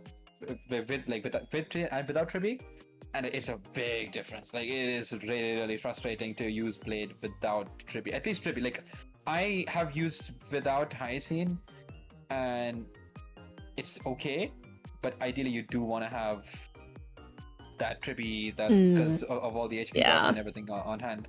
Like the RMC is not gonna cut it. I would probably say, like if it like this is just peak for peak performance, right?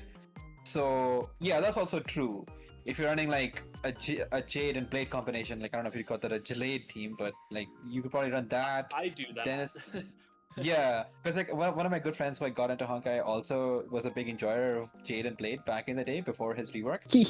But that could be a thing. Akashos could be a thing. But Hyacine S1, yes, Hyacine S1 is like the ideal combination. So like the ideal Blade team would be like good.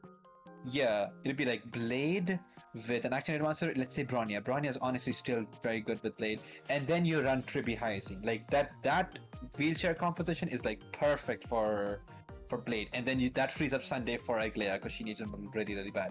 So that's probably the swap I would probably make. I don't know what like. Yeah. I have because I can see you do have Jade. So, as someone who is a massive Blade enjoyer and actually does make an effort to use him in endgame, my Blade's at E2S1. The team I run is E2S1 Blade with an E0 S0 Jade, an E1 Tribby on S5 Dance Dance Dance, and E1 S1 Hyacine. The entire goal of that team is to make everyone do as many follow-up attacks as possible. It's an AoE follow-up attack team. In the same way that Frat or Rat is all about follow-up attacks in single target, that team is about as many follow-up attacks as you can do in AoE. Because you're going to have Tribby giving an area buff to everyone, that entire team, because Blade, Jade, and Hyacine are all going to be splitting damage pretty evenly. You have Jade buffing Blade's speed, so you can very easily get over 160 and act a lot. And also just consume more HP, so every time he acts, instead of building one stack, he's building two. Every time Hyacine acts, that's an additional stack for Blade. You just want to be cranking out follow-ups the entire time in that team. And it is very fun. You do really, really want to be running both a Tribby and a Hyacine with S1 there.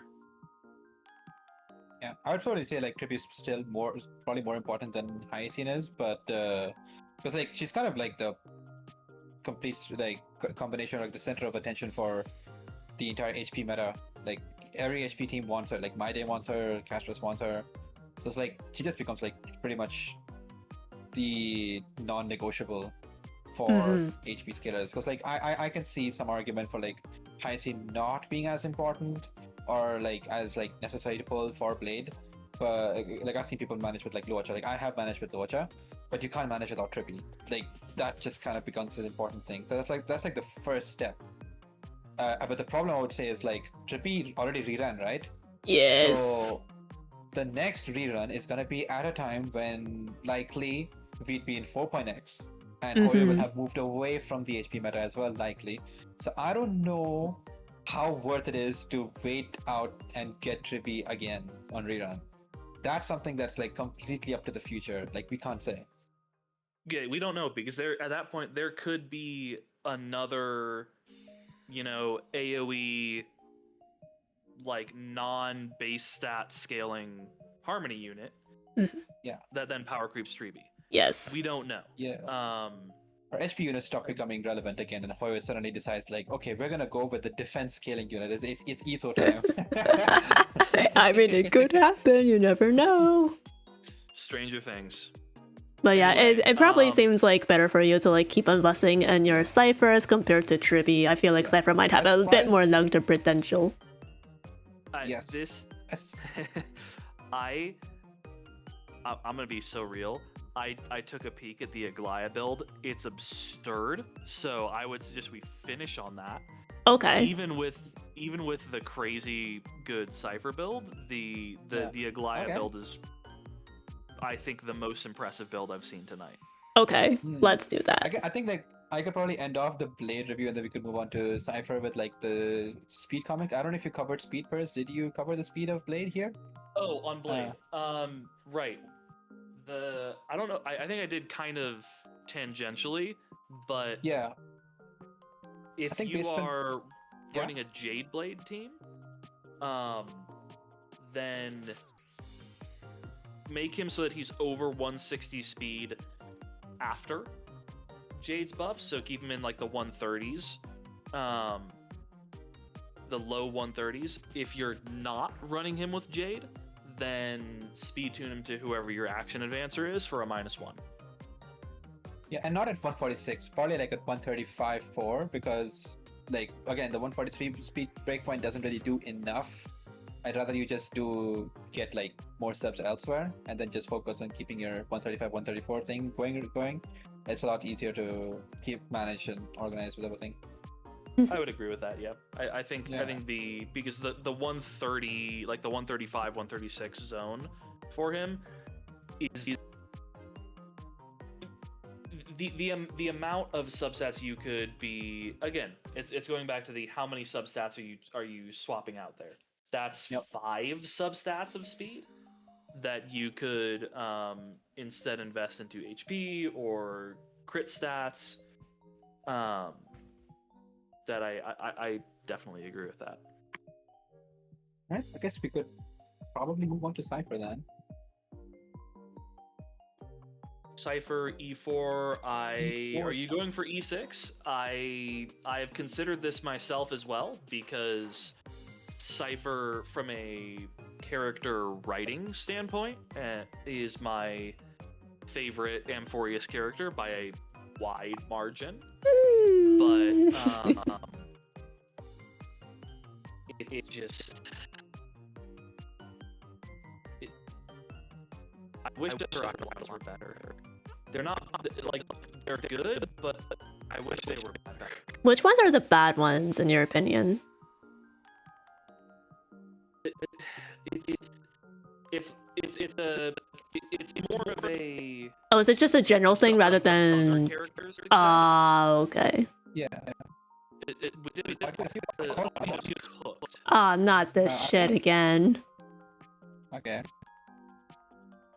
Yeah, I think it's probably a temporary application audio capture thing. It's okay, it'll pass in a couple of minutes. Probably. Oh man. Just E4 sound. Yeah, is it just Discord audio or is my mic audio fucked too? Yeah. If it's just Discord audio, then it's Windows. It's a Windows thing, man. It won't get patched until 11. Just Discord. Okay. Damn.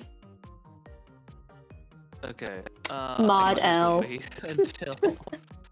until that is corrected. Can't tell a single thing that's being said. Oh no. let me look things over and condense an idea of what I want to say. Yeah, while go ahead, go my ahead. audio is, just bonkers. So that when my audio is back, I have something ready to go. Yeah. Just let us know when Discord audio is back to normal, guys.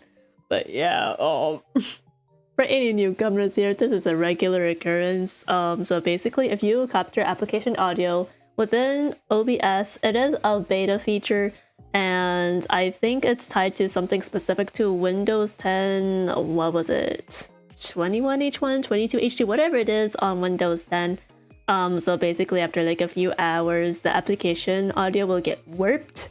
And robotic sounding for like 2, 3, sometimes 5 minutes, and then it will suddenly resolve itself. And I know that gets patched in Windows 11. I'm in no hurry to upgrade to that, so we just have to deal with it when it comes, unfortunately. Oh yeah. Okay. Yeah, let's do a test. Is there anyone? Is our audio back? How about it, Chad? Did they sound normal? Still cooked? Howdy. No. No. Alright, chat, place your bets. How long are we waiting? 2 minutes? 3 minutes? 5 minutes? I don't know how long the audio has been fucked like that, by the way, so...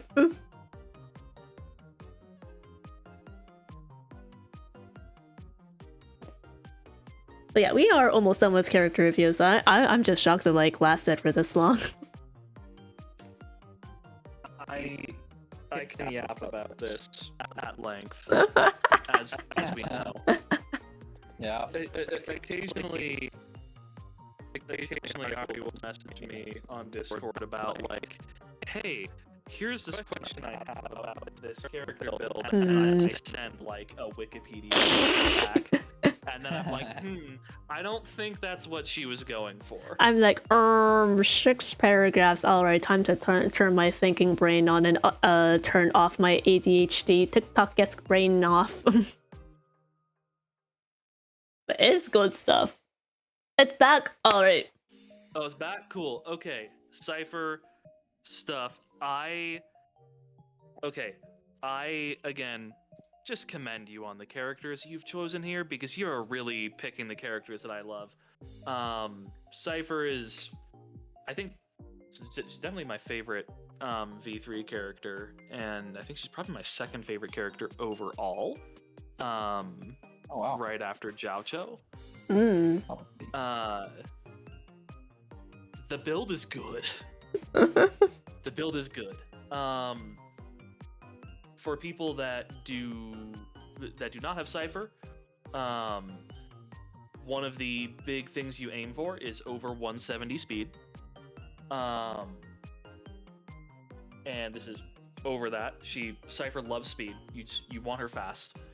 And then she gets a ton of crit rate, so you do not need to get her very much. I think mine is at like 48%, but I'm also not on 4-piece Pioneer. And you are, so you're actually, I think, overcapping on crit rate. But, that's better than being too short. Yep. Now, and this is going to be extremely nitpicky,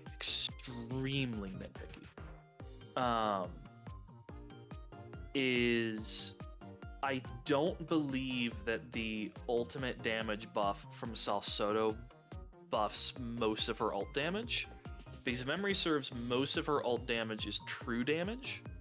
Yes. That said, she does a lot of damage through follow-ups, and the crit rate is nice.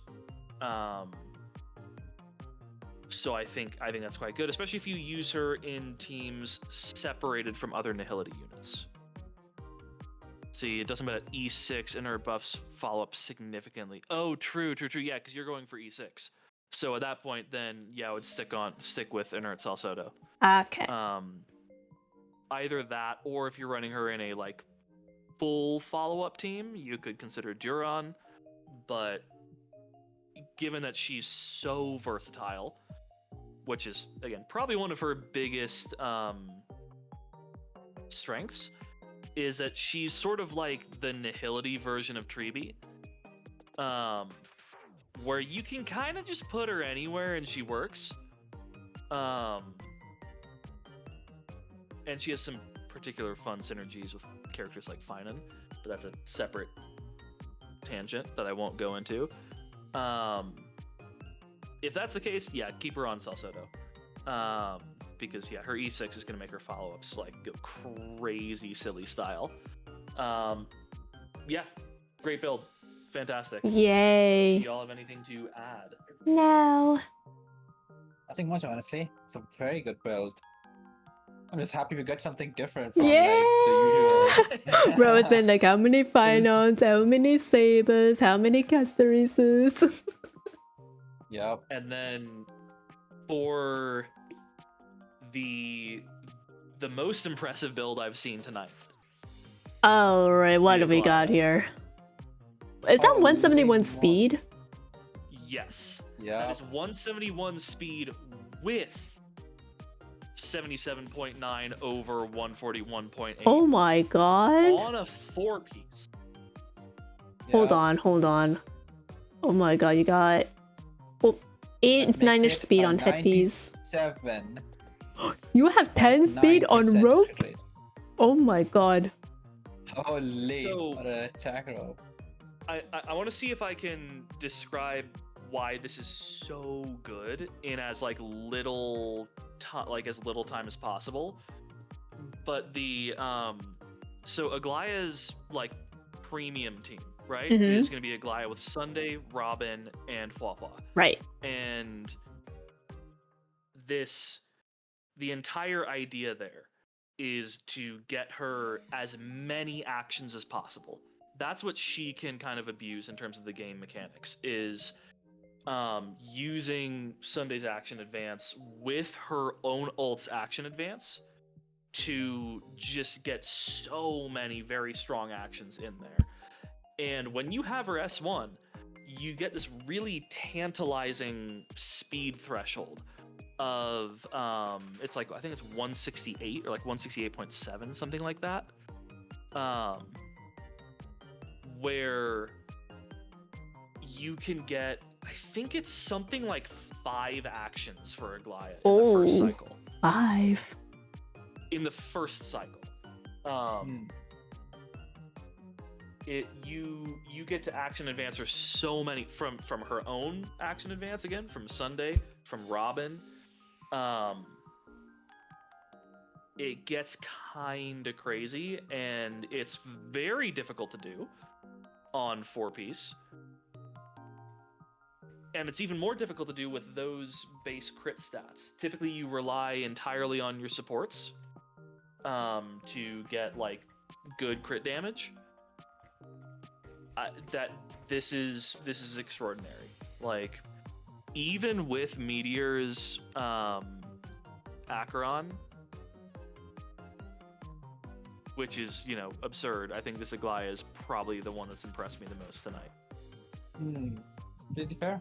It's amazing. Feels so like tuned to deal with the endgame very, very well. Mm-hmm. Especially for a unit Bravo. that's had like I half basically the built time. the same thing, but 2-piece instead of 4-piece, because I didn't spend the amount of resin necessary to get that on a 4-piece. Yeah. How does the speed tuning go for these two? I haven't really kept up with like Leia that much after her launch, like with her and Sunday. Especially at even S1. It's an Yeah. odd thing. If memory serves correctly, again, it's been a while since I've reviewed it because I haven't used her very much for the past few patches. But if memory serves, you want to go with, when you're over that 168 point something speed break point, Mm-hmm. I think you want to go for like 135 speed Sunday. Okay. And it has something to do with Aglaya's own action advance.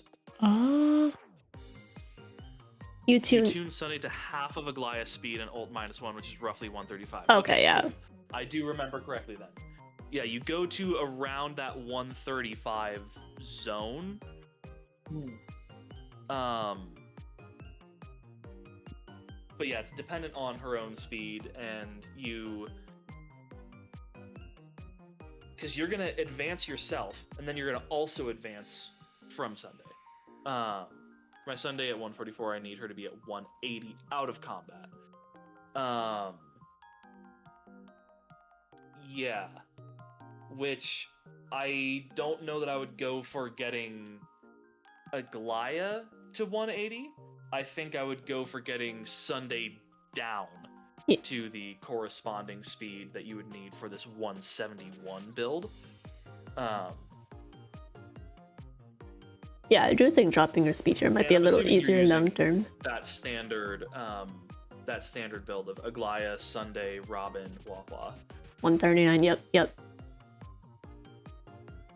Yeah, fantastic.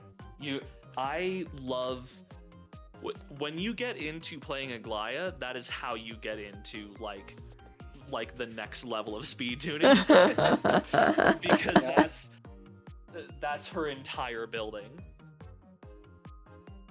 Sometimes I go Cypher over Robin for fun though. Wow. That makes sense. Yeah. That makes sense. You've got a high investment Cypher. Of course, at that point, you are losing out a little bit on the reason for getting that crazy hyperspeed build on Aglaya. But if you're just kind of going for fun, then whatever. Like, put your two favorite characters together because they have some amount of synergy. Do it. Hell yeah. Synergy and lore. Oh yeah, and the lore. That is true. Yeah. Anyway, Lynxie, fantastic. I have loved reviewing your account, and I will probably look back at some of your other characters. Hell yeah. Are you NA? Oh, you are NA. We may need to. Yeah, 600. So Have that's each other. I think 700 is Europe and Yeah. 800 is Asia. Alright. It's great that Cypher has had an amazing amount of synergy with literally everyone in this game. I know, it's so nice. I'm like so glad they gave a Nihility unit like very, very universal amplifying ability. Okay, yeah, thank you for submitting your characters, Lynxie.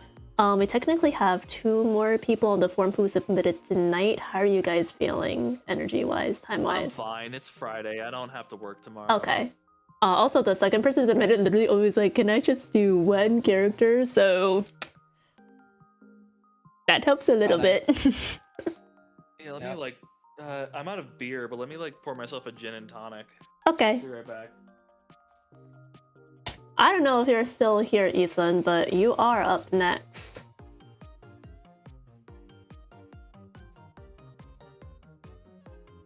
It almost makes up for what they did to March. Oh, we don't talk about March. Bro, like, I think like the Cypher thing is just so I have such a mixed feeling for her because it's like, on one end I was so excited for whatever she can do, but at the same time she just invalidated Gacha so much and like completely swapped my Acheron teams that I felt so burned, and I was just like, yeah, I just want to drop Acheron entirely rather than pull Cypher. Like, it just really sucks because I would have really enjoyed playing Cypher. Like, she seems like such a fun unit. Yeah. I have my headphones on still, so I heard this and came back to my mic. Yeah. It's not the case if your Jiaocho is E1. Yeah, but like, I guess the thing is, to justify continue using Acheron, I would need to pull a lot of other things that I'm not really into doing.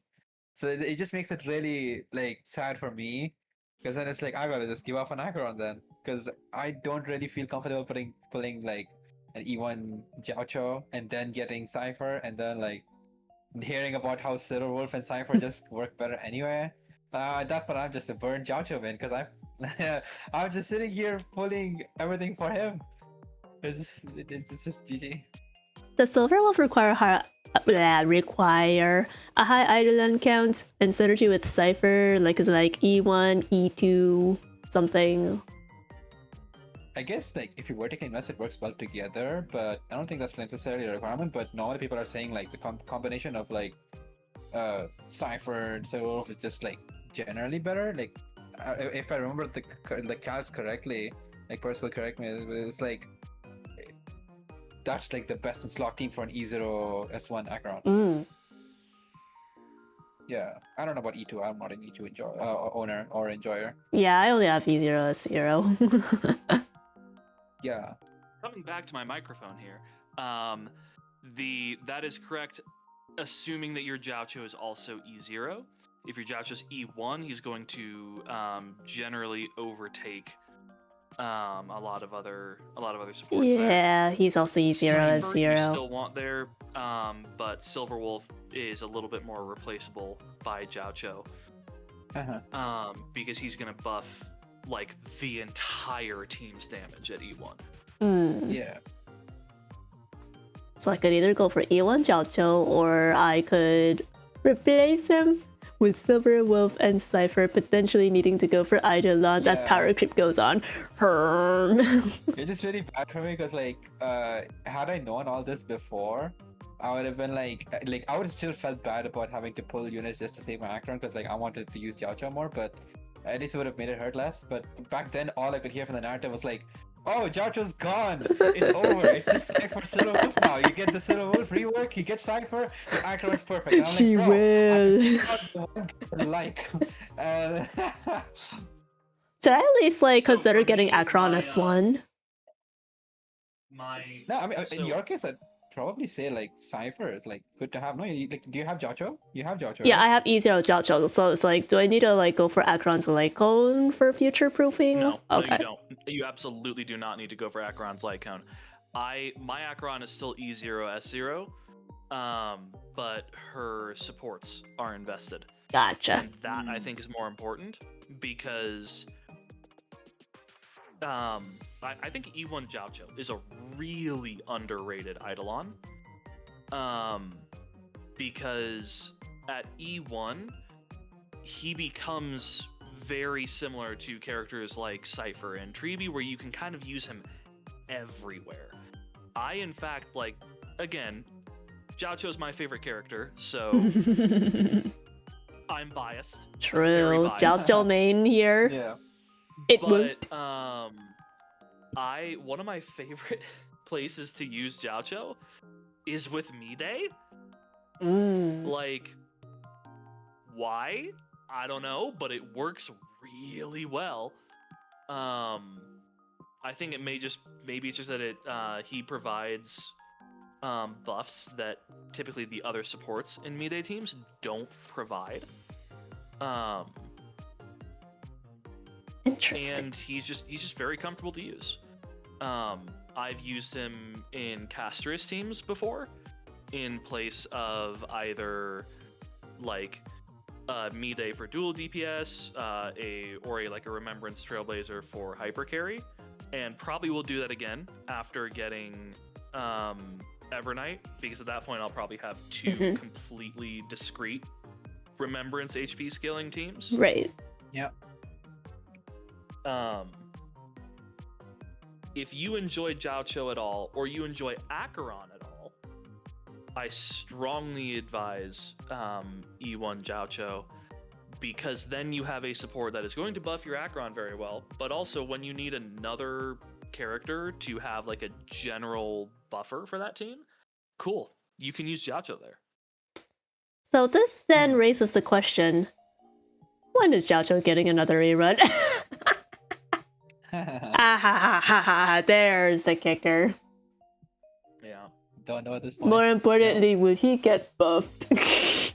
You better get a fucking Yeah, buff, maybe man. I don't know, but Gets I'm stocking up at this point my like currencies, so that if they add him to the shop, I can potentially get him to E6. Ooh. Good luck, man. Yep.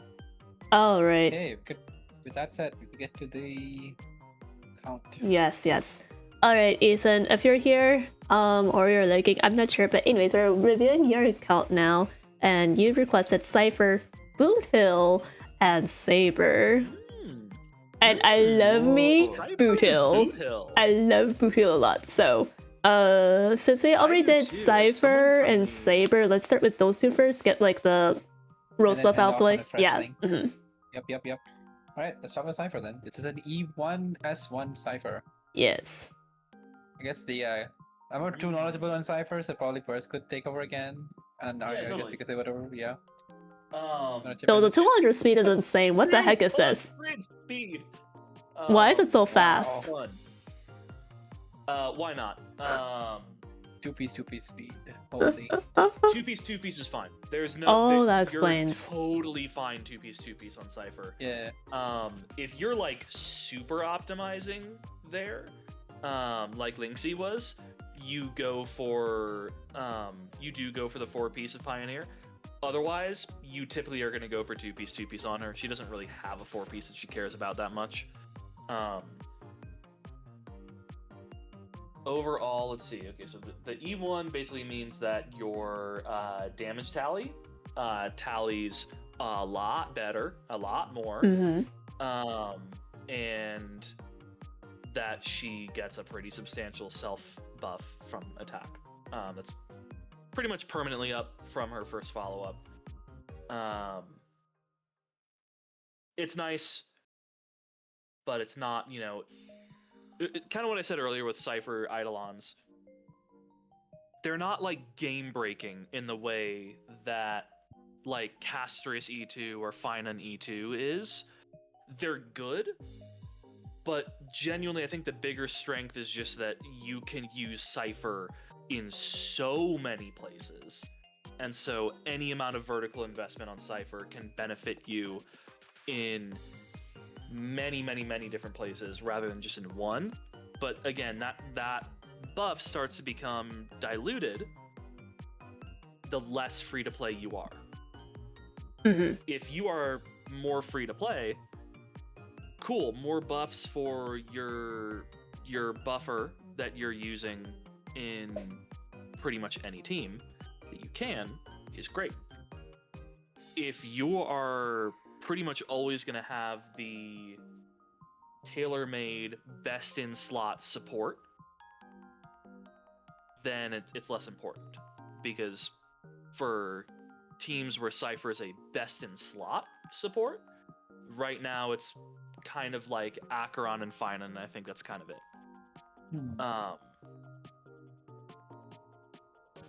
She just happens to be like a number 2 or number 3 amplifier for a ton of teams. Overall, the build, Glamoth is solid. Let's see, the crit's okay. The crit's fine. The crit damage, I would say, could be higher. The crit rate is fine, but I think the crit damage could maybe be a little higher. Not that she really needs it, because a lot of her damage is from true damage, but still, those follow-ups could hit harder. I can pass 200 on Pioneer, lose a lot of crit damage. Oh no, wait, that's Linksy, not Ethan. But yeah, overall, not a ton of critique. If you want, I think your speed is more than you need. I don't think you're really hitting another speed breakpoint at that, you know, past like the 170 amount.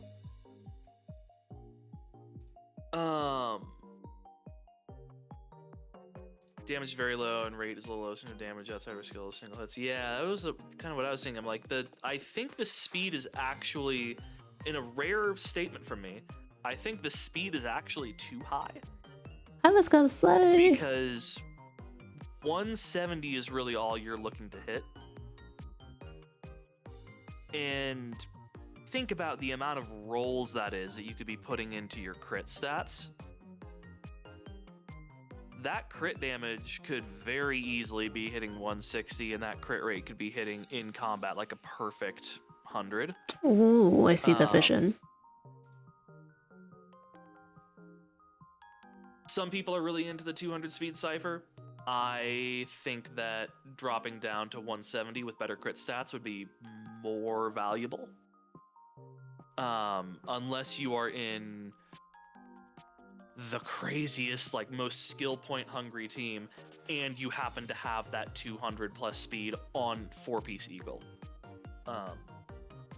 which don't try for that because you'll lose your sanity. So overall, I think the build is fine, but if there's improvement to be made, I would say drop some speed for more crit. Sounds good. Saber? Yes, Saber next. Yeah. Oh, we're looking at E3S1. What the? Oh my god, okay. Yeah. Alright, so that's the another level. build. 78 to 198 crit rate. I'm gonna have to assume Ethan is running Sunday with Saber. So that puts at basically 100 crit rate, right? Because of Sunday's crit rate. 20? Sunday, Yeah. No, we don't know that for sure. Yep. Oh, there you are. Hi. Yeah. Crazy then. The dipping between FLC without 200 speed is breakpoint for 3 actions, cycle 1, 2 actions, cycle 2, next 3. I think it's slightly higher, but yeah, I know what you mean. That, but again, I think it goes back to the usage of substats. Where you're not losing many actions. You're losing like 1 action every 2 cycles by going down to 170 instead of over 200. But in the process, you're gaining at least 13 substats. That's assuming that all those speed rolls are 3s, not 2s. And if they're 2s, then you're getting much more. And all of that, all of those rolls could be going into crit instead of speed. So, something to consider. I don't think going for 200 plus is bad, but I do think that the crit might be slightly better. Probably just a personal preference at that point. It's fair. It's like the extra Acheron stacks and SP from. Okay, for Acheron's. Okay, that is an E2S1 Acheron. So you're probably still maining Acheron as one of your primary DPSs. I could see that being valuable there for you, just so you can get more Acheron ults. Fair. Thank you so much for the follow, Nupsis again. Welcome to the Wanderlings. Oh my god. That. Anyway, that. sorry. Saber.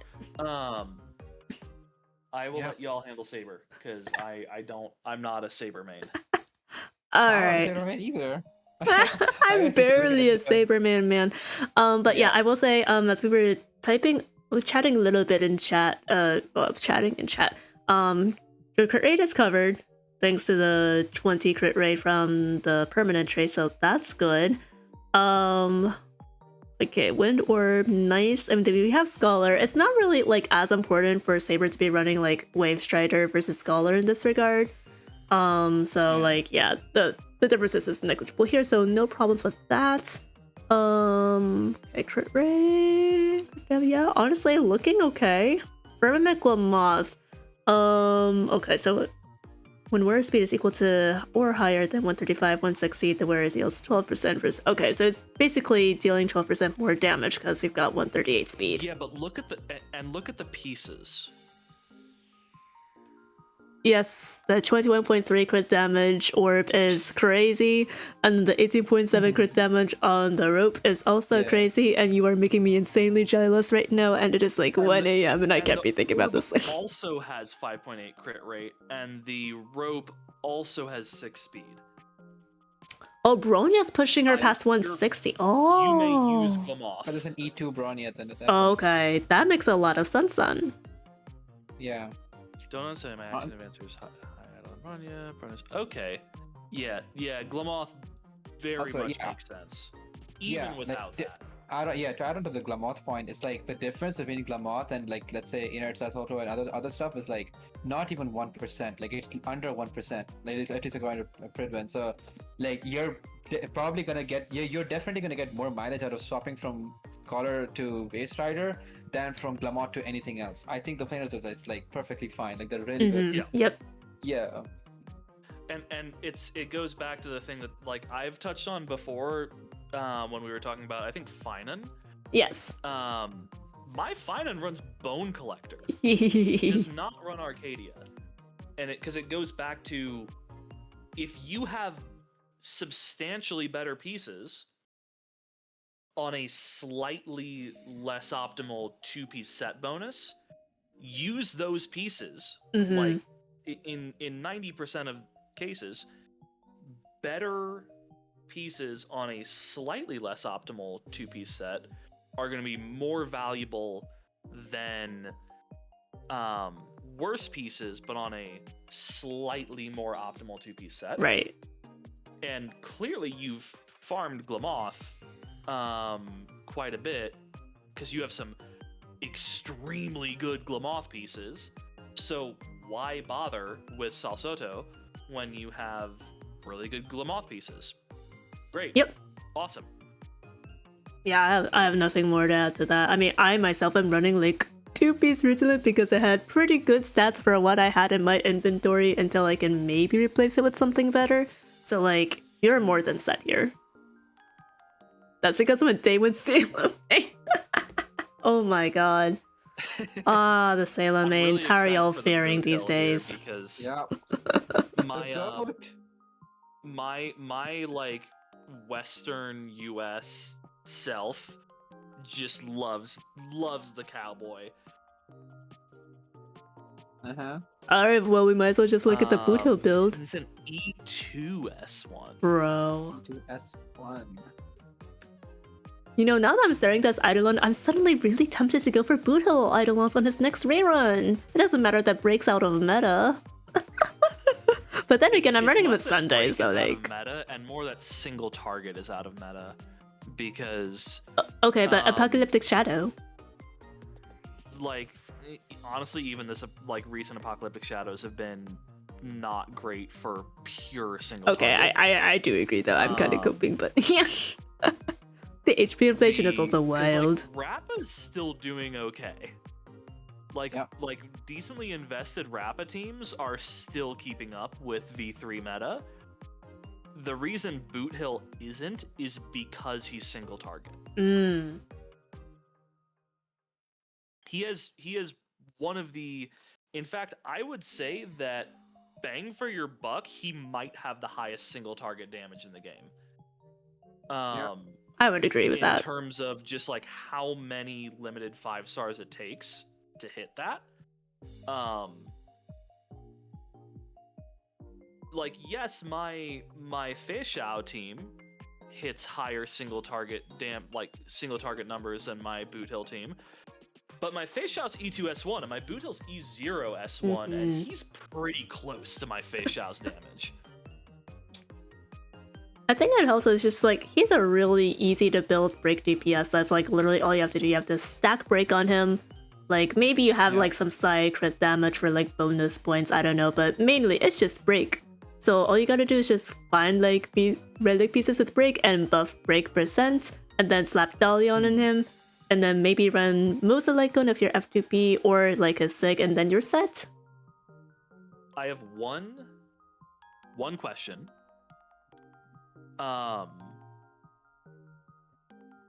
And that is, are you running him with Runmei? That's also a good question. Do you have Runmei? Yeah.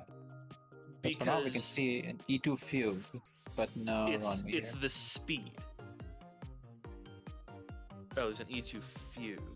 Wait, let me take a look. Yeah. Okay, so you're running Super Break. E2 S1 Fugue. Okay. E2 S1 Boot Hill, E2 S1 Runmei, E2 S1 Fugue. Okay, cool. Good. Yep, no, you're good then. Because the only thing I was going to look at was speed, because you're below 160, but with Runmei, you're above it, so you're set. Let's go. The 4-piece cavalry on Boot Hill 4-piece cavalry on any break-focused DPS is a staggering buff.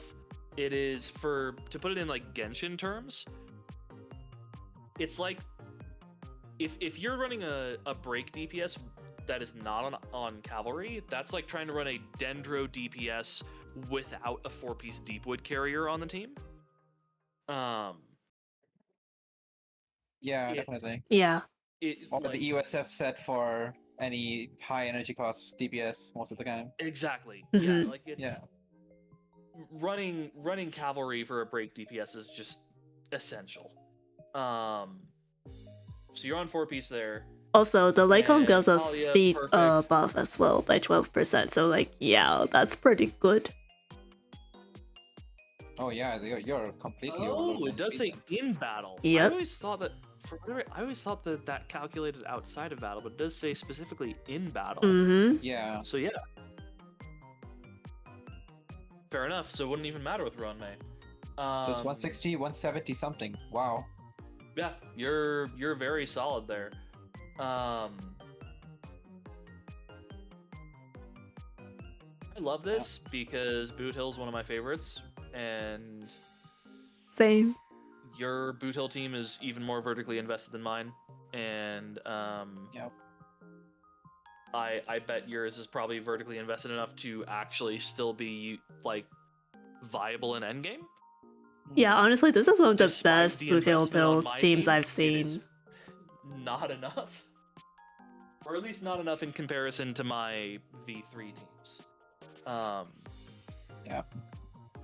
But yeah, that is an extremely nice Boot Hill build. You're over 250 break effect. Yeah. For anyone who's interested, who's not Ethan, who clearly knows exactly what they're doing with break builds, for anyone who's new to HSR and is interested in a like break DPS team, the things you look for with a break DPS typically are getting them over 160 speed, and if you can, get them over 250% break effect. Yep. Some characters will have a conversion from another stat towards damage. So like Rappa and Firefly have a conversion from attack to their break damage. And so building attack on them is also valuable. Boot Hill doesn't have that. He does not care about that. Genuinely speaking, my Boot Hill is running a defense orb. Because that defense orb has like an absurd amount of break effect on it. It has like 24% break effect on substat. Yeah, honestly. And so yeah. I'm like, you know what? Doesn't really matter. Mm-hmm. He does like the attack is only valuable for his non-break damage, which is negligible. Mm-hmm. Yeah. Yeah, you'd only worry about that if you're doing like hybrid break crit DPS, which like, why would you do that? Just go all in on break instead. Some people do that, and Boot Hill is the one character, like the one break character that you can do a hybrid crit and break. Yeah, it's on, possible. Other than Shui Yi, but also 4-star DPSs, like But in my personal experience, I've just found that like pure break outperforms hybrid. If I remember correctly, the attack also affects bleed, which can deal a lot on fast enemies like Hule or Mantis. Oh, you know what?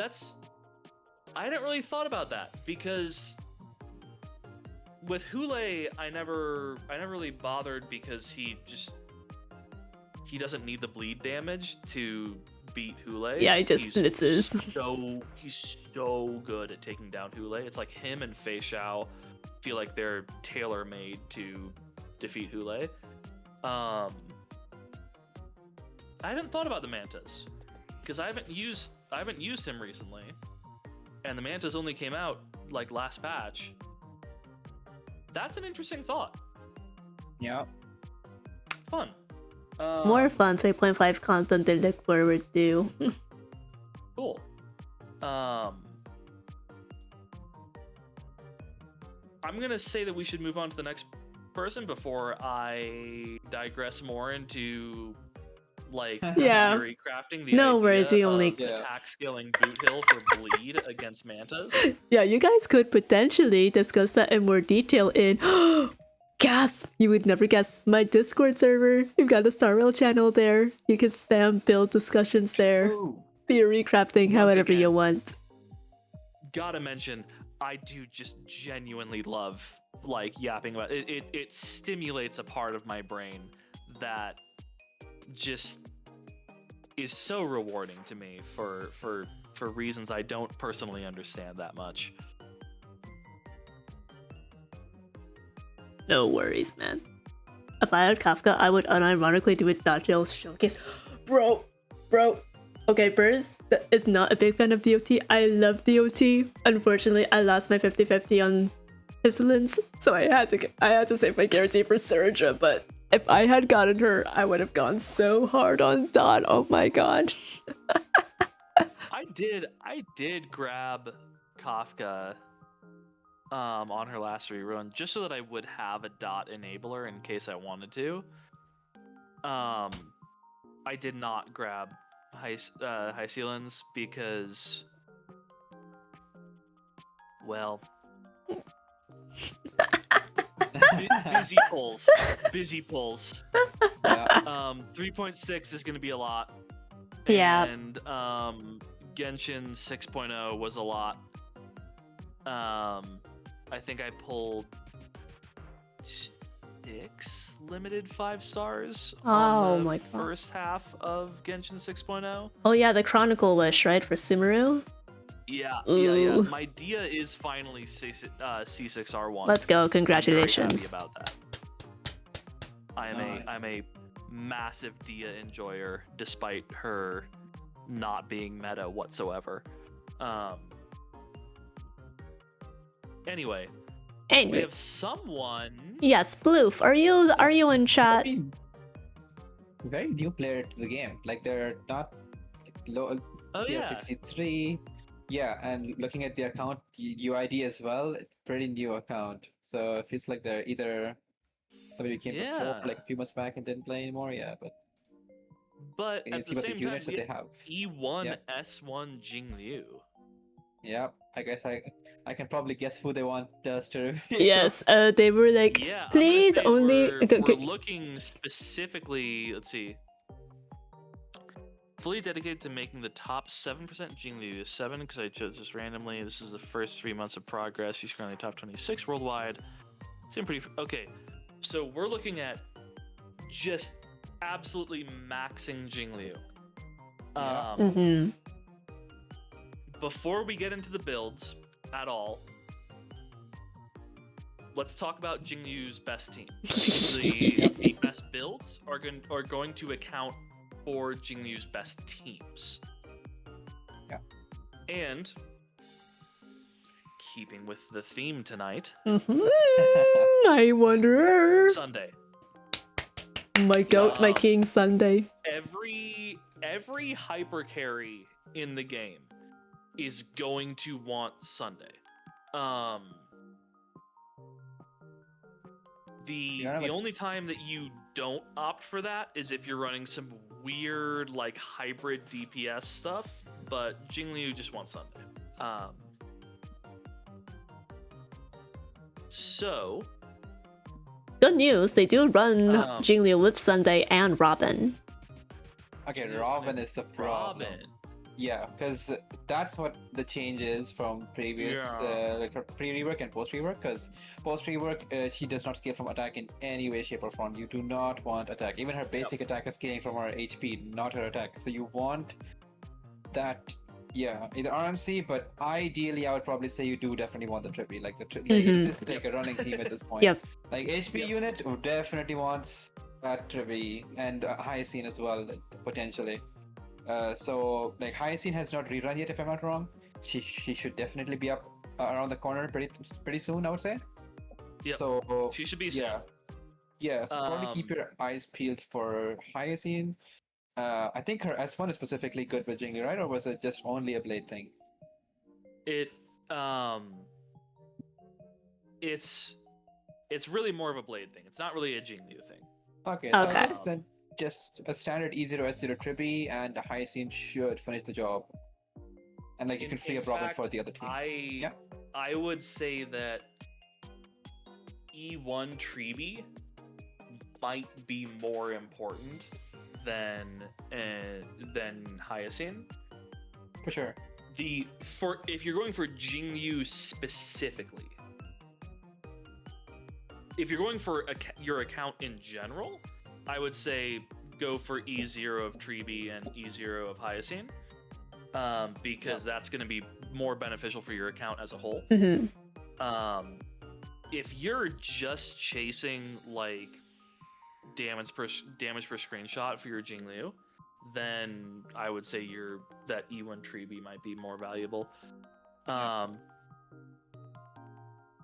But yeah, I would say overall, we're gonna assume that the team you're going for is Jingyu, E0 Sunday with. Wait, did you say that you have S1 or you just said Sunday? So I'm gonna assume E0 Sunday with Bronya's Light Cone, an E0 Triby on S5 Dance Dance Dance, and a Hyacinth on the Hurt to Shop Light Cone, E0. That is the team I'm assuming we're running here. And that should be the peak performance for Jingyu. Peak. Yeah. Okay, so Bronya So Light that's Cone, yes. Speed. First things first is speed. Yep. It is too low. Specifically because if you're running her with Sunday, there's and this might be a newer concept to you. So if you're familiar with this, then let me know. I don't want to seem like I'm assuming that you don't know something, but there is a way of speed tuning called -1. You've probably heard us mention -1 a few times. That is where you're pairing a DPS with an action advance harmony unit, and you tune their speed specifically so that the DPS is one speed more. It doesn't have to be exactly one speed, it can be a couple speed more, but like is slightly higher speed than the action advancer. Do note that does not apply to Sparkle. Sparkle's a 50% action advancer. Sunday and Bronya are 100% action advancers. We're just talking about Sunday and Bronya. So the idea here is instead of HP boots, maybe you run speed boots. And then now you're looking at, let's say, a 136 speed Jingyu. So your Jingyu moves, and then your Sunday is at 135 speed. Your Jingyu moves at 136, then your Sunday moves, and 100% action advances your Jingyu to move again. So then, in the time span of 2 actions, your Jingyu has 2 fully damaging actions, rather than just being on base speed and getting 1. Don't worry about it, Yuki. 안녕. Don't worry about it. So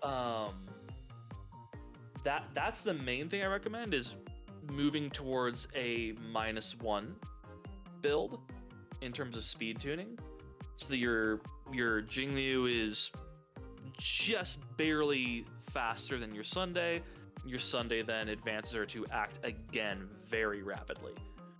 As far as crit stats, no complaints. Frankly, building Jingyu, as you clearly know what you're looking at here. She stacks so much crit herself, and you're familiar with that. Like if I saw an 80% crit rate there, I would be concerned. I see 38%. You're fine. You're on the right track. You're good. The only things after the speed tuning that I would talk about would be I have a footnote about the light cone, but otherwise I would say talents. Her ultimate does pretty good damage. I would get that to 10. Yeah, I would level your talents, my good sir. I have nothing to add here regarding the Jinyu Keppet. Please level your traces, man. They are a permanent stat boost. Yeah, and then also the talent. Less for the crit rate and more for the crit damage. Because especially if you're running with Sunday, you just basically accept that you're gonna be overcapped on crit rate. Like, there's not really a way around that. But you are getting substantially more crit damage by leveling her talent, and that's kind of nice.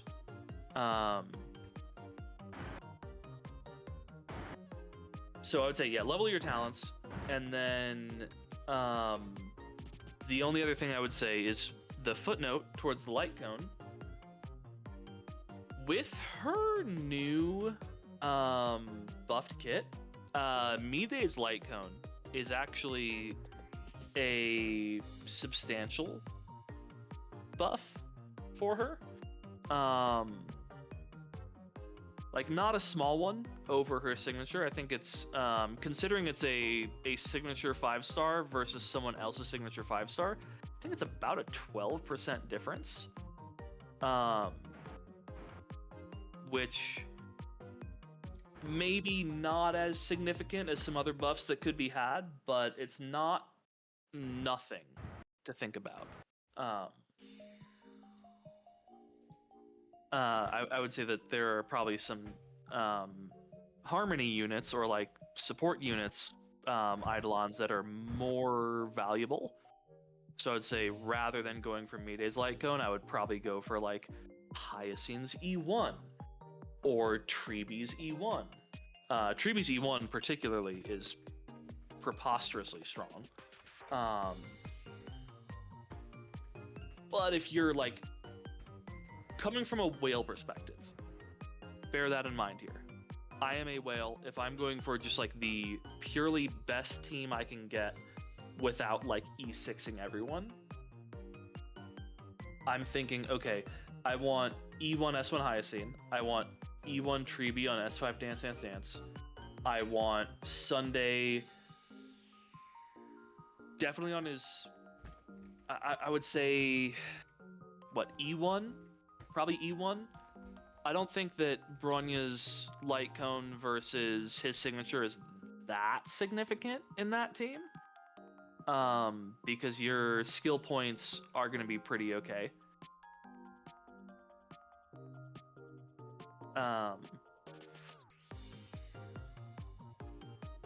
But if you're really optimizing things, once you've acquired Treebe and Treebe at E1, and Hyacine, E1, S1, then eventually I think you could think about going for Mide's light cone instead. Yep.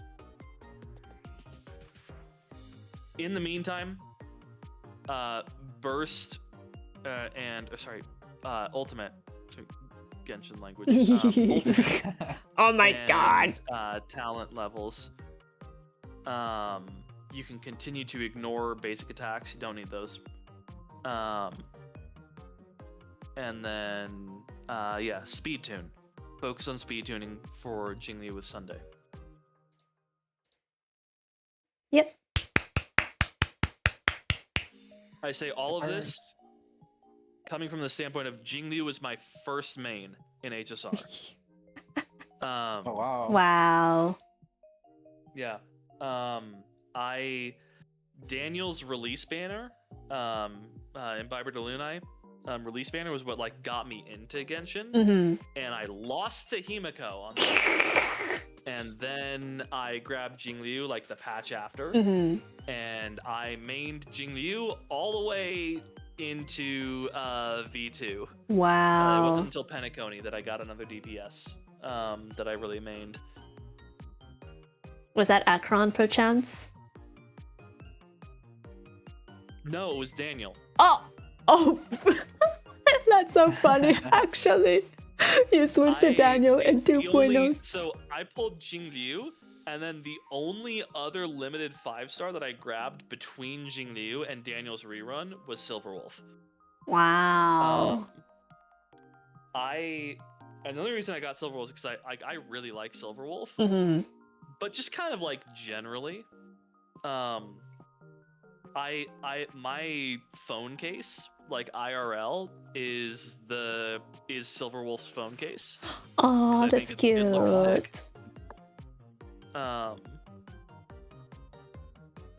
And I think that Silverwolf is kind of a fun, like, fourth wall break character. Yes. So I enjoy Silverwolf a lot, and she was the only character that I grabbed between Jingliu and Daniel, because my goal at that point, when I was like, oh yeah, I think that HSR is just kind of like my casual free-to-play game. That's what we all thought. And then it sucked us in, and now we can't get out. Proceeds to pull 29 limited 5-stars in Penacony alone. That's crazy, man. Yeah. I was like, oh yeah, I'm gonna save up for Daniel, and then I got Daniel, and I was happy. And then I proceeded to pull everyone else that I could.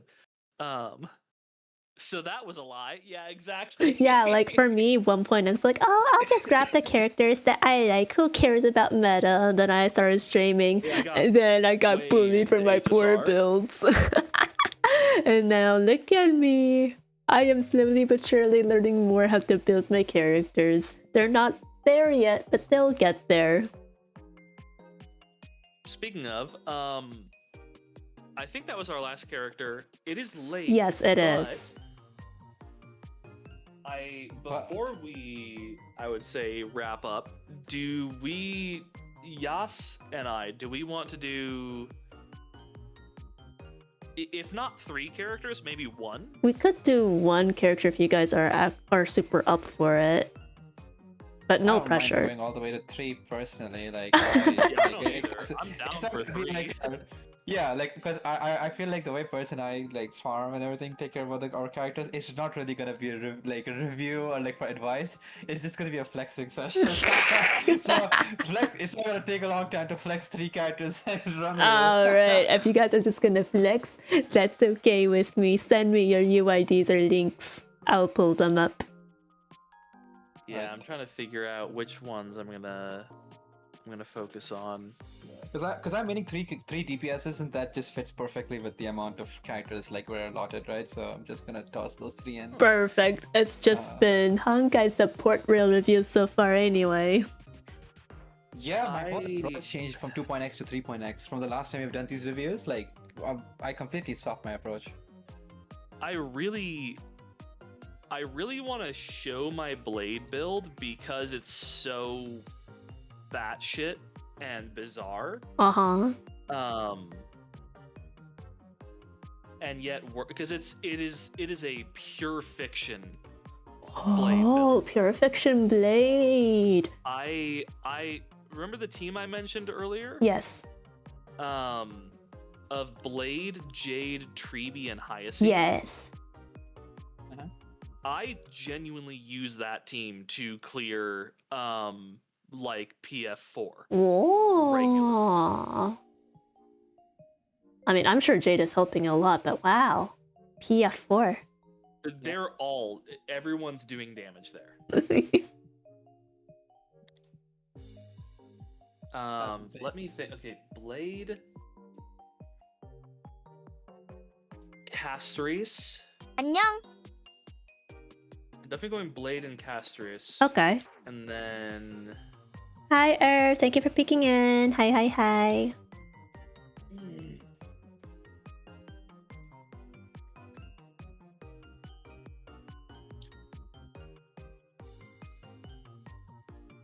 So I still need to rebuild my phainon from speed boots to attack boots, because now I have Saridra. I haven't made that adjustment yet.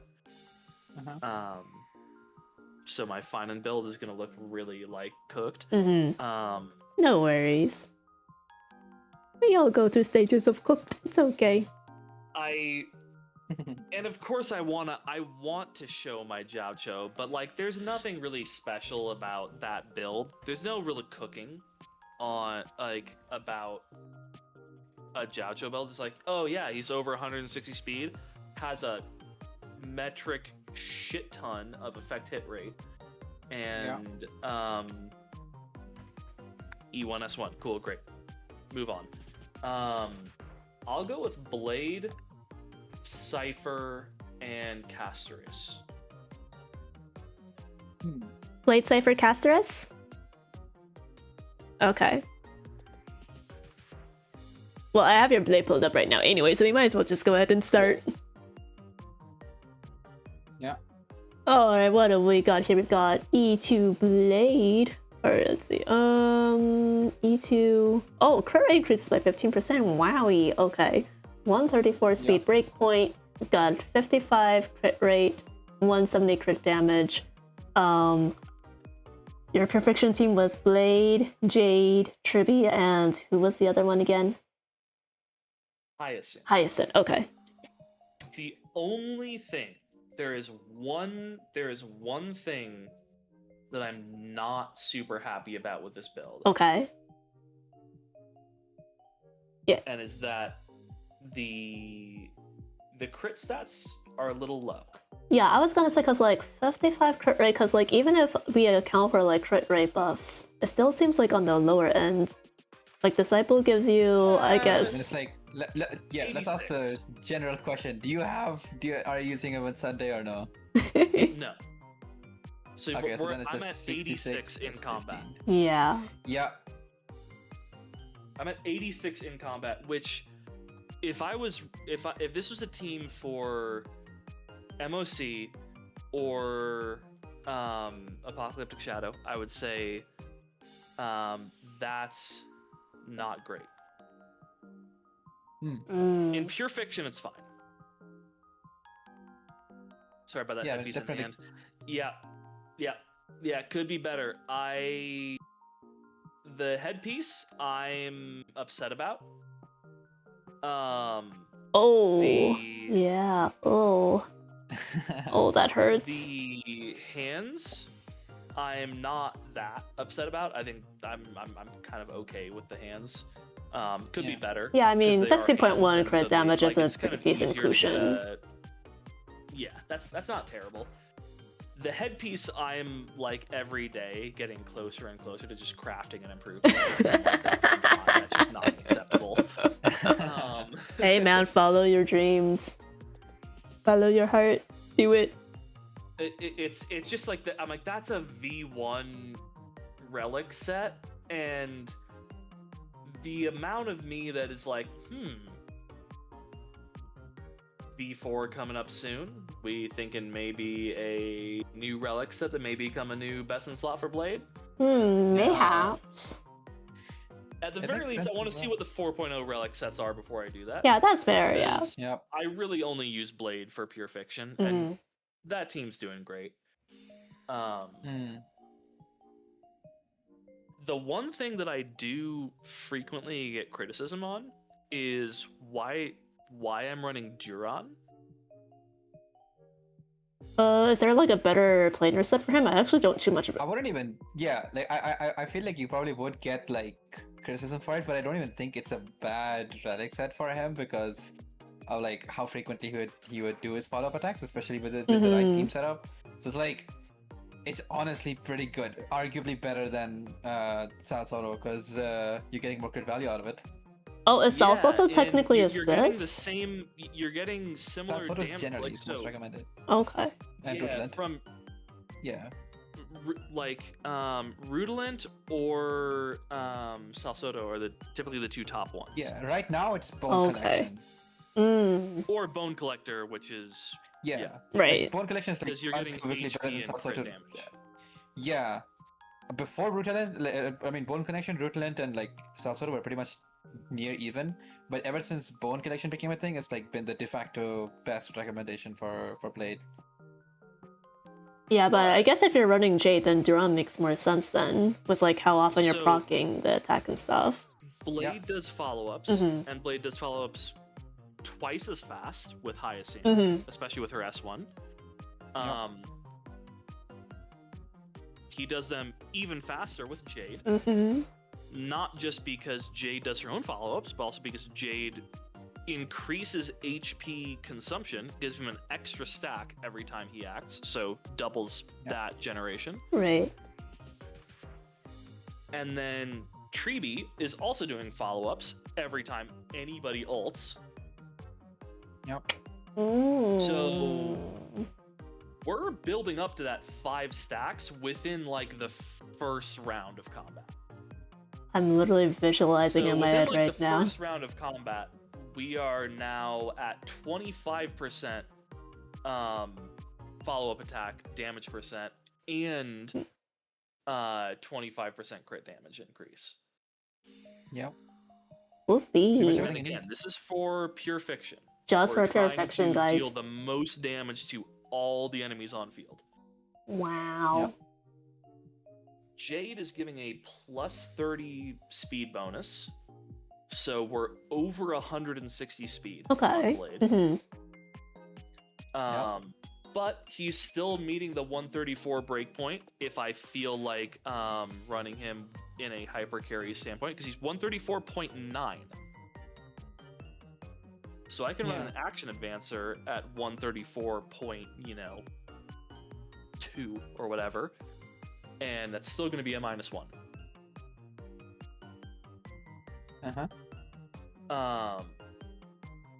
On top of that, the HP is pretty solid. Not as good as it would be on Bone Collector, but good enough. Especially with an E1S1 Hyacinth, who's giving a plus 80% HP boost. Yep. And this counteracts most of what the Bone Collector set would give you anyway, because it's like a 12% max HP buff. Yeah, it is.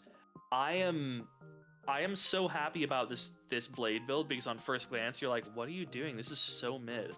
And then you look at the way that it's used, and you're like, actually, this Blade comp kind of works. Yeah, I see the vision. You can clearly see, oh, yep. That's like, who's that first cook? It's like, you see why? This is why. Let them cook. And because I pull so much, it makes more sense for me to specialize most of my builds rather than build a general, like a build that works everywhere. I'm like, you know what? Where does Blade excel? Pure Fiction. I'm going to specialize him for Pure Fiction. Yeah, that makes sense. Makes sense, yeah. Who do you want to look at next? Cypher or Casterus? I guess we could look at Cypher next, because I literally just... Cypher? Because I don't know that we've looked at any Casteruses tonight. We've looked at least 2 of them. Two. At least 2, yeah. Yeah, So maybe you were absent for those because you were walking your doggo. Yeah. Oh, So I could have been walking my dog. Yeah. 2 Casterus, 2 Cyphers so far. We're 2 for 2. But if I get to put my vote in, I would probably want to see the Cypher, because Cypher is more interesting to me. Yeah, and I think Ari also said Cypher, so that's like... Alright, that's 2 for 2. Yep. It's 2 for 2. Yo. At least one of those Casteruses they were here for. Oh, okay. Yeah, I mean, it's been a long night, man. It's probably left our minds. I could be forgetting. We are 20 minutes from midnight. I've been awake since 5 a.m. Bro, it's like 1:40 for us right now. Maybe this might jog your memory a bit, Pers, but that was the I think E1's Casterus. Oh, in which you were like, what are you doing? E1, yeah, it was E1 and didn't have E2. That's right. Yeah. So that was the other one. Okay. Anyway, looking at this build here. 170 speed, 42 to 180 crit ratio. So I'm pretty sure you're getting crit rate from somewhere. Low. I don't know how low it is, but like probably could be like 2.5, 2.6k, sure. The speed is on the dot. I'm pretty sure that's on the dot, is it? Yes, very much on. So yeah, that's the breakpoint. Is a precise amount. Yep. And I think the crit is big. It's big. It's probably overcapping even like a tiny bit, is it? Or is I might a bit off? Because like it's Izumo, right? Yes, it's Izumo. So it's Izumo. So if she's with a Nihility character, it's overcapping. if she's not with a Nihility character, it is 92.4. 92. Yep. And makes perfect sense. that was deliberate because I don't want her to be locked to Acheron. Similar to how I mentioned, like, Jiaoqiu is one of my favorite characters, and Cypher is, Jiaoqiu's my favorite. Cypher is a close second. I want to be able to put her anywhere, and be able to use her very effectively, because again, I think that's one of her best strengths. And so I didn't want to have her tuned exclusively for use with Acheron, and so adding in a little bit of extra crit rate, so she's 92 outside of another Nihility unit, overcapped at 104. She's overcapped by 4% with just honestly a Nihility unit. I'm not worried about it. I'm trying to see a pattern here, because like this is the kind of similar logic you use for Blade as well, where it's like we want him to be tied to Jade and not so you got like him at a sweet spot where he can work with and without Jade, 134, 164, and it's a similar case here where it's like you can pretty much still manage with the crit rate, like 92, 102 or whatever, like you're just doing fine. So it's like a plug in and fix it sort of build. It makes sense. That's my thing. So and it's the case, if you were to review both my HSR accounts or not accounts, I have one, my HSR account or my Genshin account. My biggest thing is I hate swapping builds around. I completely get that. I want a character to have their build and not need to like yoink pieces or weapons or anything from another character in order to be usable. I want them to have their build and it's just a plug and play. Regardless even of team comp. And so, like, again, in Genshin language, my Wriothesley is not fully optimized for freeze or melt. He's somewhere in the middle. Because I don't want to have to change his build every single time that I'm changing around what team I'm running him in. That's true. He has one build. So funny because that is good in melt. It's good in freeze. It's just not perfect in either, and I'm happier that way. Yeah, I completely get your Genshin example, especially even with Wriothesley, because that's the exact struggle I faced back in 3.0 with like Ganyu, because I got Ganyu on her on like whatever rerun she was in, and I was like, okay, I want to run her on melt and freeze, but because the Blizzard Strayer set is such a piece of shit, Blizzard, man, my whole build was completely ruined anytime I'd want to go melt, so I was like, I had to stick with one, so I stuck with freeze, and I just completely suffered like the entire time. I couldn't use Bennett. I had a C6 Bennett instantly right out of the gate almost. So I was like, what the heck do I do now? Like, I just cannot use Ganyu melt anymore. So I mean, again, my Ganyu then, she's on Wanderer's Troop, because I didn't want to have to go back and forth between freeze or melt. And Wanderer's Troop will cover both. And honestly, one of my two C6 characters is C6 Farina, and so in freeze, I'm kind of getting hard carried by my C6 Farina. That will help a lot, man. Anyway, Castries? Yes. Yeah, we'll go to Castries next. Already E2, S1. Thank you for max traces outside of your basic attack that no one cares about. So that's fine. 87 speed. Oh, right, but she's like HP, like DPS, right? So her speed doesn't even matter because you're running her on the poet set. There's a specific speed breakpoint she has to hit, I think, right? But I think other than that, you're probably fine because she gets some speed off her trace. And then we've got you don't care about building speed on her at all. In fact, getting 0 speed on substats for her is optimal because it's just not important for her, especially if memory serves with Eidolons. It's again been a while since I played her at E0. I played her at E0 on one single instance of MOC.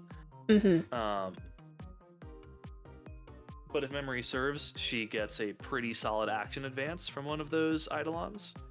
Yeah. Yes. I think it's probably Again, that E2. That E2 charges her ult so fast that you do not care about speed. You want her on. You just build HP, build crit damage.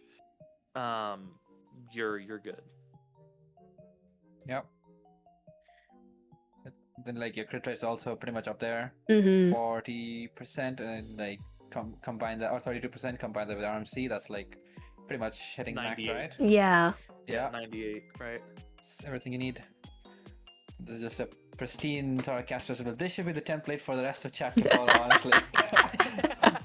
Hey. You want a good Caster's build? Look at Per's Caster's right here.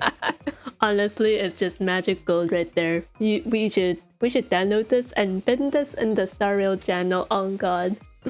Yeah. This is my. Yeah. This is what I made for like. There is not a single. There is no content in which I do not run Castries. There are some situations where I don't run phainon, but there is no situation where I don't run Castries.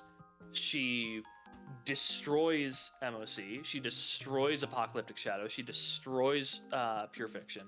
She is just like. I have this team optimized beyond sanity. It is so good, and yet, despite having to farm for everything else, and yes, technically, that crit damage, that crit rate, and that HP could be slightly more optimized.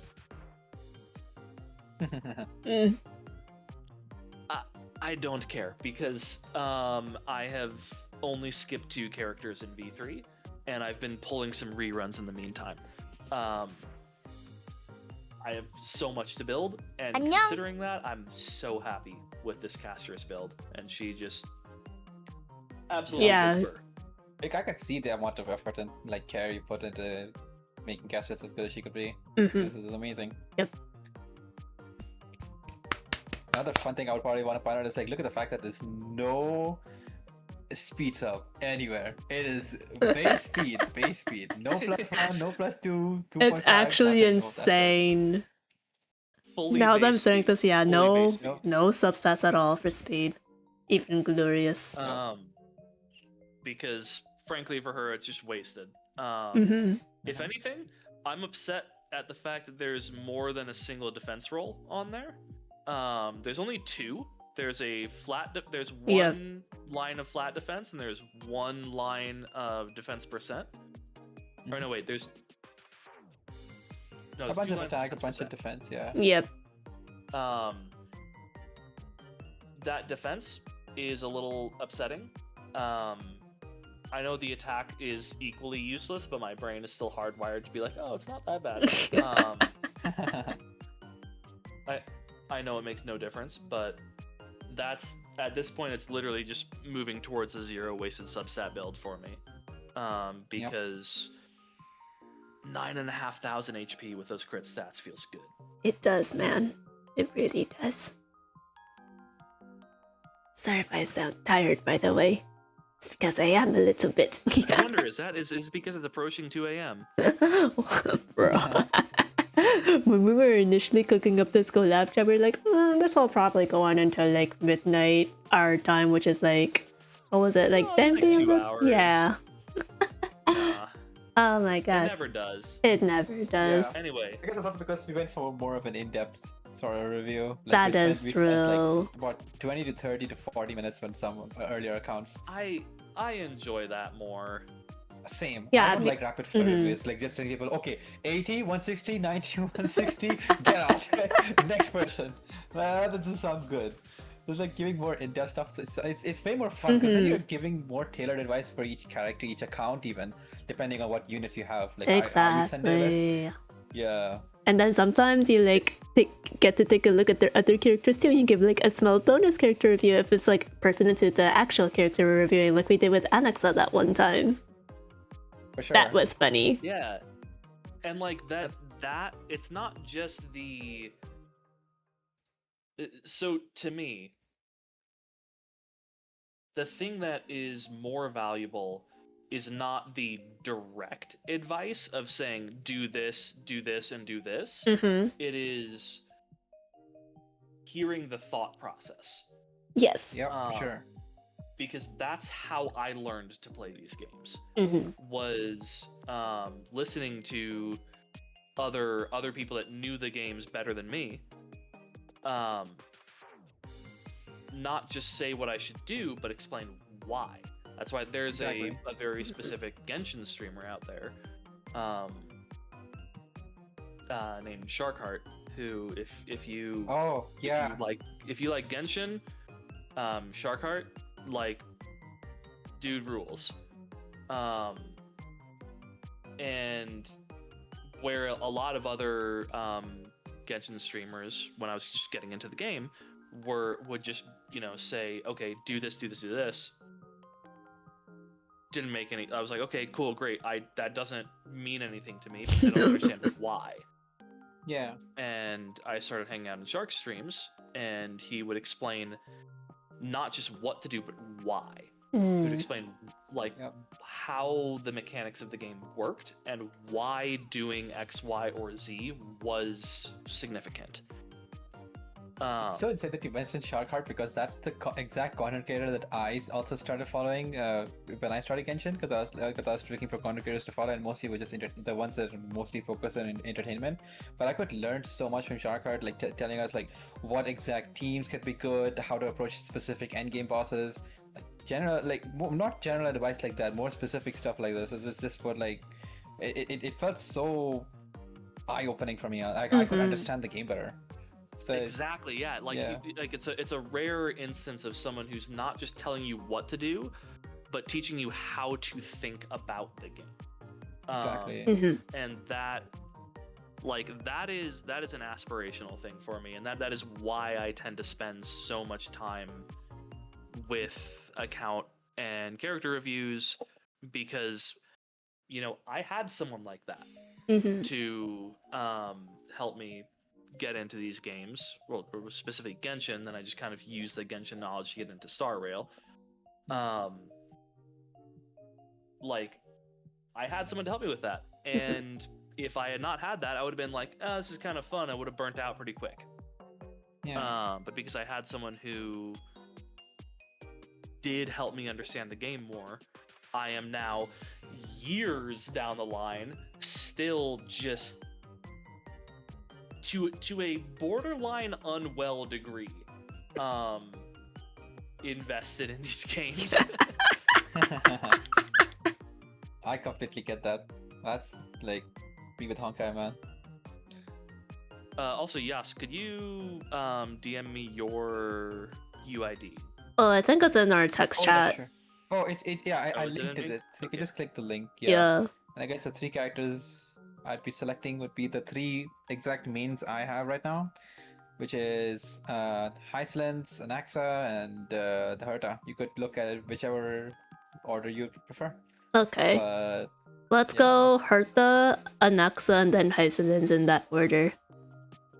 Sounds good. Okay. That's really also, bro, why is your Herta picture glitching to Anaxa? That's crazy, man. Wait, could you try refreshing the page then? That looks a bit weird.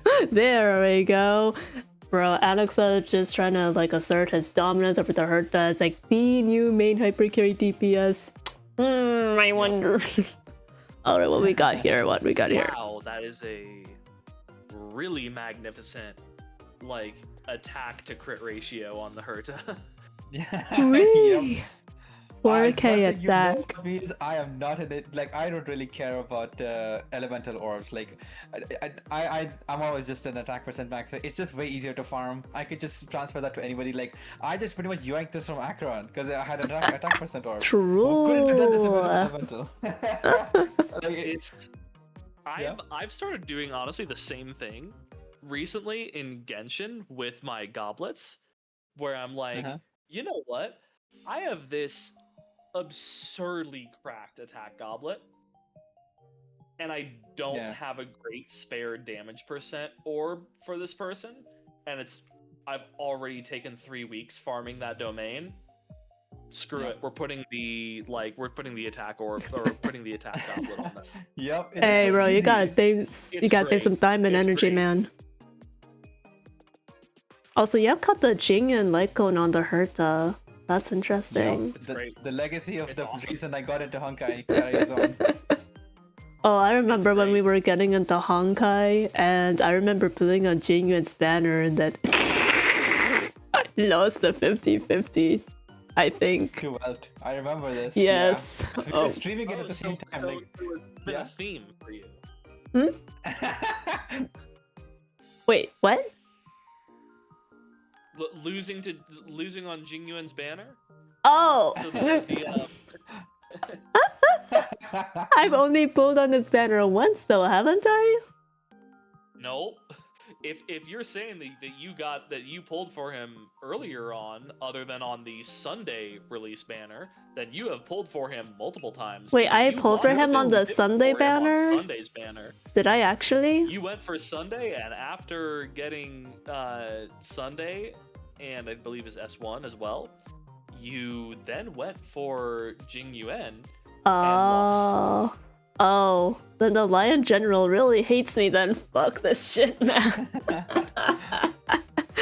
I love Jinga so much. Like, it's like I have a friend of mine, a good friend of mine, gifted me a whole like keychain of his. Oh my that, god. with his splash art, yeah. So I just put oh my god, splash art. I'm sounding like a League player, but I just put that onto my bag. So like I'm a really big Jingyuan enjoyer. So it's like I also put for his Litecoin, and I could like I calced it. It legit is better than my other options. So I was so happy I could just put it on Herta and then just profit. Yeah, The honestly, 36 yeah. It So looks so like neat. as long as the skill points are like not an issue for you, it's Yeah. really close to her signature. Yep. Mm-hmm. Like Before Dawn is, for most Area Edition characters, either their best in slot or very close to their best in slot. Yeah. It's like in It's many ways just- like a sort of polar star of like erudition, I guess I would say. Yeah. Like, you can Yeah. just put it and put it on anyone. It's really phenomenal. In fact, I think the only reason that it's not talked about more, even though it is talked about a lot, the only reason I feel like it's not talked about more is that S5 of the OG Battle Pass Area Edition Light Cone Yes. is also really good. Mm. Yeah. But again, that's S5. That is Yeah, assuming that and you that- bought 5 battle passes. Exactly. I've not spent a single dollar on this game, so I cannot even go for an S1 of that. Exactly. And so, but instead you have S1 of Before Dawn, which is better. And yeah, honestly, there is really no notes here. You're like all the stats are just great. They're very balanced. Yep.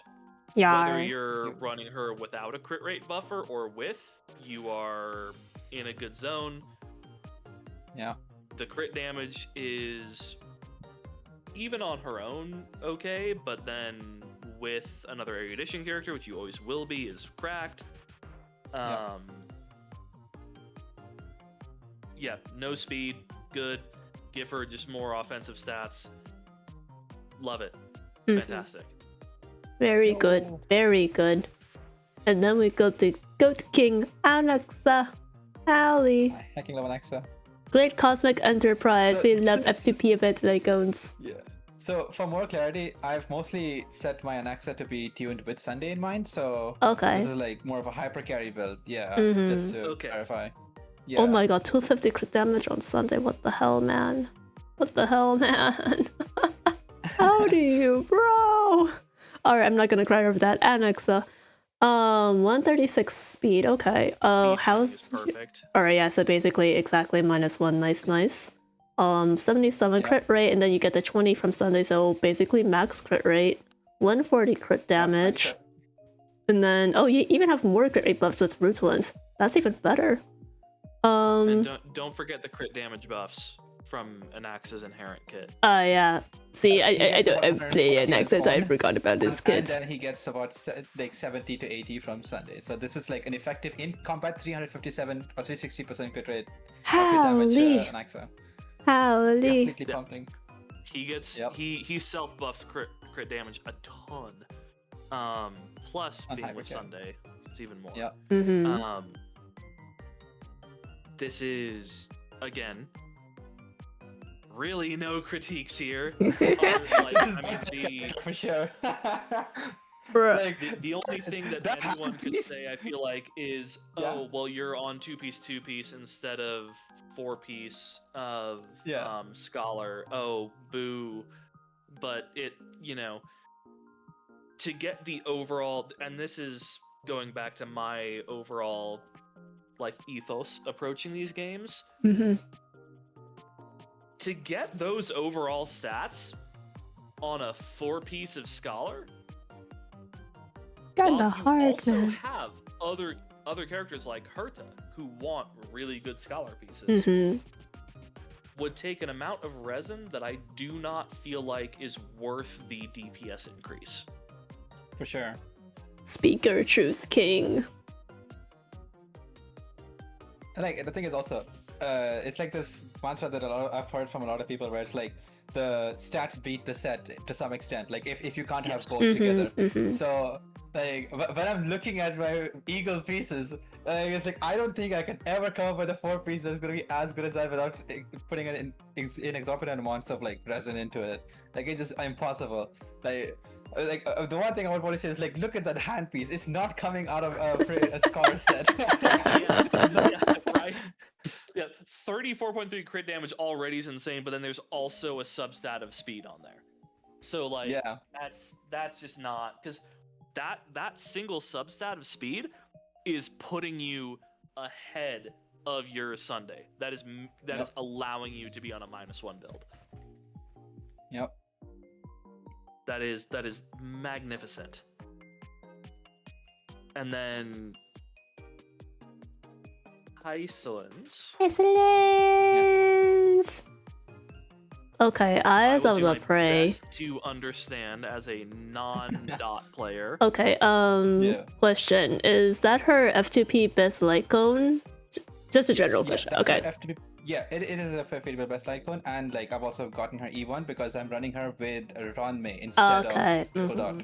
Yes. Gotcha. Ranmei. Alright. Let me see here. 160%. My Okay. understanding is that there's Conflict. like Okay. you can either do Iceland's Kafka and then either Swan or a well-invested Jiaocho with sustain, or you can swap the Swan or Jiaocho for Roanmei, in which case you really want the E1. Yeah, part of why I'm running over with Ranmei is also because like first off I don't really like Black Swan as a character. Yeah. But also I have an E1 Ranmei that I pulled for. So like I didn't even use my like the dice that you got, like I think when was it, like 3.2 or whatever. I have a hand pulled E1 Ranmei, and if I don't get to use that I'll be pissed. So I was like, I'm gonna use this, I don't care. Well, again, she's like the original universal buffer. Like, Yeah. Roanmei was the first character that was like, okay, well, everyone benefits from running her. Yep. There were multiple characters that was like, okay, this is really good for these characters, but then, hey, this character doesn't care.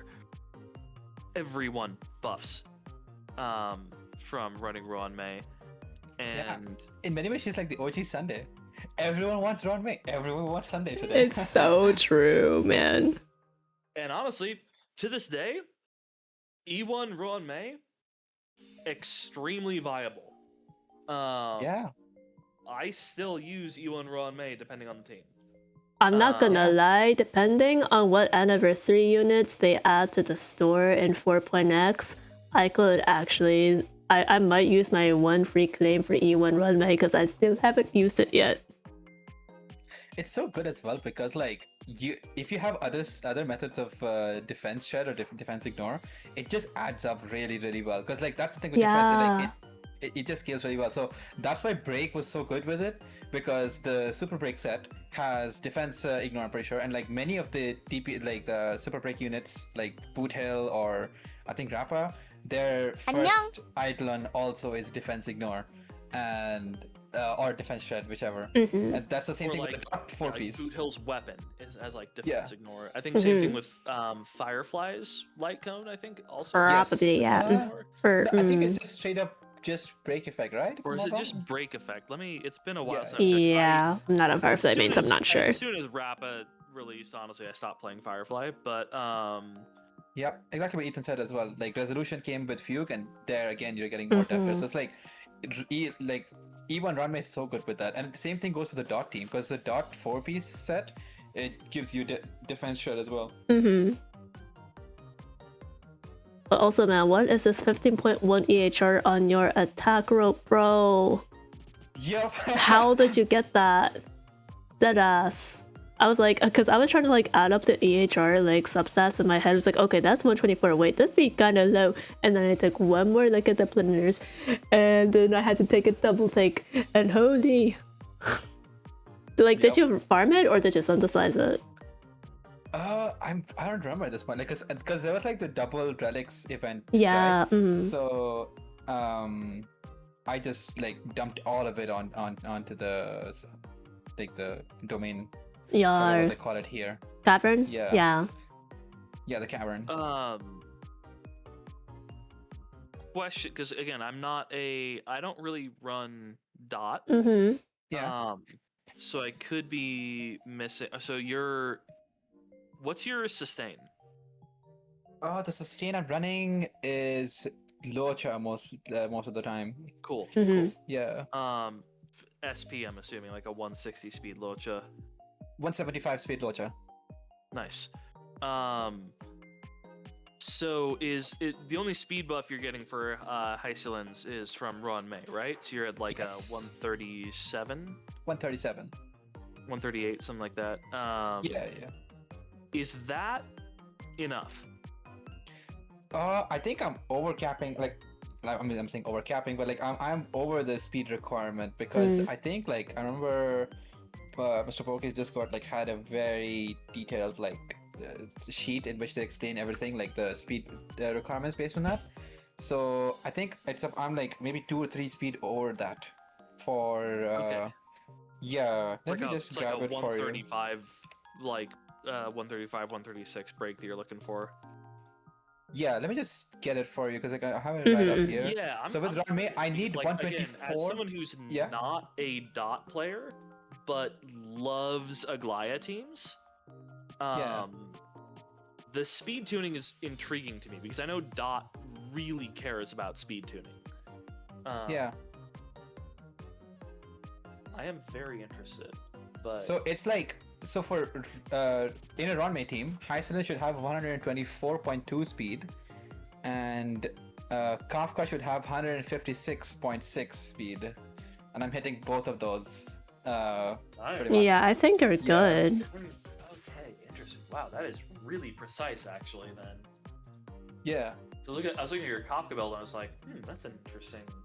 Yep, So it's so 156.6 is so specific. On Eagle.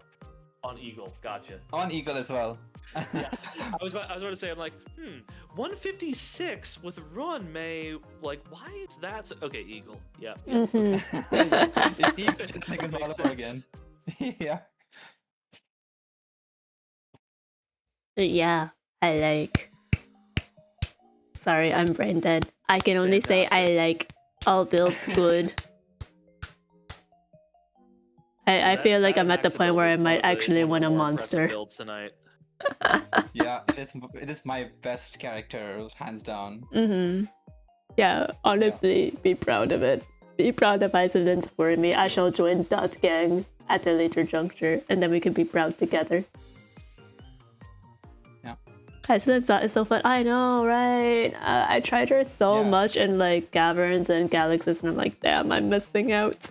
I'm missing out so bad. Yeah, speaking of which, I got my first 0 cycle clear on MOC. Oh my god, with really? Hysilin on this current MOC. So I was literally recording it today before your stream. Oh no. So I'm gonna get the video out, and I'll definitely ping you with it if you're interested. Yes, please, first as ping, well. ping, ping. Oh my god. Yeah, it's Hell fun. yes.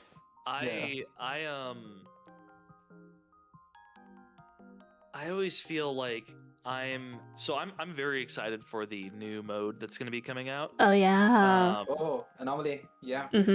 Yeah, because so it's similar to with Genshin with Stygian. I know there's been some hate towards Stygian where some people are like, irked that it's like a very, whale-centric game mode that they're like, oh, well, for most people, like, this is stupid. And I'm like, well, okay, not really, because most of the rewards for, 5 and 6, there's no primos. Yeah. Yep. Like, you just have to clear 4 for all the primos. And that's like the equivalent of, okay, you cleared full stars through Spiral Abyss 12.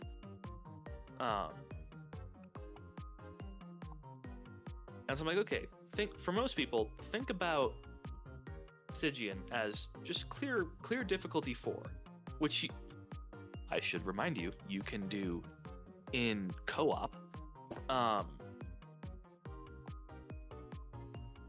I love Stygian 5 and 6 because it gives me an opportunity to actually like be challenged. Like I'm able to clear Stygian 5 every single time with no difficulty, but I've yet to clear Stygian 6 dire difficulty despite my will. Wow, that's insane. It's like an actual challenge for me to work towards. And it's been a long time since I was able to like actually do that. And the new game mode in HSR very much reminds me of that. And to be fair, I'll probably do better in HSR because my HSR account is a bit more horizontally invested, whereas my Genshin account is a bit more vertically invested in just like a few characters. And so I'll be able to kind of like, I think, play a bit more with like the bosses that are more shilled to specific mechanics in HSR. But it all comes back to that, great, this is like an instance for me to actually like go all out for something other than just zero cycling. Yeah. I think it's gonna be fun. Yeah. I definitely want to see that. Yeah, I am excited to check out the new mode when it debuts. It'll be a challenge for me, but the challenge is part of the fun. Yep.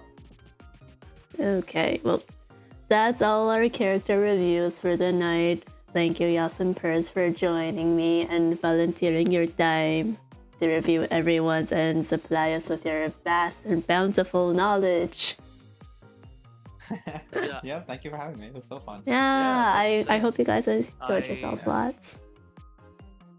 And you know where to find me. Yeah, exactly, guys. If we did not get to review your account because we closed the form, or you have other characters that you would like reviewed, like off stream, anytime, you can join my Discord server. We have a Star Rail channel. You'll probably have to claim the role in order to add the channel. But once you do that, you can basically just like either drop your enco or character build, whatever screenshots in the channel and /or ping Yas and /or Pers for feedback. But we have a big community of HSR players. We'll be happy to help you. But yeah. Alright guys, it's like late. I look Lukey, I'm about to like pass out, so You're touching 6 hours. bro. Yeah, it is late. It's been a 6-hour stream and Listen, my usual bedtime might be like 4 to 6 a.m. But yeah, normally I'm not streaming for like 6 hours straight. I already did this last Wednesday, bro. Gumiho is literally kicking my ass. We're still at 58 and a half hours, bro. What to do vis-a-vis food, because at this point I'm like 3 hours past my normal bedtime. Wait, did you not eat I dinner? also haven't eaten since like 10 a.m. Wait, what? Wait, You what? didn't eat lunch?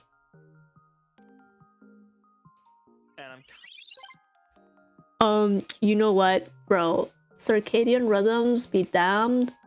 go fill your stomach. My mom will like scold me when I like eat like after midnight because it's not good for your digestive system, blah blah. She's probably right. I can't sleep when hungry, man. If my stomach is like empty, like, or even to the point of growling, then I need to fill it with something, whether it's milk or actual food.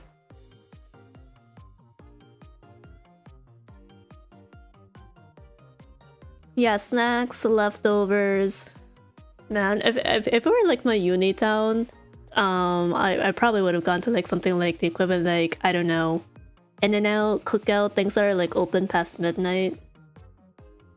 Chicken fingers and like milkshakes slap so much.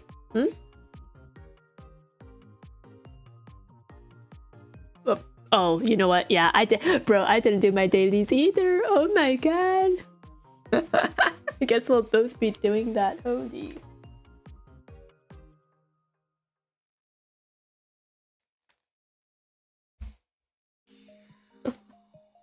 And then tomorrow I need to message everyone about my Gumithon incentives, and then catch up on Genshin, and then catch up on studying, and then catch up on... Oh god, we have group watch in Discord tomorrow for summer seasonals too. Oh my god. But it's okay because on Sunday, my mom will be having an extended worship practice in the afternoon, and I can just hole up in the library and do more work then.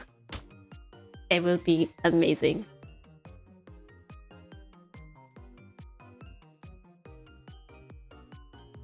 Bro, I'm still stuck at the Skirk Story Quest and the Nefa thing I told you about. I still haven't started them.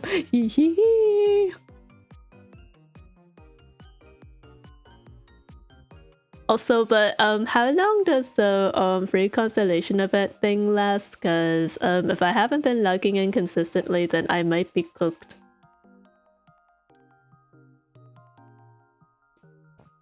Yeah, that. Yeah, not the one for standard banner character, the training thing. You gotta do like dailies or something.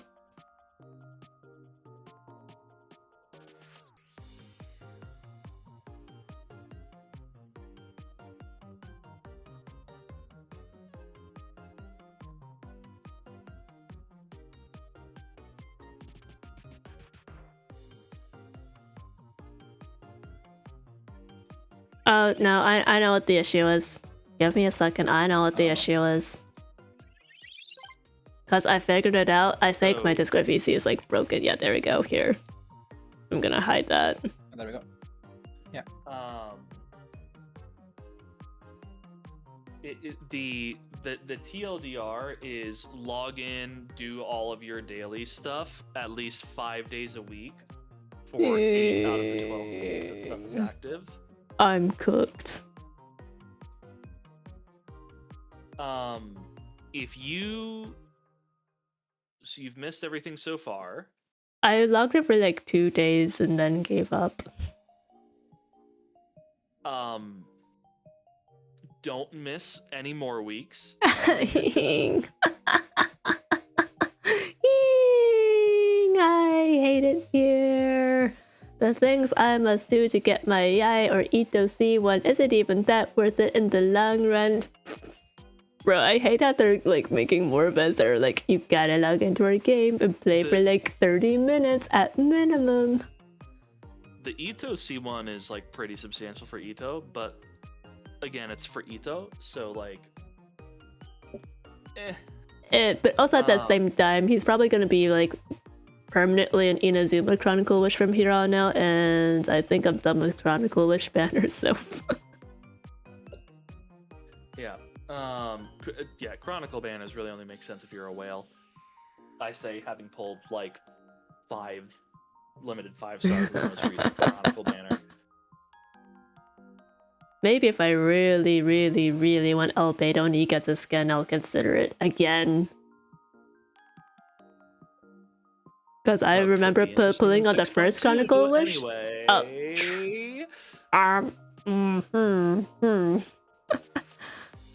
But yeah, okay. I gonna head out for the night. I'm gonna let you guys go too. Thank you for hanging with me. For me as well. Yep. Take care, everyone. Bye bye. Say bye to Mods Chat. Say bye-bye. Say bye, chat. The gumiho is telling you to fucking say bye right the fuck now. They might not be. Hi, bro. Alright. That counts as a bye. Alright, shoot, bye. I need to end stream. Bye. Bye, y'all. Bye. Bye. Okay. Alright, chat. It's time for me to go to bed. Well, I gotta do my Star Rail dailies first, but I'm gonna do that off stream. Thank you for coming tonight. I don't have any more streams for the rest of the week, but again, I have a group watch in my Discord server tomorrow, so if you just joined and you wanna like watch the latest episode of The Summer Hikaru Died and The Fragrant Flower Blooms with Dignity with us, that's happening tomorrow, 7 p.m. EST. And then we're also going to be bringing back movie group watches soon once the summer anime season is over. So if that's something you're into, you can claim your group watch role in the roles channel and get pinged about that. But yeah, I will be posting my schedule for next week, Sunday. I think I need to finalize some dates with mods because we have another mod collab next week. I'll also be posting that schedule on my Twitter and my Blue Sky, so keep an eye posted for that. But I am gonna die in Minecraft. I'm going to die in Minecraft. Metaphorically. I will send you guys on a raid if anyone is live. Oh my god, it's so late. It is so late.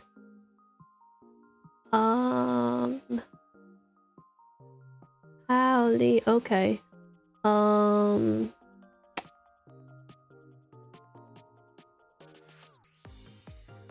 Nas is doing a subathon? I don't know if she's sleeping right now or not, but we'll raid into Nas's Nasathon.